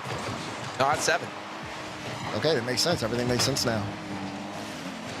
Rebellion, though, need one quick. I mean, you go that long without scoring. And now you're down 3-1 in a series. And now the time is finally counting down again. Yeah. Feels like it's been forever. We're in that OT so long. How can Rebellion adjust at this point? How can they generate offense? NRG was in so much control too, just keeping it on Rebellion's half. Rebellion, maybe LJ gets a read here. No, it's gonna be Atomic now. Sends that ball high, and Kofor, another cut. I'm sure these teams now very familiar after so much extended gameplay, but something's gonna have to give here. Wow. I mean, you just got to go right into the next one. NRG, see Atomic with the head fake. That's something NRG does so well. Those little head fakes, especially Atomic. So good at baiting those defenders to make the first move and beating them. Atomic, chip up. Daniel immediately goes for boost, steal, and bump. NRG, without a doubt, has been the dominant team on the boost front. Okay, so currently at the moment, NRG is at 41 minutes and 59 seconds of overtime, which is a lot. And first killer, though, you needed one here. Able to work up the field thanks to pass from Kofor. Great catch, great finish. Rebellion get there first. Really smart positioning from first killer as well. Positioning, expecting that 50 to head out his way. Really great first touch. The side flip as well to be able to get a good angle on the ball to take the shot. Well played by first killer. Beast mode. Takes it off his back wall. Plays it past first killer. Tried to leave it to throw off Kofor. Kofor not falling for it. Keeping them honest. NRG in their back half, but we've seen them break out time and time again. Really good at just reading what needs to be done. Very efficient when they are on the ball. Atomic pass. Daniel shot blocked out by first killer. First killer clogging that lane quickly. Reading that passing play. NRG, they're so good at that, but first killer saw it coming. Atomic moving downfield. He's already downfield. Steal and boost. Yeah, Beast mode steals the other corner. Uh-oh, that's disaster. You can see it happening. You can see the writing on the wall, but hold on. Wow. The wall still is up until Beast Mode. Oh, he can't do it. Daniel a little late. Atomic staying with the play. Has Beast Mode across. He got that other corner. Can he double commit? Should be it. Wait, fake until forget. Yes, it is. They strike again. They had no boost. The panic was there. You can see Atomic. We know that he didn't get that reset. No indicator there, but it happened to work out. Looked good as well. Looked good enough to throw off the defense. NRG probably should have scored a little bit sooner than that, but you can see how good they are at denying that boost, at that suffocating style. Yeah, I mean, you're right. The suffocation was great. But not just that, just the knowledge of, oh, we know you have no boost. Now that we know you have no boost, Atomic, where in a play where he may normally turn off, turns in the corner, says, I am going to bring this pass. Beast Mode's like, okay, I'll go for a fake. We'll throw it off. And then Daniel just hovers under him for a shot. Like, it's just great awareness of the situation, understanding what they have to do to get past the defense. And now Rebellion have just been struggling ever since. See if Rebellion can start fighting back here. Or if we'll see an NRG Space Station Grand Final. Atomic up, challenging that. First Killer has some boost. Tried to take it down into a first touch, or into a controlled dribble, but the heavy first touch didn't let him. Well, LJ wanted to go there. Said he'll leave. Feel like Kofor take it now. LJ free ball. Kofor looking for a bump on Atomic. Got the bump, but no, Atomic. He was pushed into the right direction by Kofor's guiding hands. First Killer wants a piece of it. Now Kofor got a bump too. Oh, plays it by himself. Is this the right idea? Now Daniel's able to get boost, and Beast Mode and Daniel with boost. So much harder for Rebellion to keep this offensive pace. NRG trying to send it the other way. Beast Mode, follow up. LJ trying to push this forward quickly. Kofor. Oh, you see a demo from First Killer. Kofor is fully boosted, waiting for his chance to come in. Now, in the corner, there's a bump from LJ. Kofor fighting through contact. First Killer now moving in. First Killer, infield pass. No, he's going to try to force it through himself. Rebound out to Kofor, who takes it up the sidewall. Oh, the ceiling. Didn't get the challenge, though. Yeah, he jumped off the ceiling on that one. Beast Mode will get a pinch. I say it with a question mark because it didn't really move like one. 50 for First Killer, and Atomic will clear it down for him. Oh, no. It's already 10 seconds left. 10 seconds left in regular. We going to overtime again? Buckle up. I don't know to tell him to buckle up or to get a snag, depending on how long these overtimes are. Yeah. I mean, Game 5. I think you could do both. Order of operations. Get the snack, and then buckle up. There you go. Unless, no, Kofor wanted to end it here. Team starting to ramp up in overtime. Must win here for Rebellion in the bracket. Otherwise, NRG close the series out and move on to play Space Station in the grand finals. Atomic helping out. Nice double off the corner of the ceiling as well. Atomic sees Beast Mode airborne. The pre-jump from Beast Mode. Save to the corner. Such a light pre-jump as well. A little awkward here for Rebellion after Daniel's touch. Beast Mode trying to keep it in. He had no boost though. And Kofor. Great individual work here, getting it into the corner, but LJ just a little too late. Double commit though on the side of NRG. Daniel though with the testing shot and routine save there from Kofor. But again, Rebellion, they can't capitalize off the double commit. Maybe they can now, but they do it with a double commit of their own. First Killer flip reset to Kofor. No boost, will it help? No. Good save from Atomic, well positioned to keep that out. Daniel by one, backboard bounce, handled by First Killer. He's going to go for a big flick, throwing that all the way to the NRG corner. And a boost steal from Kofor as well. 50 from LJ, keeps it in. Beast Mode. Light hit downfield. Now NRG struggling to get boost themselves. First Killer trying to wrap that around. You need someone on Rebellion to make a play. You cannot afford a mistake here. Going straight down. First Killer gives it to Kofor. Kofor stays on it. Gets a little bit away from him, but sends it across. Is anyone there? No, it's just a free for Daniel. Beast Mode pre-jump to get past LJ, and LJ was there to meet him. Atomic with the bounce, and not enough to deter First Killer. Rebellion will have to play from their own back wall again. Oh, that's not a good touch! Going straight down! Kofor able to clean it up. Rebellion getting bailed out. First Killer almost giving that ball away. Beast Mode won't be able to get back to it. Big win from First Killer. Daniel last. Nice 50 as well. LJ pass. Beast Mode for the win! And we play more Rocket League. LJ had to be the faster player here in this moment. You saw Beast Mode tracking it a second later. No chance. And Rebellion force game 6. This battle continues on. Wow. Oh, man. That was a sticky situation as well near the end for Rebellion. First Killer, that missed touch, got bailed out by his teammates. A couple of heavy touches this game. Not as good a first touch you'd expect from him, but still, so many saves. First Killer's defense has been insane.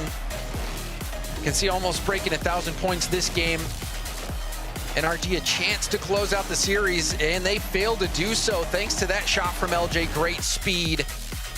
And this has been a fun one, Daz. You think we're gonna go 7? Think we'll get to game 7? I want us to go to game 7. Wouldn't that be fun? It'd be a fun way to listen. This match has been going on so long. I forgot there was another series. Yeah, this is not the grand final. This, you know, you're looking at your watch.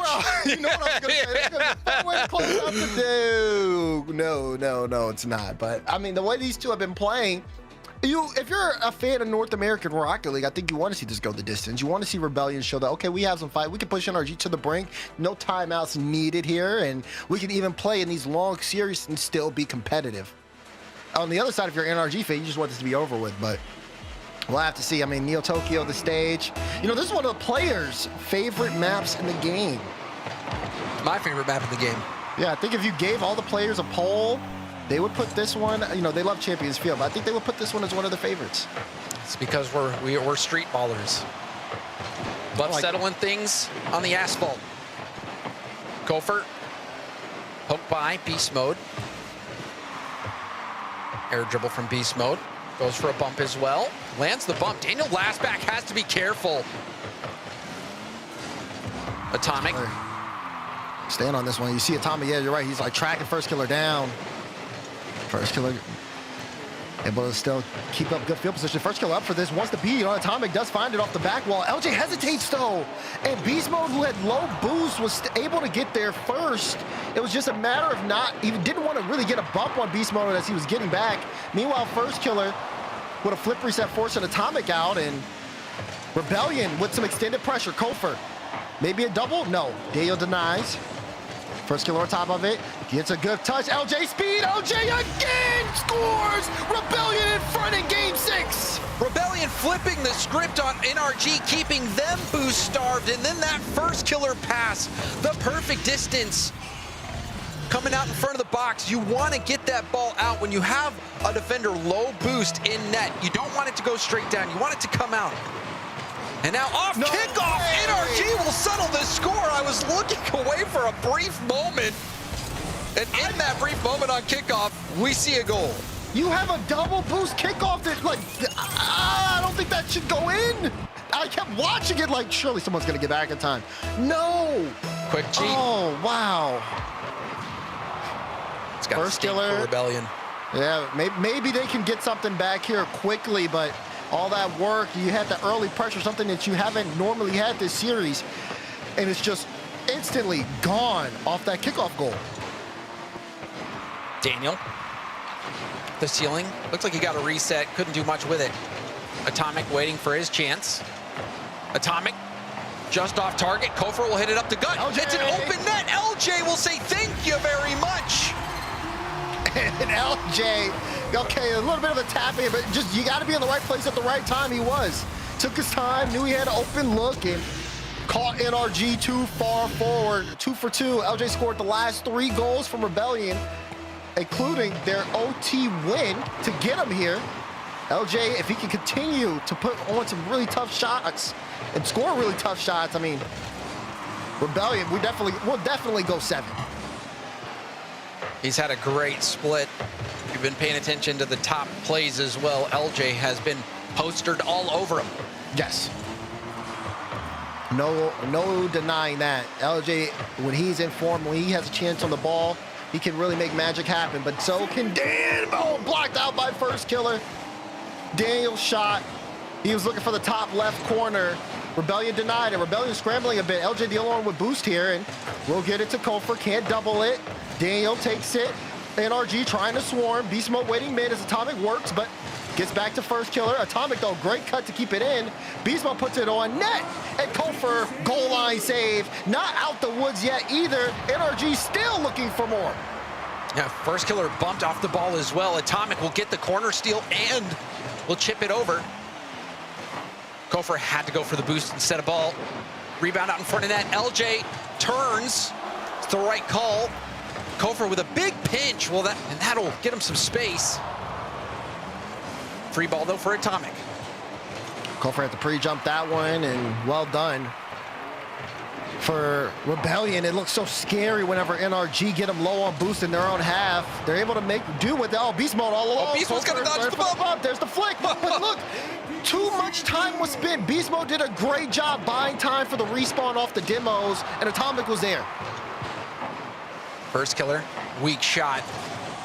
Beast Mode back to his own corner. First killer looking for a bump, didn't land it. Beast Mode somehow gets out of there, puts a shot on target, and Atomic, the enforcer, knocks the defense out of the way.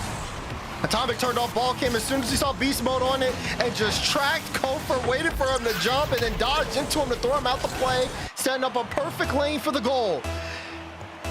I've seen that this before. That was great work from Beast Mode as well to be able to dodge the bumps, find that mid boost, and even bring that ball downfield. We are en route for potentially another overtime between these two as we approach the final minute. LJ waiting on the right wall. Will meet Beast Mode on the ball. Gets another beat. Call for pre-jump. Oh, almost on. First killer fake chow. He didn't know Beast Mode didn't have boost. As Beast Mode played to 50. No extended pressure here for Rebellion. First killer, he's going to take corner boost while Dan tries to keep this alive. And NRG, which were in a close spot, now get a bit of breathing room. Beast Mode to the corner. Daniel was there. Hit back to Atomic. Atomic high ball trying to make it awkward. LJ missed the read. This one going up off the ceiling as well. Beast Mode, can he get the double? Denied by Kofor. NRG trying to end it here. They're looking threatening on offense. Beast Mode, I thought he was going to fake it for Atomic. Opted to try to see if he could throw a pass, and Atomic had to dodge Kofor. So first killer will pick up the ball.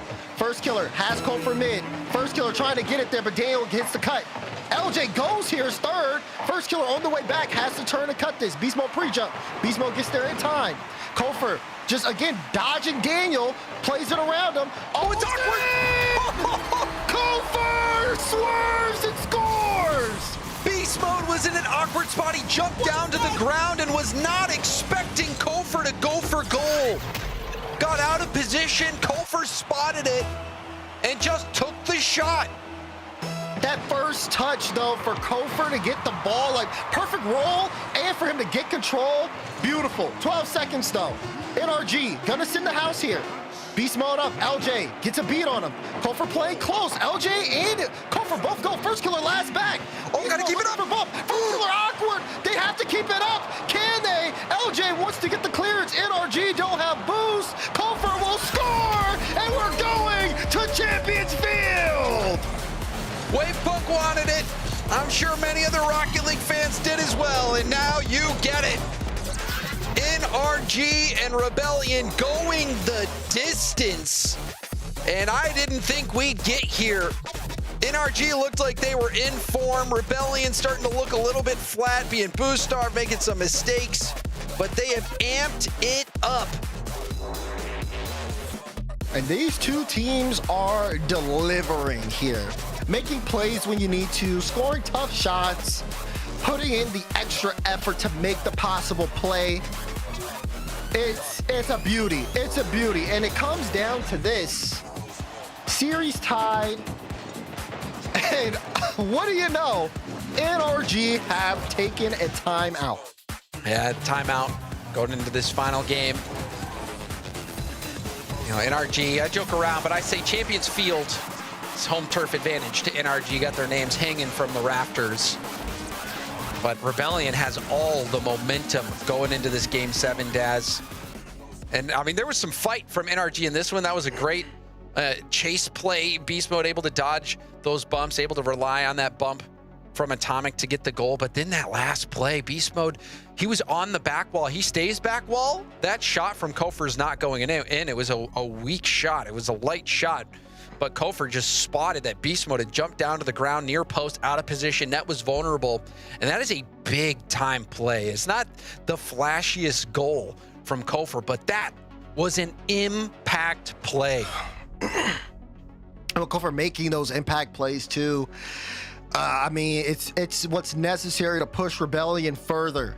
Now NRG, again, this is the same time as last time they took a timeout. No words being spoken here on the timeout.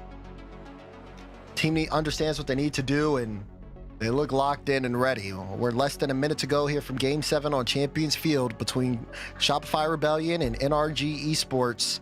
The way this series has gone, this is anybody's game. And, you know, long overtimes, no stranger to this crew of 3 players on NRG. The longest best of 7 in history. G2 versus Furia. That was 51 minutes and 39 seconds. We might beat that here. NRG also holding the record for the longest best of 5 overtime. Unfortunately for them, they lost that game. That happened this weekend against Foot. Who's going to make the play? Who's going to push their team forward? Game 7 between NRG and Rebellion starting now. Atomic with the opener. Look how fast LJ was there to read it, though. Just such a great cut there. They're trying to make sure they don't get NRG pressure early. And it does work out. Good clearance there from First Killer as he goes off the ceiling trying to predict. Daniel got a ball. Dunk. Rebellion LJ's coming quick. off the timeout is just, they're just so fast here, James. LJ put that one on target. Atomic with the stop.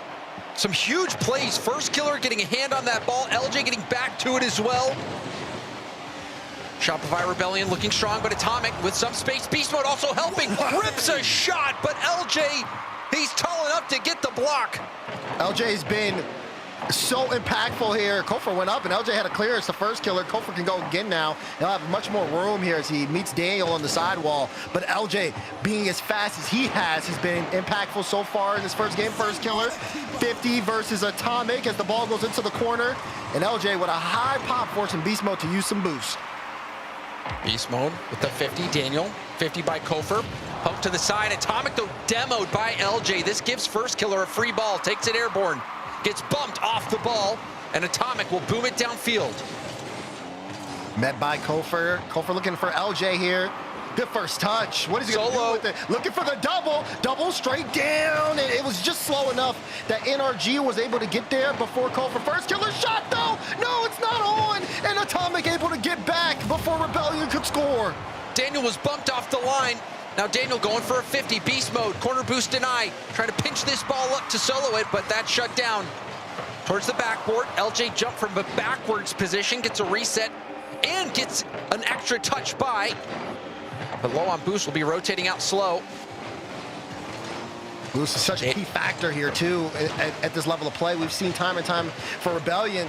It's so hard for them to generate anything once NRG take them out to play again and then start stealing their boost. Oh, that's a drop down. Kofor missed it. NRG was not expecting that. Beast Mode's up for this and just a play it to the side. And now here we go. Rebellion all low on boost. They need something here. Kofor went downfield to steal some and does get back in time. Beast Mode stole that corner, parked right on it. Beast Mode tip up off the ceiling. Atomic the race. Lobs it over to the opposite corner. Will it spawn for LJ? Atomic couldn't get it before having to rotate out, but still ready to pounce. LJ gets the corner boost spawn. Kofor helping out. Atomic high pop for a teammate, but LJ there first. LJ also dodges the bump, goes for the extra pop, but Beast Mode was floating double commit though from NRG, forcing Daniel to get the panic hit. Yeah, and First Killer was lurking, but he didn't have boost. Wait a second, LJ, oh no, blocked out by Atomic. Ball bounce out, First Killer beat from Atomic again. Atomic creating space. Atomic trying to set things up for Dan, but Dan gets there too late. Now it's LJ looking for First Killer. Atomic reads it and cuts it out. Atomic's just all over the field right now. Chasing that ball down and gets the demo infield pass. Atomic trying to get one on it as well. There's a demo from First Killer. 50 from Daniel. High pop. First Killer. He's trying to get to this ball with nothing. Couldn't get it. Daniel moves in, 11 boost. And you can feel it a little bit from the off-ball plays. Atomic and First Killer just both trying to make impactful moves, and whether they're on or off ball, they meet there for the 50. Dan with the shot. Dan with the goal. NRG in front. Daniel, the shooter, makes the most of this chance. Atomic gets a piece of that ball. It bounces off the corner perfectly. Daniel didn't have much boost, but saw he only had to beat one defender. Minute 20 to go here. Rebellion, 5 shots to their name. Need to make magic happen.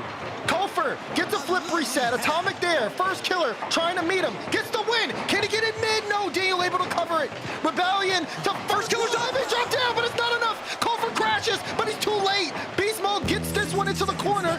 Pass to LJ. LJ high ball. Beast Mode races. It's awkward. First killer didn't expect the ball to go there. He's low on boost. LJ knows he gonna cut. Is he gonna do something? What? Again, and Daniel will pick up another.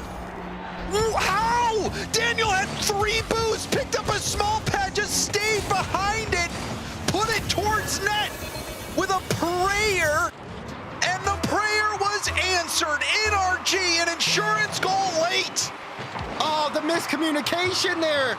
LJ didn't know if he should go or first killer should go. By the time they made a decision, it was too late.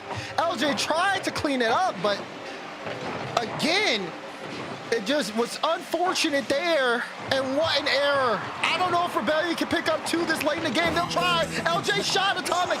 Gets the set. Another What's Kofor gonna do? Looking for the double. Can't get it. Ball high, straight down. And LJ will try to keep this in. 20 seconds to go, though, with this clearance. If they can't get it back in, if LJ can't score there, no, it's looking like it might be all over. Atomic has been a beast this game. So many clutch saves from Atomic.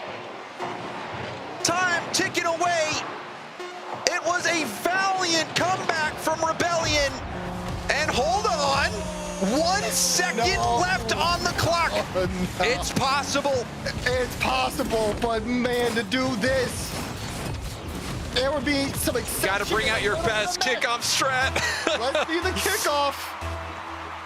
You got to get a pop here, first killer. He got it.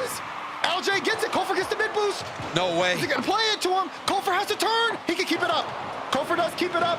A little heavy touch, but he can follow it. Pass mid to LJ, cut out, and that's gonna do it. NRG move on to the grand finals.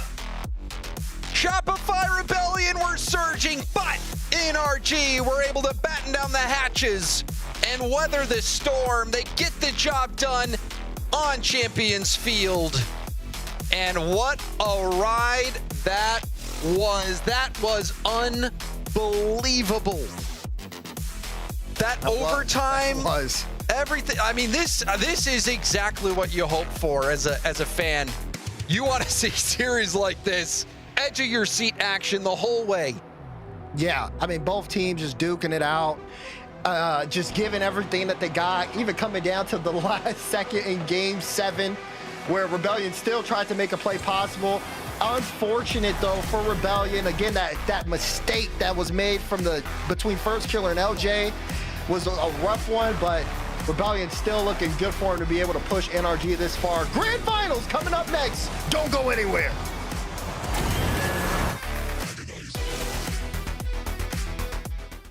Okay, the plumber's fixing that burst pipe. We should be all set. Good thing you're protected 24/7 with your home and auto bundle from Progressive. Oh, I'm sorry. I'm just trying to figure out the right caption to post about this. Maybe something like, I have protection, just need a lifeguard. What about that emoji with a shocked face? Or maybe flooded with emotion. That's too much. Try Tuesdays are cray. You know, technically, you don't have to post everything that happens online.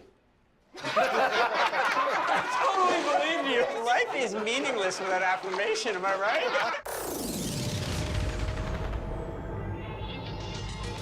Don't hold back, cause you woke up in the morning with the initiative to move, so I make it harder. Don't hold back. Galvanize. Trajectory and balance look good. You're confirmed to go for orbit. Every day, Michelin innovates to move the world forward on the road and far beyond. Michelin, motion for life. He's under one. Very peak. Carrying it.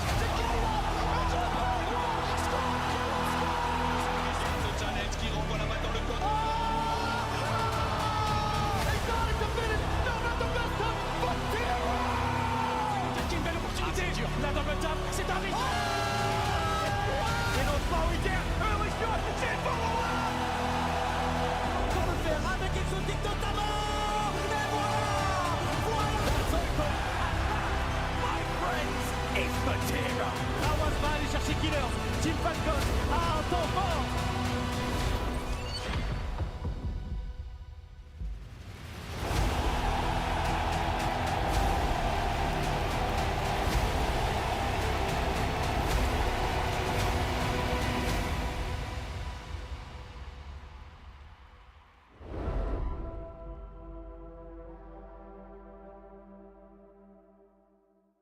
you come over? Dying to know where you came from. We're breaking open. Feel like our future's just begun. And all I know is that we lost time. If we stay right here, we could free ourselves inside. We'll stay awake forever. We'll hide away where no one knows. Let's run away together. Just lead me into your world. We'll stay awake forever. We'll hide away where no one knows. Let's run away together on our own. Just lead me into your world.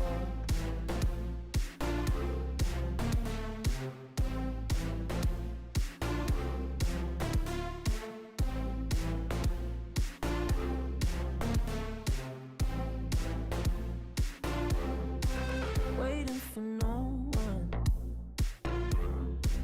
We're headed straight up for the sun. They'll never notice. We'll take these cities on our own. And all I know is that we lost time. If we stay right here, we could free ourselves inside. We'll stay awake forever. We'll hide away where no one knows. Let's run away together. Just lead me into your world. We'll stay awake forever. We'll hide away where no one knows. Let's run away together on our own. Just lead me into your world.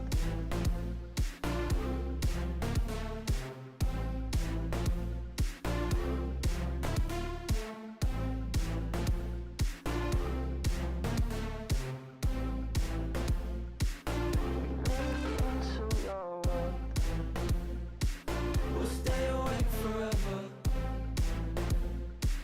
We'll hide away where no one knows. Let's run away together on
The world champs are back in a grand finals and will play for the title of North American Regional Champion, and they had to go through a battle to get there. Every game down to the wire.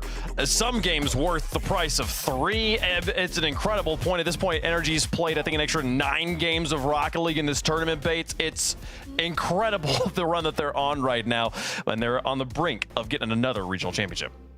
Yeah, they are on the brink. They'll be the first one of this split on the road to Paris, and it's not easy for them. This is definitely their hardest they've ever had to work. And this Shopify Rebellion squad, I thought they played so well. First Killer in particular, I thought he was sensational. I thought LJ was really good too.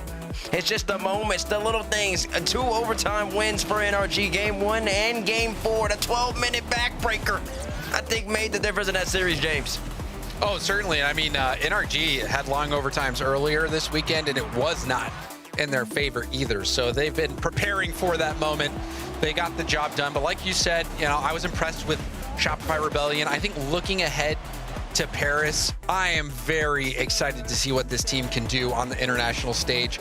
They are working as a team quite well. I think, this was just a situation where you had Titans out there battling it out, and unfortunately for them, only one team could win, but they made it entertaining. It was a great comeback attempt from Rebellion, but man, NRG, they just have that X factor, I tell you. Some like to call it the plot armor. No matter what, when we get to game 7, NRG is going to score first. It's going to be ugly goal, and they're going to come out victorious. And that's exactly what happens. But that's what greatness is.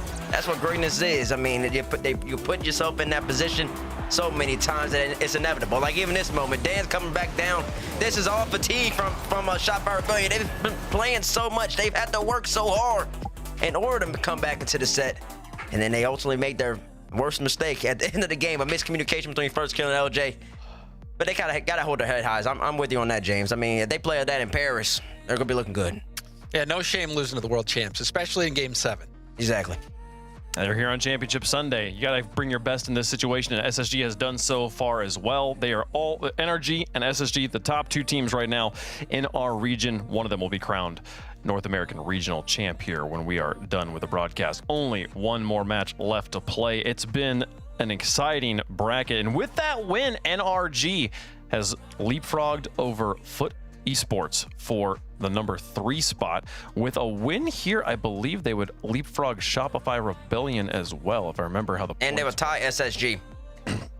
Maybe even tie SSG there for that top spot. So 6 more points on the line. Yes, they would tie SSG. You're absolutely right. And they'd have to it's gonna be crazy. It's gonna be crazy here as we get into our final match of the day. $21,000 also on the line, which is pretty cool. But finally we had a game 7. James, we were talking about it. I was like, I don't know if we're gonna get game 7. Like, this might be the one, and you were right.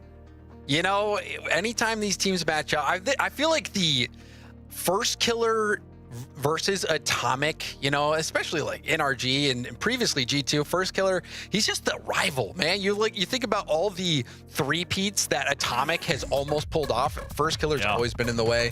So yeah, it was a ride. It was amazing. And you wonder if NRG is going to be fatigued from all that playing, all that emotion going into the grand finals. Yeah, what do you think, T-Bates? Oh, they're fatigued. They're fatigued, all right. It's impossible not to be fatigued. I'm fatigued. I was watching. Wait, were you fatigued? I'm fatigued from watching, but here's the situation, though. We're talking about how of a long distance, long endurance racing team this NRG squad is. Let me take you back to 2024 when they were being known as G2. And they were playing the Rocket League World Championship in Dickies Arena. G2 Stride taking on Furia set the record for the longest best of 7 in the history of RLCS. They had 3 games that went to more than 5 minutes of overtime. And that squad, these boys, Atomic, Daniel, and Beast Mode, won that series in game 7 to then move to the semifinals where they faced Carmine Corps, which also went to game 7, had only a minute of overtime in there, but went to game 7 and they won there too. I went back to check. What happened in the last series? The last series, they eventually ran out. But here's the thing. They only got to play one more series. They only got to play one more series today. They don't have 2 more series after this, right? The series that we just saw them play, the second longest best of 7 in the history of RLCS. So they've got number 1 and number 2, and they won both those series. And the fact that they came out of that first longest series and beat Carmine Corps in 7 games makes me question, does it even matter? Listen, Wave, you bring up excellent points, but right now, I just pinged D-Right because I got a rebuttal to that point, and it's going to be the NRG versus Carmine series that NRG played in Boston. They put everything they had against KC. They beat them. I believe in 7. And then they absolutely got slapped by Vitality next up. And I understand that SSG is not the same level as Zen potentially, but it went 6. My bad. It was long 6 games. Thank you. But in saying that, they could, but it's gonna be tough. It's gonna be tough. I feel like that's also a different story. That's a different Carmine Core here, right? The Carmine Core story has now of the last year has been, if you beat us, you immediately lose the next match, which that plays out here as well in Vicky's Arena, where they beat Carmine Core and immediately lost their next match, right? What is that?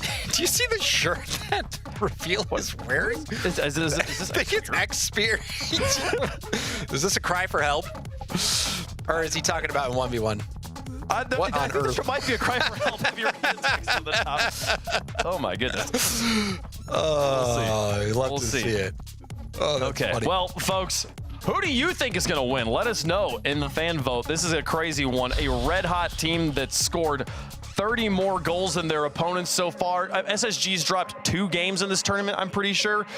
NRG's the exact opposite situation here, and yet I still feel like they're favorites here. James, do you got them?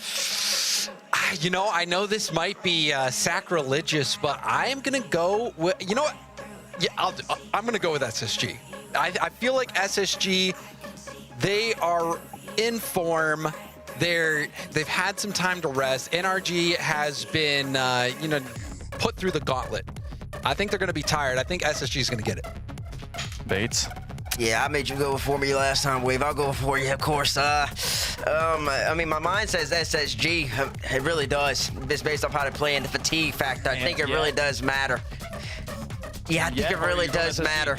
And I'm gonna go SSG because I'm gonna go SSG. It's off the fatigue, man. I think it's very difficult to win a series against a great team immediately right after. I think it's really hard. It's so true. It's so true. And yet, NRG has built a legacy on doing exactly that. SSG, I said I'm power ranking them #1 right now. I think they're like the strongest looking team. Their peak could possibly take down any team in Europe right now when they're playing at their best. And yet, the inevitability of NRG, I just can't not pick them right now. I like that. Switch me NRG with you. Give me NRG as well. I like that. It's inevitable. You know what? NRG as well. Give me NRG too, baby. Give me NRG too. No. I switched. I couldn't do it. Wait, no, I couldn't do it. There we go. All right. All is well. Oh, God. This feels right. It's close, man. It's close. It's close. Oh, that feels, this curse feels really bad, folks. And yet, we have yet to curse a team today. We'll see what happens, folks. NRG, the favorites on the desk, the favorites in chat, the favorites in the books of history. And yet, we are not in the history books yet here. Can SSG take them down and go into Paris as the #1 seed representing North America? Your grand finals, NRG versus Space Station Gaming. Ladies and gentlemen, welcome to the grand finals here of North American Open 6. Dazzlin with the Chiefs joining me. Chiefs, we've got NRG versus Space Station Gaming. Game 1 brought to you by Progressive, getting ready to get underway. It's been a day, and if you're SSG fans, you want to see them come out here and go full bore, really put the screws in NRG, or maybe a little bit of full sense of security. What do you think? I like to see them come out hot with the pressure. I think we all want to see him under pressure, but we've given up a kickoff goal. Reveal strikes, and this is NRG already having to play from behind. Atomic kickoff. He wanted to fake it for beast mode. Reveal just caught him. He just didn't jump on the G.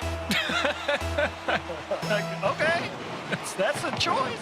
I mean, that's a choice. you dug a hole. That's all I'm gonna say. Oh, good. Well, they got work to do. We got Atomic up the ladder. Look at Zach so quick, but Atomic gets past him. Atomic to beast mode, and we get it right back. Ball don't lie. They knew they didn't mean that first kickoff. Atomic with a lot of room to work with and a nice easy flip reset. Reveal can't quite reach it. Diaz trying his best. One step too late, forcing NRG on top of it. They knew he was getting that flip reset over.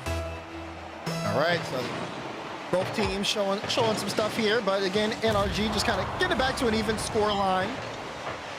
Diaz, they talk about the fatigue, but If NRG do keep things up, they could be just looking hot right now, which could also, be a thing for SSG, having to try to play a hot NRG as they are just continuing where they left off. Aggression, Atomic gets a demo, Reveal, picks this one up off the sidewalk, gets a beat on Daniel.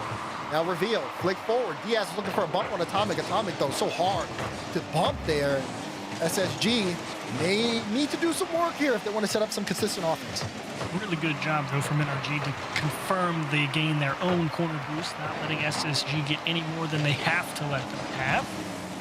But right now, SSG, you're just waiting to see can they flip that switch and apply that same amount of pressure that they were able to put on foot right now. NRG feeling more than equal to the task. And on top of it, bump though. I think Diaz got a bump on Daniel. Daniel recovers. Diaz was also looking for a bump on Atomic as Atomic was rotating out. Atomic rotated right back in. Abismo turned on the dime. And you got to think here, even though SSG, a very physical, heavy team, NRG's been able to dodge these fairly easy, get themselves a bit more presence, and it's SSG that have had a struggle getting the ball out of their hat. Good job, though, from Reveal to buy a little time as NRG went for a little bit of bump disruption. Made sure to win a couple of extra 50s to buy him some room. And Atomic again, uncontested out of the midfield. Flip reset comes out late. Reveals hamstrung, and he still gets all the way back to it. Great stop in an awkward spot. The bang there from Beast Mode. And NRG still moving up front here. Daniel gets a piece, gets a flip. Pass one, good clearance. Beast Mode. The light touch just gets away from him. Not heavy enough and not light enough. And Zach able to bring it all the way down. Daniel's kind of being a shark in the third man role, right? Always feels like he just walks up, has his uncontested touch somewhere. He's really helping on that back line from NRG, really stopping SSG from building anything extensive. Even with Atomic getting pressed here, he's just going to camp out on the backboard. Wait his turn out of the midfield, not going to get hit. Yeah, you saw that. Zach trying to, again, just rub Daniel, but Daniel is just so aware to it, to the point where, okay, he'll bring Zach out and get back into the right spot. I mean, when you do have to watch physicality for an intense series, you kind of get used to it as Daniel puts a shot on, forcing a double commit. Beast Mode, playing it high off the back wall. Atomic was racing, but I don't think Atomic was actually trying to get involved in the scoring part of that. I think he just wanted to throw off the defense for a little bit and see if they could catch SSG slipping. Right now, SSG surviving, but bumps and demos really make it difficult. Atomic, what a clear. Yeah, right? Kind of a cannon off the wall there. Beast Mode high, Atomic went for the straight drop down, but not good enough for Beast Mode to get there. And Beast Mode didn't have the boost. That pop from Daniel might prove disastrous. Zach redirected. Wow! Atomic, what a save! By a hair, and they're not done. Here comes Zach one more time. Actually, not the best touch. Beast Mode will break that up. Reveal looking for things upfield too as well, and to get the cutout. We need to see a replay though of the Atomic save. That was something. Yeah, I can't wait to see the highlights on that bump though on this play. Beast Mode playing high. Look at so quick to the back wall, slows down, wants to take his time. That might not have been the best decision. Off the back wall, there's the speed from Dan, straight down, but no one from NRG can follow. The pitch was straight to Atomic. I don't know if Daniel playing that 50 or not, but Atomic trying to work through all the defense here. SSG is stretching as Beast Mode keeps this in for NRG. Great 50s to keep possession as time ticks down. What a job from SSG. They still work themselves out of a jam, and they find a way to get a boost and actually put it into the top corner. Daniel was ready, but he didn't think it was going to be that big of a problem. Good pass, though, from Diaz, and Reveal saw Zach go for the redirect early. They said, let me take a shot at it. Perfect placement to the top right corner. Just deadly of a shot there for Reveal. And SSG now with the first strike here in the grand finals. They've been playing a lot of defense here, Cheese, but they have been striking hard when they've needed to. They just have to hold on for these last 30 seconds. Seriously, big lightning bolt out of nowhere. And that's kind of how some of those games with Foot win as well. You know, very savvy defending, but you find yourself in one bad spot, and boy, do they deliver the goods. And now SSG wouldn't be surprised to see him press with 10 just to keep NRG on the back foot. Zach. Ooh, not the best touch here. Reveal, awkward bounce. We'll get there to meet it, though, to cut off Beast Mode, and Daniel will not be able to keep it up.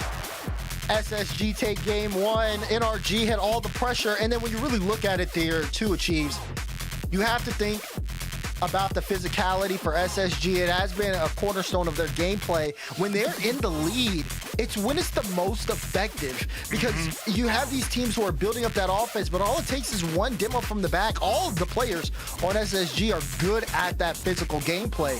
And when they connect, completely disrupts an opponent's offense. It really does, and the efficiency from SSG. Lights out, 4 shots, 2 goals, all those saves, NRG peppering the net all game long and staying disciplined enough to, 1, not get physically played out themselves, and 2, making sure not to get boost starved to the point where, you know, NRG just kept hitting it off the backboard or something, which we've seen them do against several teams, right? They just steal all your boost, throw it up to the wall and say good luck, and they eventually just break you down. I mean, Space Station had to be pretty solid on the defensive end there to make sure that they were always in that one. Yeah. And it did feel like when they were on offense, right, they get a couple breakaways and then you say, okay, yeah, this is exactly what you need. They strike again with very strong and hard to defend shots. And that's a big key to their gameplay, because what they're telling you is you can get the pressure on us, but we're good at defense. We know how to get out. And when we do get out, we're going to really kind of put the pressure and give it right back at you.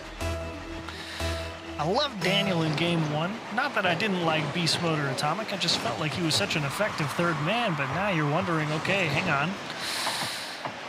Need a little bit more than just one good guy out of the back line to keep SSG at bay. And NRG might have to start getting a little more creative in the attempts, which is not something I feel like I get the chance to say very often about them.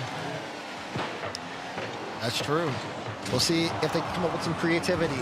They led in the physical gameplay, I believe, with 10 demos in that last game.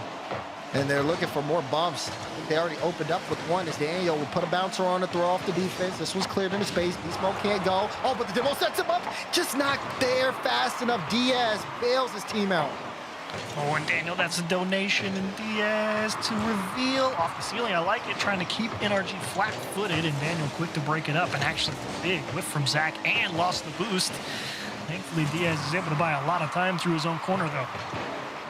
NRG double commit. Reveal pops it up, but may have even had a shooting chance there. Was a little tough to see. Zach on top of this one now. Diaz moving upfield to be a nuisance. Reveal last back here. Gets there quickly. And even then, a bit of a double commit. SSG starting to look a bit awkward. But NRG not in a scoring chance unless Dan can get this shot. He can. NRG get the first. Could feel it building, right? They get bumped. They all have 0 boost on the goal line, which, you know, we saw that in the FUT series as well. They're really good with 0 boost on the attack. 0 boost on the defense does get a little bit harder. And NRG just bully them out of the way. Just bundle one in. Zach now picks this one up off the kickoff, goes right to him, wants to play it off the ceiling. Big win there versus Beast Mode. But now Beast Mode downfield while Daniel gets on the ball. Wanted to get a bump there on Diaz. Diaz will pick this up, get the ball, has boost. Could have worked all the way through. That first touch even threw off Atomic. Now NRG a little awkward, and Diaz trying to make the most of it. Daniel is still out to play, but Atomic is still stopping things on the goal line. Nice job from Atomic. You know, he did get bumped by Diaz on that initial follow through the corner. He was able to react and just stick himself in the plate despite a lot of contact and a lot going on in front of him. Great discipline. Pays to be a world champion and multi-time grand finalist. You get used to the pressure. Is it that real? Beast Mode. Good follow. Looking for the bump. Atomic.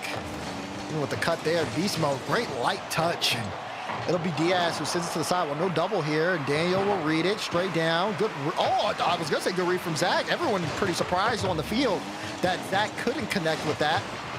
And Beast Mode and Atomic double commit and reveal. Great first touch, but Daniel just wastes no time. Forces Zach into a tough spot, and he made a clutch save. Tough one as well, but he got good power on it. Definitely kept NRG tied to the midfield line, but they are squeezing. Daniel forcing with 0. He'll be out of time pretty quick with no boost steals. NRG might have to give this one up, but Atomic will dodge the bump. Never mind, they're fine. Yep, loses the 50, but Dan and Beast have so much more boost here. Thomas going to steal SSG's in the corner as Diaz goes up for it. Plays it past one. Beast Mode was awkward, but look at the recovery. Great recovery, got a flip, got another flip. Oh, Beast Mode! And just give it to him at that point, right? The post blessed him. He said, you know what, this was fantastic. Here you go. Had it all the way. Nice flip reset, held it just enough to get under Zach, and then you make your own luck, right? Force him to make a touch, goes right back off the post, comes right back to you. Well done, Base Mode. Way to get it done in an awkward spot. 2 minutes on the clock. SSG nowhere near the offensive output they had in that semifinal. And they've got to be scratching their heads right now. You feel a timeout coming. Yeah. I mean, potentially. They still do take game one, so maybe Expert might hold the timeout. Oh, but they did win game one. I guess I just got so tied up that they were on defense the whole game. I forgot they won. We'll see. Daniel will pitch this out. Atomic will pick this up, and Atomic gets a big win here, and a little awkward. Here's Beast Mode trying to get that center, and Atomic does get a good pop-up. Daniel can't go, though. He's hanging around midfield. They're going to let DS pick this one up, and I feel like we're looking at clock management NRG now. Daniel with the flip reset will send it into the corner, but look, they feel so much more spread out now. Ooh, and an awkward ball for Zach with 0 boost. That's a welcome pinch. Great catch from Daniel, and the win that should be in the net. Indeed. You're right.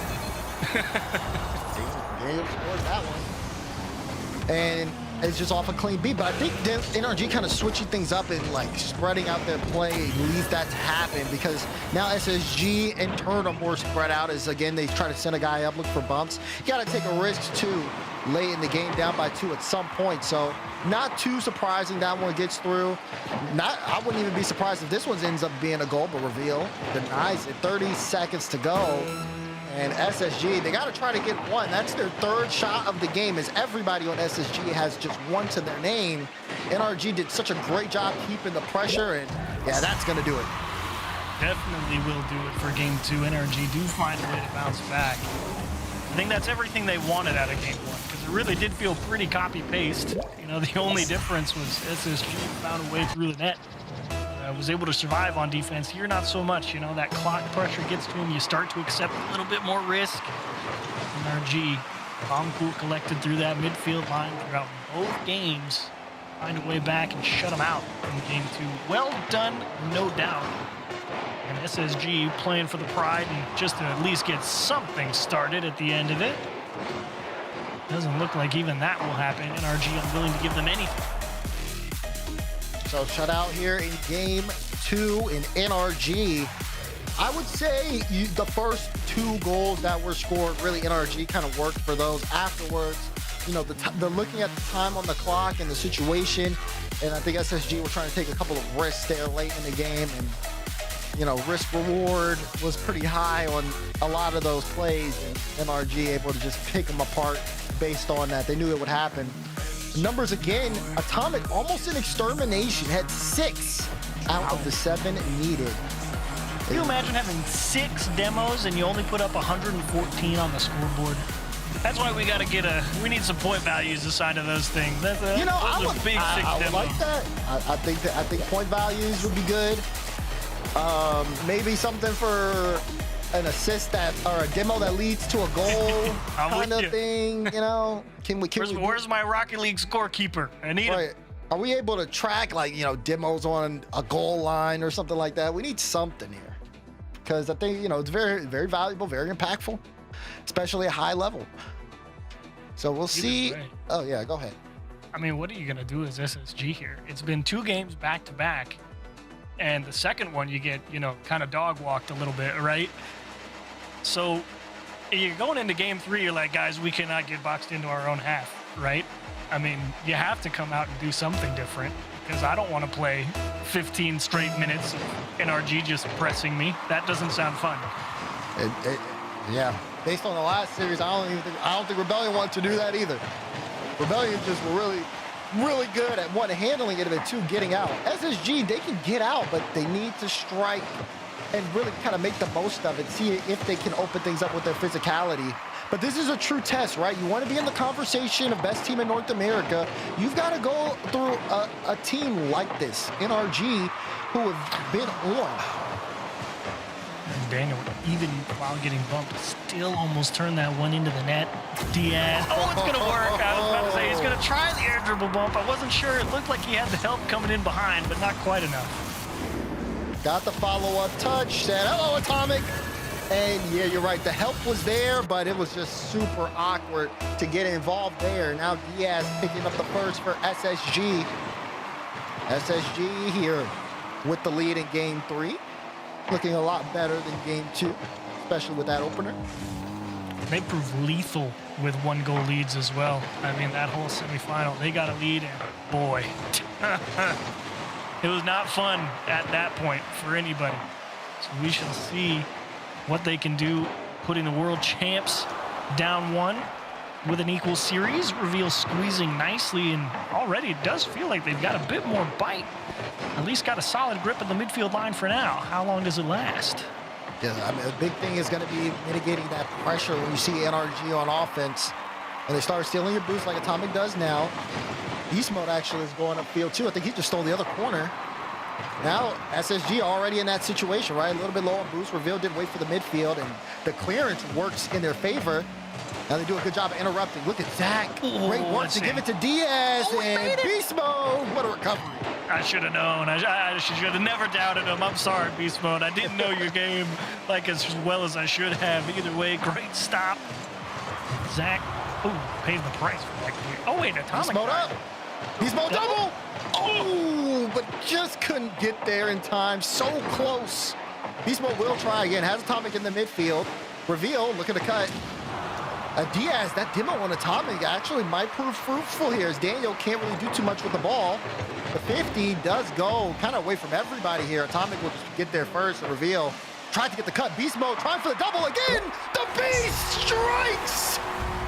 What a shot from Beast Mode, and Diaz, he could see it coming the whole way, but he couldn't do anything about it. He was really hoping Reveal was going to get a piece of it. As soon as he saw Beast Mode break through above his head, he went back to net, but he knew that thing was either in or he was missing. Unleash the Beast. He bumped one out the way, got a double. Fantastic goal.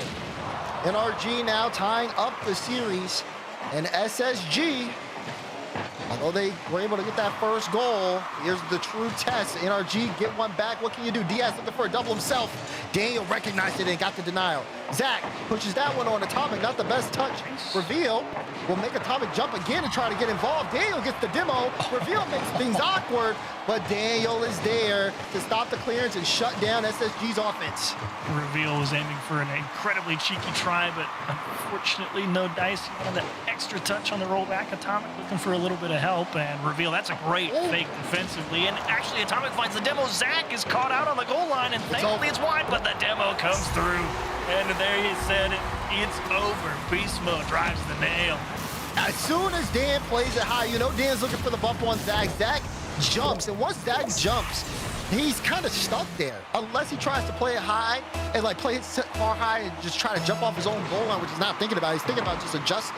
He's not thinking about, I gotta play Daniel's bump and get a save at the same time. It's just too hard. Too much there from the pressure. NRG had SSG's number, but SSG maybe can strike back here before the game's over. They get a bit field space, but NRG's gonna make them work for it.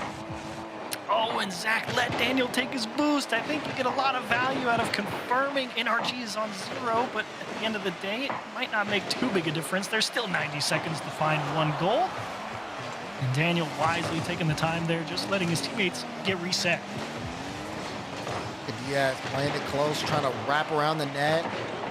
Zach wanted a piece of it, and Zach will have to reposition. Reveal now on top of the ball. So good at cutting out the play and even creating as he gets a bump there on Beast Mode, but Daniel, who I believe that was Beast or Atomic, one of them got a piece of it to get it cleared. Atomic will play this one high, looking straight down. Not too challenging there for Diaz, but this is a challenging position for Space Station Gaming, taking the ball from their own back wall with a minute to go. Oh, so much room there for Zach, but you love to see Beast Mode break it up, and Atomic wisely taking the time as well. because they know the clock is what's important. Make sure you go get boost if you're in RG. You don't want to be caught out in that spot. Like Atomic immediately B turn, goes right back to his corner, waits for the boost to spawn, and now he's ready. Just take the big clear and reset. Don't think too much about it. Yeah, even with Reveal looking for a bump on Daniel, Daniel was able to dodge it and get a nice touch. Diaz upfield was looking for something for Atomic, but Atomic playing the 50 there. Looks for a follow, just trying to get it past SSG. Make SSG bring the ball away, and now Daniel will roll it towards that. This one though, finally some space. Reveal, can't get past beast mode. Final 10 seconds of game 3. Are we gonna see NRG take the lead of the series? That's a high ball. Diaz gets the bump. Zach doesn't have boost, neither does Reveal. How are they gonna make this play happen? They can't. Energy says, yeah, we know it's coming. We know you got us in the house. And they tried with Zero. They had one guy go for the bump, one guy tried to play the ball, and we realized that's kind of bouncing a little awkward, and the only guy left also has Zero. That's why it's so important to make sure you get your feet set for that last push, because if you go with nothing and nobody can actually do anything, NRG just walk right through the 50, throw it to the floor, and all of a sudden up 2-1 in the series. Now that they've won 2 straight, do you take the timeout? You do. And they have.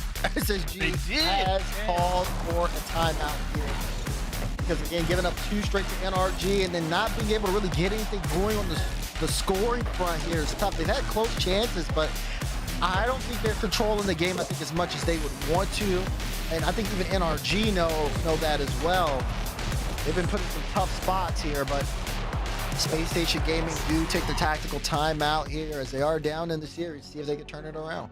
I feel like the biggest difference is really all in the challenge game for NRG, right? I mean, because they're never concerned, I feel like, about going as fast as they can or as hard as they can at any time. They're focused on the situation, if that makes sense. The clock has 3 minutes and it's 0-0, right? Nothing matters. Don't do anything stupid. Don't force anything because, you know, they're good, but we're just as good, if not better. And if they're thinking along the wavelength of it's level, don't do anything stupid, they're betting on the long outcome. And that's why a team like NRG can play, you know, 3, 4, 5 games with 26 minutes of overtime and win by 1 goal differentials, right? It's a very long view. And Space Station feels like that. We're trying to take every opportunity we have as quickly as we can. And while that has its benefits, to the seasoned world champion veterans in RG, it just looks like you're trying to do too much, right? Does that make sense? Yes. Yes, it does. That being like, but when you look at it too, you have to think a bit of short-term and long-term here with NRG, because you can see how they play kind of like on a macro level, but it is the micro game that has really been a big factor in how they're able to, you know, getting that first goal, getting that first strike. They'll give you aggression, they'll cut off your boost, and they'll make you play defense for a while, just so they can make things look as clean and comfortable as possible. Last time we saw NRG play on this map, it went to a 11-minute overtime, 10-minute overtime. We'll see if we get overtime here, or will SSG turn around the series and win here to tie things up. Just feel like you got to see somebody do something big, right? SSG needs a spark, right? Someone's got to do something and make them go, yes, right? Because right now, it just feels like they're sitting there playing Defense Simulator 2026, and that's a big pinch and a great try. That definitely might have got the engine started. Maybe it still will if they find their way into the net. Daniel will give the ball away here at the midfield line. Actually, a great follow-through from Atomic as Beast Mode will dodge the bump and make the clear. And SSG, they're trying to open him. I mean, yeah, you look at SSG, or you even look at just, not even SSG, but you look at NRG, right? The series against Rebellion, you had big plays made from First Killer, made from LJ. Even Kofi had his moments. Who's going to be that player that makes the big play on Space Station Gaming? That's the question that needs to be answered. So far, the physicality has been a bit of everybody. Zach, when he first got back on SSG, such a big impact. But this series needed just a little bit more.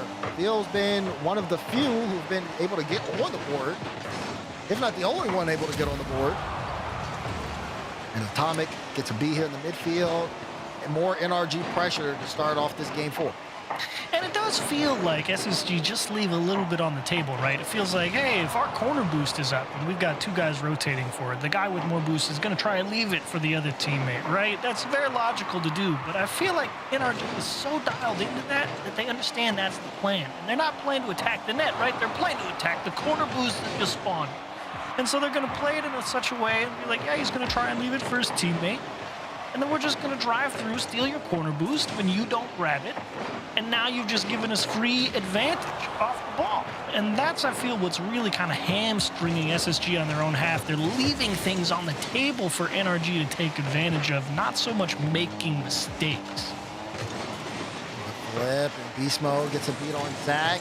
Zach didn't have anything in the tank. Beast Mode going up quick, and now SSG will have some boost coming back as they have to stop Daniel, who keeps us in his own half. But yeah, you think of it like NRG, all very solid players. It's not playing the solo ball. It's okay, let's play the high ball, force them to use boost. We'll take boost from them at the same time, and then we'll strike when they're most vulnerable. High ball for Atomic. Smoke can't get. Oh, he can't get there. Shot, no, off the crossbar. Atomic had the demo on the net, but it wasn't enough. Beast Mode with a chance. Zach up to meet him. Atomic, another demo will reveal, and Daniel will keep it in. Can Atomic read this? Does read it, going straight down, but he can't get the follow. Beast Mode shot. Bang! You thought surely NRG is going to run out of puzzle pieces to throw at the problem. Nope, they've got one more. Reveal, you thought you found a clear to safety. Nope, Beast Mode just waiting over there on the right side for you to do just that. Slapping them down right into the net. 1-0 NRG, just under 2 to go. Very familiar situation in this series. Now with NRG setting the tone and so much time taken off the clock. What can SSG do? Pass to Reveal. Reveal, shot, Atomic, no boost, still made a good stop. Diaz wants to keep it in, but Beast Mode to Daniel to clear it out. Daniel trying to play the 50, brings it all the way back to SSG's back half. Oh, team bump though, hold on. Daniel low boost, Diaz hunting, but Beast Mode able to cut out the play. But he did get the boost steal. You got to take advantage here, SSG. You just stole everything. NRG's on 0. If you can find a couple of good 50s, you're in good shape. Oh, but they don't know. It's clear they don't know. Now Daniel tries to go upfield, looks for a bump on Reveal. Reveal will dodge, and everything will kind of just handle itself in the corner. But now NRG back on boost. Now Daniel can control it, read off the ceiling, but can't get find the extra touch. Just didn't have enough in the tank for that. He'll take their corner boost and try to stay within this play. As Beast Mode looks to attack, forces that one out in the open space. Daniel does not hesitate, takes it. Beast Mode top left, off the post. Feels like SSG's starting to lose the plot here. And now you feel the pressure of NRG, I think. Is that one's going to go in? As I say that, you can't be kidding me. They got 2 defenders in the net. How's it get through? I mean, SSG looked dead in the water, and you're right, Achieves. How does that get through? We are still tied up, 30 seconds to go. NRG unable to close this game out. SSG, not only have they been given some life, they've been given a second win here. We are all tied up with a potential to go to overtime. Zach may want to change that. Diaz getting some bumps. Zach has Reveal middle. Reveal only has a little boost, has to shoot. Diaz keeps it close. Final 10 as Diaz outbuffed the ceiling, has a flip reset, Atomic no boost. Beast Mode, only one with boost, takes his time. Daniel got the corner, and now potential for OT unless Dan can strike. No, can't get it center. It looks like it'll hit the ground. Why does Daniel keep it up? There we go. Overtime in game 4. Beast Mode with such a smart play at the end of regulation there, coming out of his own half. He had 0 boost, but like you said, SSG doesn't know that. Earlier he went in hot, hit the brakes, drew the guy in, and then just power shot it into the SSG corner. Zach makes a stop at the start of OT. Diaz caught, turning around, and Daniel will turn it in. It's 3-0 NRG. And NRG take the OT in game 4. 9 minutes and 45 seconds faster than the last time they were on that field. They said, okay, let's move on. They have the finals here on match point. They knew they should have won that game in regulation, and they handled business in overtime. Fatigue this, fatigue that. Space Station about to whack him? Nah. They said, yeah, fatigue. That's why we're out here trying to win this in as few games as possible. Take a look here at the numbers. 3 demos for Atomic, 3 from Beast Mode. You look at the assists, all Atomic. As Atomic has had quite the run here, especially in this series and the last. He has been phenomenal to NRG's success. All over the ball. I mean, he's throwing wrenches in the gears of his defenses. He's keeping his team alive. He's got Daniel there to back him up at the midfield, so he's never scared of being aggressive. It really is the three-headed Hydra for NRG, and Space Station, despite looking incredible in their previous match, you hate to say it, there's still levels to this game, man. Defending world champions on the side of NRG, and even though you try to change the narrative every once in a while, you see them not looking weak, but you know, we had the conversation on First Touch. NRG are just a comfort pick, and this is one of the reasons why. They just get the job done. At the end of the day, I mean, this team knows how to face adversity and knows how to level up when you need them to. Question, maybe now, can they close it out here? Atomic high ball, Zach, get the clearance to reveal. What does SSG have now? We saw a situation like this before. It was with Rebellion. And Rebellion were able to turn the series around, bring it to the distance. What can SSG do the same? Daniel making sure don't get hit. We know that's what's coming. Makes a nice, easy save in beast mode. Calm, cool, collected air dribble. He knows he's not beating 3 people. It's just about pulling him out. Daniel will find a bump, makes it a free ball. Beast mode will give his life for it. Atomic, you got to close the gap, and he will come up empty. And there, that's what I'm talking about. Daniel will just keep it solid. He's not scared of being aggressive because he knows Daniel will cover for him. And does he? As Atomic gets back into the play. Look how fast Atomic is. Atomic went for the last ball, failed to redirect, immediately turned on a dime and went for the ball again. Daniel floating. Atomic got bumped into that. Zach, light touch, tried to get the read too for the dunk, but just not possible. Daniel will get credited with the save. He's already got 2 here the first minute or so. But that's a good look, and Diaz will score. SSG take the lead. I think it was beast mode going out to midfield, expecting Daniel to come up with that challenge. Atomic, I think, got forced into the air because he was trying to dodge a bump, and I think he just decided to commit because he knew Daniel didn't have the boost, is what I think happened. But either way, SSG do sneak through. They get themselves a nice early goal. See if they can hold on to it. The last time they scored first, they did have a good couple of minutes over on the attacking side, keeping NRG boxed in. They're going to need to do it again. They are trying to. Look at Zach just turn here, but not enough to keep it in play. Wants to make it awkward for beast mode and reveal. Low boost here in the midfield. He's actually going to leave this free midfield here for NRG. Do you want to give that to him? I don't think you do. We're back tied up just like that. You really thought that lead was going to last. SSG, not this time. Zach thinking he might get the bump. Actually, no, it's you going down, and your teammate in the corner still hasn't had the boost spawn. NRG with a walk-in. I mean, again, it goes back to, you saw, if you look at it on a wider shot, you'll see revealed third man, not even over half. Oh, goodness. Oh, he's in trouble. But he does get the touch. And you see him with low boost there in that situation.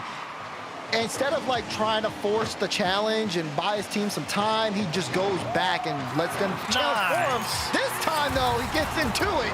And now, SSG regaining the lead. Does give the ball to Zach. He showed he's got a head for the 50s in the previous series. Look at that, just driving beast mode further and further into the net. Gives his teammate an opportunity.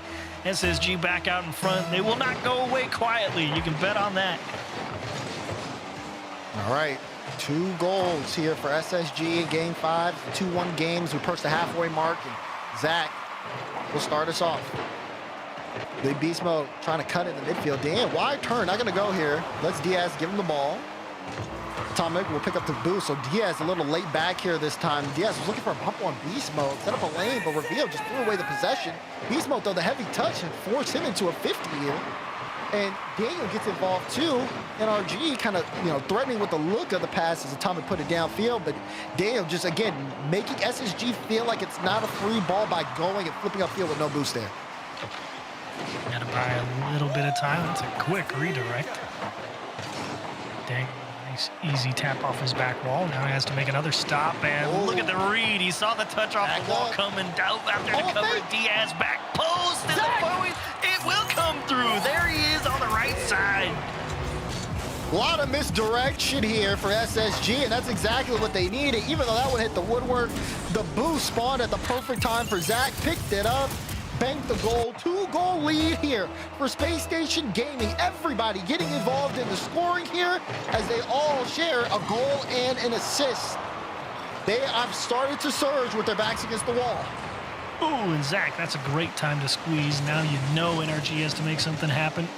I really thought NRG was going to throw out a kickoff strat there, but maybe they think they can score, and the last kickoff will be where it's at, because they're dead right. Beast mode up to the ceiling, flip resetting over 2. Boost bond in time, and look at that. Got the flip off the first touch, dodged the chow, and used it to get into the bottom right corner. Beast mode, the player you are. Wow. What a dog. And again, they really don't do much of a kickoff strat. I guess they went for a hard cheat plus bump disruption in the corner either way. Whoa, don't tell me it's in. Away from don't tell me it's in. What? Look at that. I gotta see that touch again. There's the flip. He immediately backflipped, and yep, that's like a lot of power from it to achieve. Diaz, though, quick to jump on it, too. His positioning was necessary there. He got bumped as he backflipped into the ball, so it looked like it should have come off so soft. But what can you do? The math says he hit it. The math. Oh, gosh. Zach here, last back, a minute 10 to go. It looks like SSG are going to keep a firm grip here on this game. Unless a mistake happens like that, Dan just goes for it right under the bar. Hey, you got to make something happen. He says, I'm going to take away a little bit of space. And boy, does he deliver. Zach just coming down off the backboard. He thought someone on his team was going to have a touch. And he goes, wait, why is Daniel shooting it up my net? And he just couldn't stop it. 4 goals. I mean, this is the best SSG's offense has looked all series long. They can't let this one get away from them. Series can't end like this. Maybe it will. Oh, leaves it for Beast Mode. It's just enough. NRG, the team that you are. Wow. Oh, and it starts with such a weird ball. You think, oh, Atomic just biffed it. Nope. It's just to have Beast Mode come around the backside of the ball and float one into the right side of the net. It's not that hard, guys. Just pass the ball around. Just the movement from NRG, just so pristine. And there's so much more time in the game. The grand finals might be over if NRG continue to keep this up.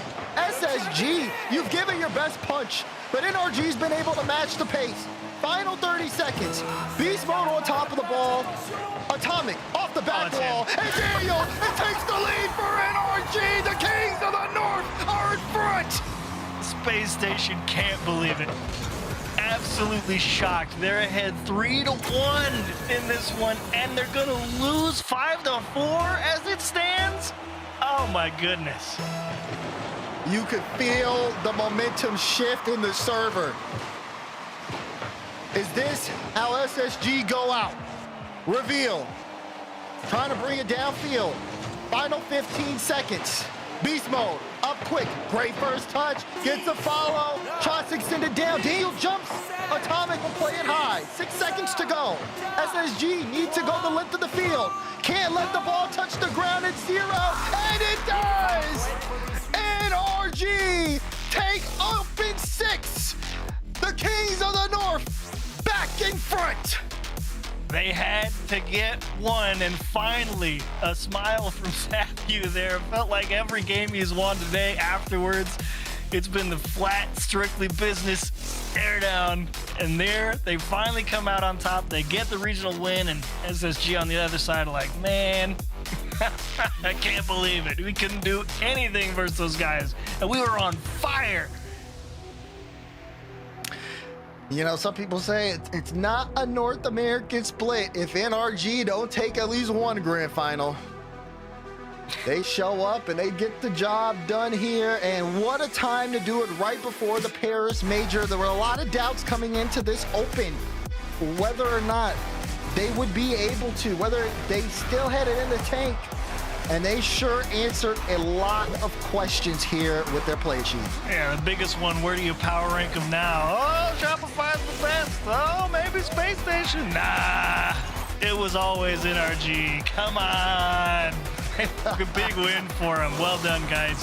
A big win and a big day as NRG take NA Open 6. What a day for NRG. What a day for NA Rocket League as we send it back to the desk to close out the day.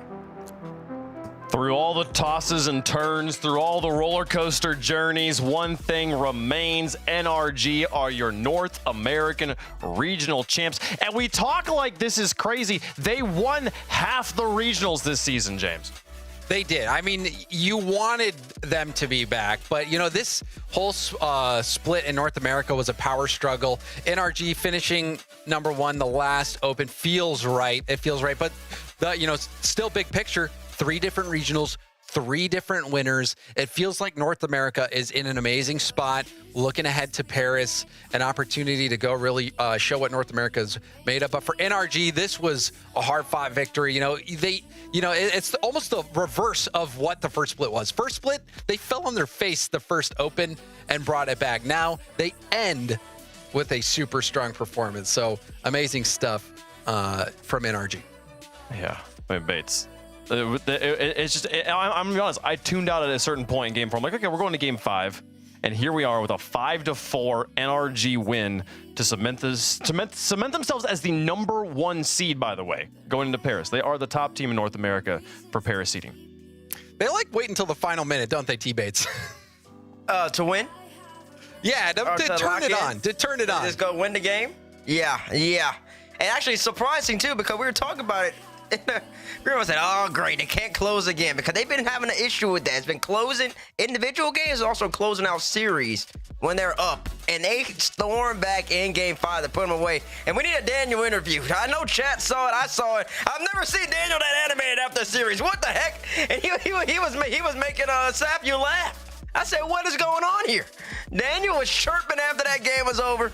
We need a Dan interview. I don't know if we're going to get him, but I mean, they come out on top. And Wave, you said it. You convinced me and James, even when we had a little bit of doubt. Say the words. Oh, they were inevitable. Utterly inevitable here. NRG back on top yet again. Space Station had dropped 2 games in this weekend of play. And they dropped 4 here in the grand finals, including a 2-goal lead they had there. They dropped 3 goals there in the final minute of game 4 to secure the number 2 seed going into Paris Major. They got to feel good about how they played and who they are. What's the tiebreaker? As a squad. We know? I don't know. That's too technical. Tiebreaker is off the top of my head. That's too technical for me. We'll figure it out soon. Listen, I'm sure D-Rec can figure that out. Or he knows that he'll let us know. But at the meantime, though, I mean, SSG, they look pretty good the whole entire, I'm just gonna say road to Paris. I think they've always improved, but I mean, they simply got too much for them in this particular grand final, James.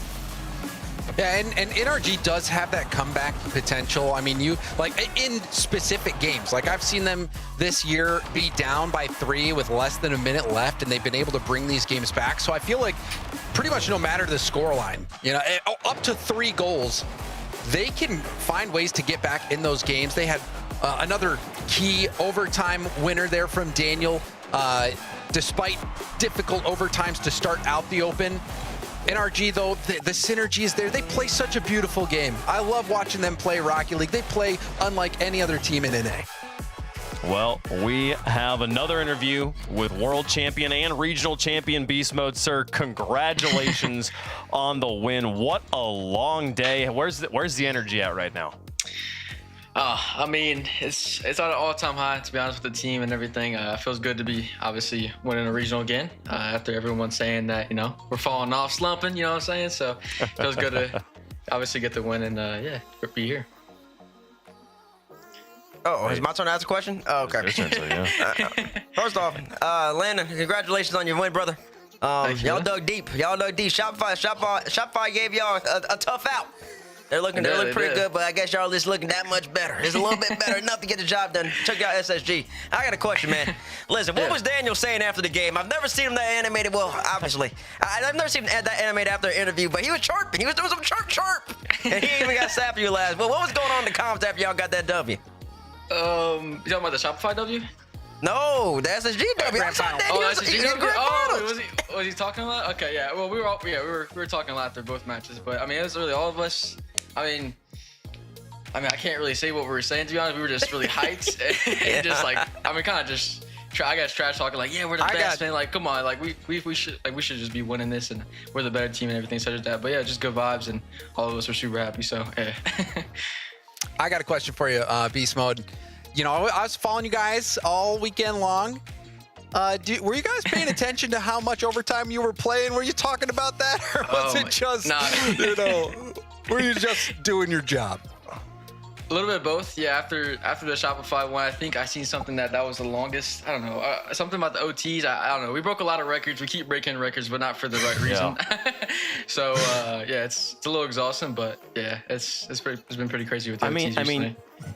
You have back when you guys were representing G2 and you played Furia in the World Championship, you had the longest best of 7 of all time where you won, and then you also have now the second longest best of 7 of all time, which you also won. What is it about this team that manages to always clutch up when the road gets long like this? I don't know. I mean, the easy answer is obviously just say how long we've been together. I think a lot of teams obviously miss that, and being together 3 years, we always back each other up, and we've been through so many hardships together. So whenever we go down, or whenever we're in a long overtime, we're just so used to it together, and we're so we have that chem with each other. So I think that's that plays a big part, and just being there for each other while we're going through it. So yeah. Well, when you guys are going, sorry, I had one last question because I love you guys. Your pre-jumps are so fun to watch. When you guys are going for pre-jumps, are you even calling out that you're pre-jumping? Are you guys just like up and you're the synergy telepathy? He sees me. Like, how are you doing it? I don't know. It's honestly on and off, to be honest. Sometimes we honestly don't say anything. It's complete silence for like 5 seconds, and we kind of just see each other doing it. And then sometimes we say it like 5 seconds before it even happens, or we I don't know, it's a bunch of different cases where we're telling each other what to do. We just kind of listen to each other. It's like, it just depends on the moment. There's a lot of factors that go into it, but yeah, it's one of those 3 options, I would say. Well, it's fantastic. Can I ask one more question, Wave? Oh, no. You can ask one more question. Let's keep going. He's like, let me out of here. No, we're gonna keep him just for a little bit longer, okay? All right, Beast. Y'all secure Paris. What's the preparation like now? Look at shifting gears now. You got Big Major. They claim it's gonna be the biggest crowd ever out there. You already know you like France. Last year it wasn't even a year ago. You went over to France. You handled your business. So what's the preparation looking like now for Paris? So I think, obviously starting off the split, we weren't really in the groove of finding things. I think in this third regional, we really prepared and really focused on our play style a lot. And that's a big preparation, kind of just getting to the flow of things and realizing it's pretty much all on us. And for the Paris major, I'm excited, man. That last time it was in France, but this is Paris. So I'm excited for that one. And obviously the place is going to be obviously awesome. And, for that one, just play our game and just be ready, man. Yes, sir. Yes, sir. Yes, sir. If today's anything to go off of, your game is going to be more than enough, and I'm excited to see you play it over there, sir. So, any final shout-outs you got? You won another one. The floor is yours. Obviously, thank you to God, of course. Thank you for everyone watching, behind the staff, just my teammates, of course, and just everyone in general. It was a fun regional. Excited to get our #1 seed back after the third regional. Thank you to just everyone in general. Beast Mode, regional champ in North America. Yet again, congratulations and good luck in Paris. Thank you. All right, they are looking strong on top yet again. Did it in 5 games as well, and we did get confirmation on the tiebreakers we were talking about earlier. It's just season points here for going into Paris, which basically means because NRG won half the regionals this season, or we're the only team to win half the regionals, they're the #1 seed there, even though they have the same amount of major points here going into Paris as Space Station. So how well they did on the road to Boston is what puts them through here, as they've got 88 points up there on the top. Space Station only got the 65 right now. So we still got one spot though, James, in the loop for North America as far as world championship contenders here. Vertice Pro and Foot Esports. Foot Esports going to be trying to play their way in at Paris since they are still alive, and Vertice Pro is going to be watching. Yep, they got to get a top 4. That's the target. So they're 14 points behind. You get 12 for top 6, 16 for top 4, which is what it's going to take. So we'll see if Foot can pull that off. I think North America is in an exciting spot. I could see any one of these teams being that torchbearer for NA, making the longest run, which is awesome to see NA have that kind of depth. But also we're seeing more international depth as well. I'm primarily thinking of Rate. You saw Falcons get beat by Twisted Minds. Rate Esports having a huge split. Don't really know what that's going to look like internationally. Twisted Minds also looking quite good. So it is going to be an all-out battle. So many teams could make runs, and you're just going to have to wait and see how Paris shakes out. Yeah, we're so deep into the season, and yet the World Championship picture still has so much yet to be painted in. The next big event, folks, the Road to Paris has concluded for North America, and over the next 2 weeks will conclude for all the other regions. May 20th through 24th is the Paris Major. You can be there. You can be in the building as history is made. I hope to see you guys at the Paris Major. It's going to be so much fun. We got so much action still continuing with the 2v2s and the 1v1s, the LCQs coming up for the teams, for the regions that earn those spots, and then that World Championship at the end of the season. It's going to be incredible. Scan the QR code on your screen if you want to be in Paris. I hope to see you guys there.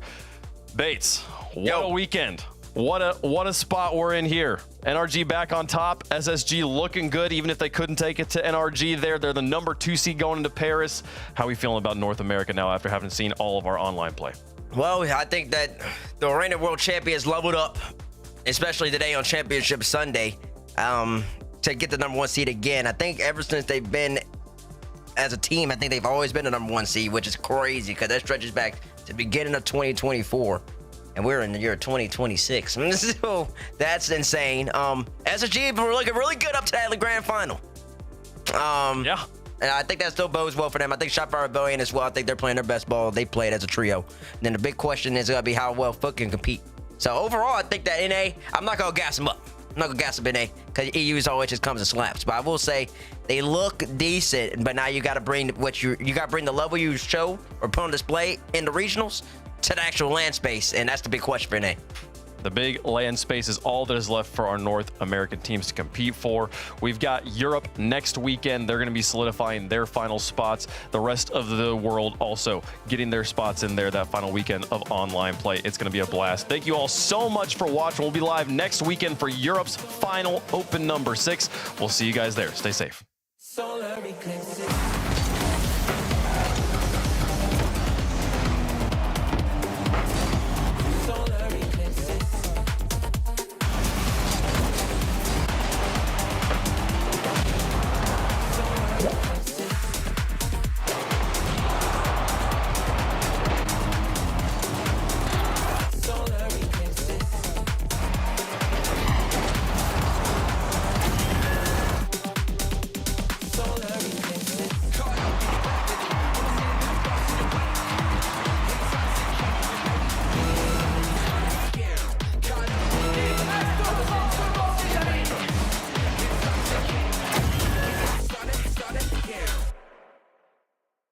Oh, now this guy's going that way. Now I'm getting the lay of the land. Valets can be a big test for a young homeowner turning into their parents. There's an overflow lot somewhere in the vicinity. If the Is that right? garage is full, they go to the auxiliary. He said if the garage is full, they'd go to the overflow lot. I heard him. I was right here. Let's just stand quietly. I bet you guys have driven some great cars, huh? Progressive can't protect you from becoming your parents, but we can protect your home and auto when you bundle with I us. think you might have brought the wrong car. We had the red convertible.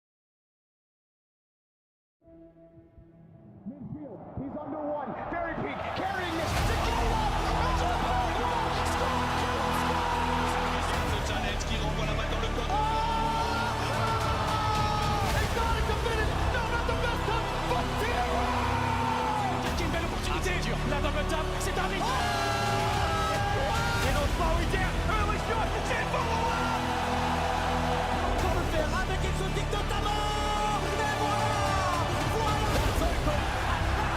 My friends, it's Matera. Awas va aller chercher Killers. Team Falcon a un temps fort.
Apart. Feels like I'm giving too much in bed.